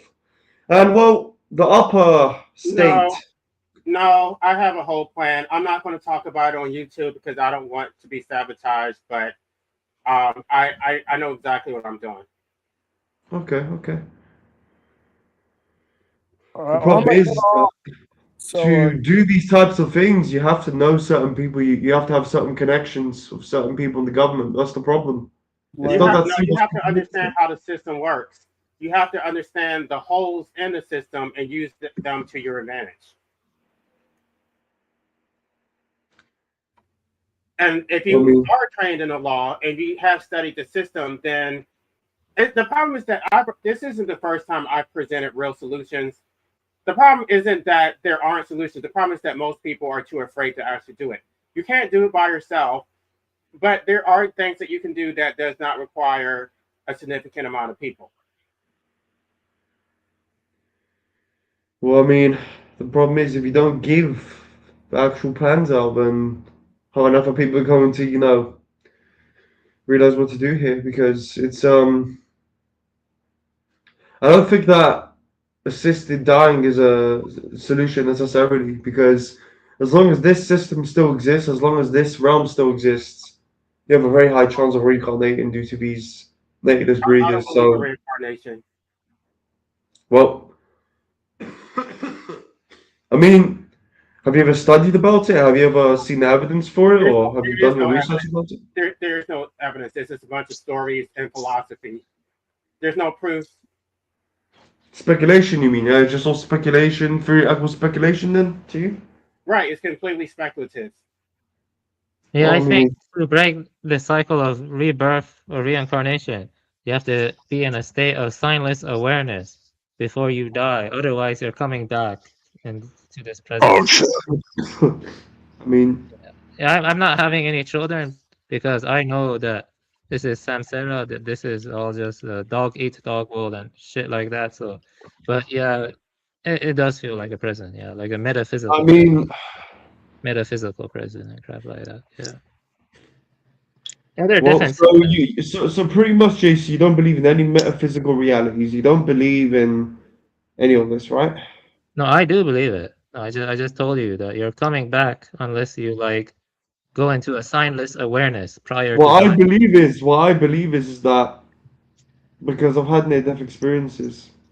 I don't know if you guys have ever had any near-death experiences, but you teleport somewhere in the astral, and get these entities, these extraterrestrials, who can disguise as anything, who can disguise as your dead grandma and all this stuff, and they'll come to you and tell you it's time to go back to this white light.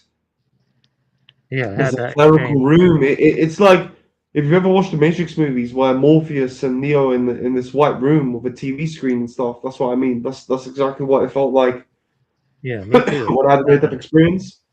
Yeah, I've There had was this that white room. experience. Yeah, I've had it. There was this white room, and then I started seeing the void for God knows how long, and I just instantly teleported back here. But you know, it was a very interesting experience, that's for sure. But if near-death experiences, it's not if, it's clearly observable because it exists and there's evidence that it does happen. So, you know, entity abductions and stuff. Since these things exist,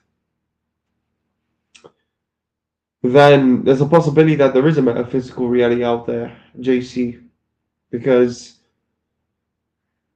if these types of speculative events, as you say, aren't real, then it means they're not even possible to happen, but it is possible to happen. So it means that there is a chance that there is a metaphysical reality after death. I mean, it's pretty much you kind of have to use logic here, right? Because Yeah. Can you hear me? Can you hear me? Yeah. I would agree with you. That sounds like Bardo from the Tibetan Buddhism, and they describe what you experience very similarly. And we can go deeper into the metaphysics, but I think you have to be in like a state of nirvana before dying, and then you go into what is called peri-nirvana, and then you end the cycle of rebirth. But I do believe in rebirth. You can read about nirvana and peri-nirvana. Peri-nirvana is the final nirvana. That's where you die. And so, if you're in a state of nirvana before dying, you're not coming back. But yeah. Do you believe in extraterrestrials? Yeah, they're like divas. They're like higher beings. They exist on higher vertical cosmology. They probably do something like loosh farming, or they're like, they do something like They're that. pretty much the ones running this reality, and there's a lot of. I was explaining the live streams to JC and the rest. They literally troll us in human form. They're everywhere, dude. These fucking shapeshifting entities. They're fucking crazy. They got advanced technology, millions of years ahead of us. It's just crazy. I mean, Yeah. very advanced beings. I think the material universe could have been created in error. If you read about the Cathars, they were onto something. The Cathars, and I've been reading this one thinker. I do not agree with everything he says, but I recommend you look into him. Nimrod D. Rosario. He wrote this book. He talked about the Cathars a lot and how they're like trying. Let me explain his metaphysics. Okay, in the beginning there was an origin. In the origin there were a multiplicity of spirits. They were gazing at the center. There was a hole in the spirit sphere, and one of the spirits escaped, betraying the other spirits, and it causes the spirit sphere to invert. Okay, and then that spirit becomes the demiurge, and it plasmates and shapes forms in the world of matter. So it's like trying to in the process of evolution, it's trying to enchain our spirits more into the process of evolution, so it can feed on us, and do loose farming. And so unless we return back to the origin or end the cycle of rebirth, we're stuck. How I see it is that there's two consciousnesses at play here. Matter, which is us, the parasitic matter, which is dying, and there's source energy consciousness. And it's the source energy consciousness has merged physical matter. Decouple the energy of the consciousness. But the thing is, these people would say, you need to merge with matter so you can be, because you can't be able to transmute the source energy. You're not God, all this stupidity, this make-believe fantasy stuff, thinking that there's a superior controller. These types of people, man, should be fucking... These people which always try and class themselves as a lower being, or that they're not capable enough of doing things for themselves. These types of people deserve slavery, man. These types of people are the reason why this matrix keeps fucking running. They have a cancer of this matrix. Keep everyone stuck here with their bullshit beliefs. Well, it makes them feel good. You know? You can only be able to help yourself and save yourself, bro. You can only think for yourself. No one's gonna come and save you, bro. So no one's gonna be thinking for you, no one's gonna be creating for you, no one's superior to you but you. You are your own competition. Yeah, I agree. Yeah, definitely. Yeah. I mean, Basically, if you stand in the middle of nowhere, you can only compete with yourself, buddy. No one's gonna be coming and fucking competing with you because there's no one to compete with but just you. So you got your own problems, dude. yeah, definitely agree. Yeah, and this world is like a present, you know, and these beings, these like I don't know, these they're lush farming or something. They exist. Bastards, fucking evil, cruel bastards, and the problem is, right? As long as these entities exist, as long as this system keeps running, as long as this matrix keeps running, there is a high risk that we might get reincarnated back here. Because as long as they keep the slave farm running, metaphysically speaking as well, they have this ancient technology of some sort to like merge you with like soul ties and all this soul. It's crazy stuff, man. These beings are very advanced. They're not fucking stupid, okay? Very, very sophisticated beings. Yeah, they're archons. Archons. No, they're entities, dude. That's what they are. Yeah, the Gnostics call the entities archons. Expressive dudes in disguise. Yeah, but the ancients, you know, like the ancient Gnostics, like the Cathars, they call them archons. So that's just what they call them, archons. Archons. You can go read about them more. That's the archons. People don't understand what the archons actually are. In reality, they're just extraterrestrials farming people. And but yeah, I just need to be Iraq real quick. Yeah, and something like that probably is going on. It wouldn't surprise me. And so, but it does feel like material existence is some kind of error or something like that when you get down to it. So especially, you know, looking at, it's not good to perpetuate that error by having children. You know, so yeah. Like what's weird is human beings can create artwork that is far more preferable than living in this universe. Like artwork that it's very strange. Like it's like, you know, like Moomin Valley, you know, from Tove Jansson created this imaginal world called Moomin Valley, and that world was much more pleasant than this one, generally speaking. And she had like a psychic link to Moomin Valley. She wrote 7 books. You know, she lived in Sweden or Finland, and her stories got very popular. But her last book was very depressive because her mother died, and that affected her own psychic link to Moomin Valley. JC, you know the guys. Here's the problem, right? When you're talking about how the system works, well, no, JC, you don't cooperate with the system. You destroy the fucking system. That is clearly wasting your time or playing pretend fantasy talks. You know, make believe stupid fucking civilized talks and stuff. The only solution is to destroy the state and destroy the system, which is causing all this misery for you in the first place. You don't work with a system, you don't cooperate with it, and you certainly do not talk of it. You destroy what is clearly harming you. You destroy what is clearly opposing you, right? The system will never favor you regardless. So, you know, you can be able to have some little ways figured out with it, but as long as that system exists, there's still going to be a lot of problems for everyone else. So you have to look in the external picture. This is what I was saying about, it's never racist, guys, but I just have to be brutally honest here, you know? It's just what I've observed. It's nothing racist. No, I don't want to be offended here, but you know, it's non-white people tend to always just live in the present moment. I don't know. They just, in terms of their intellect, they just tend to be very, you know, they tend to not really think in the bigger picture here. They just tend to be very, I don't know, man. It's just something I've noticed. They always live in the present moment. They never really think big in the big grand scale of things, you know? They think that one solution is going to be enough, but what they don't realize is that these entities, these elites have multiple backup plans to keep the slave system running. The system will not favor you regardless. It might give you a few chances to escape yourself, but that's not going to solve the actual problem this entire existence in the bigger picture. Yeah, Because well, you'll still get. you're mixing up a lot of stuff. But let me say some stuff. I chose not to have kids. I see bringing children into this world negatively. I see the modern state, post-industrial state negatively too. But about this universe or the material realm, I don't want to come back. I want to end the rebirth or whatever, if it's possible. But the point I'm making is that it's not good to mix up too many about the people. There have been, Indian and Chinese and Iranian anti-natalists in history too. They didn't see the perpetuation of the species positively or whatever they did. Yeah, Are you from the Middle East originally, Buddha, or are you Chinese or no, I'm Persian. I was born in America though. Persian? Okay.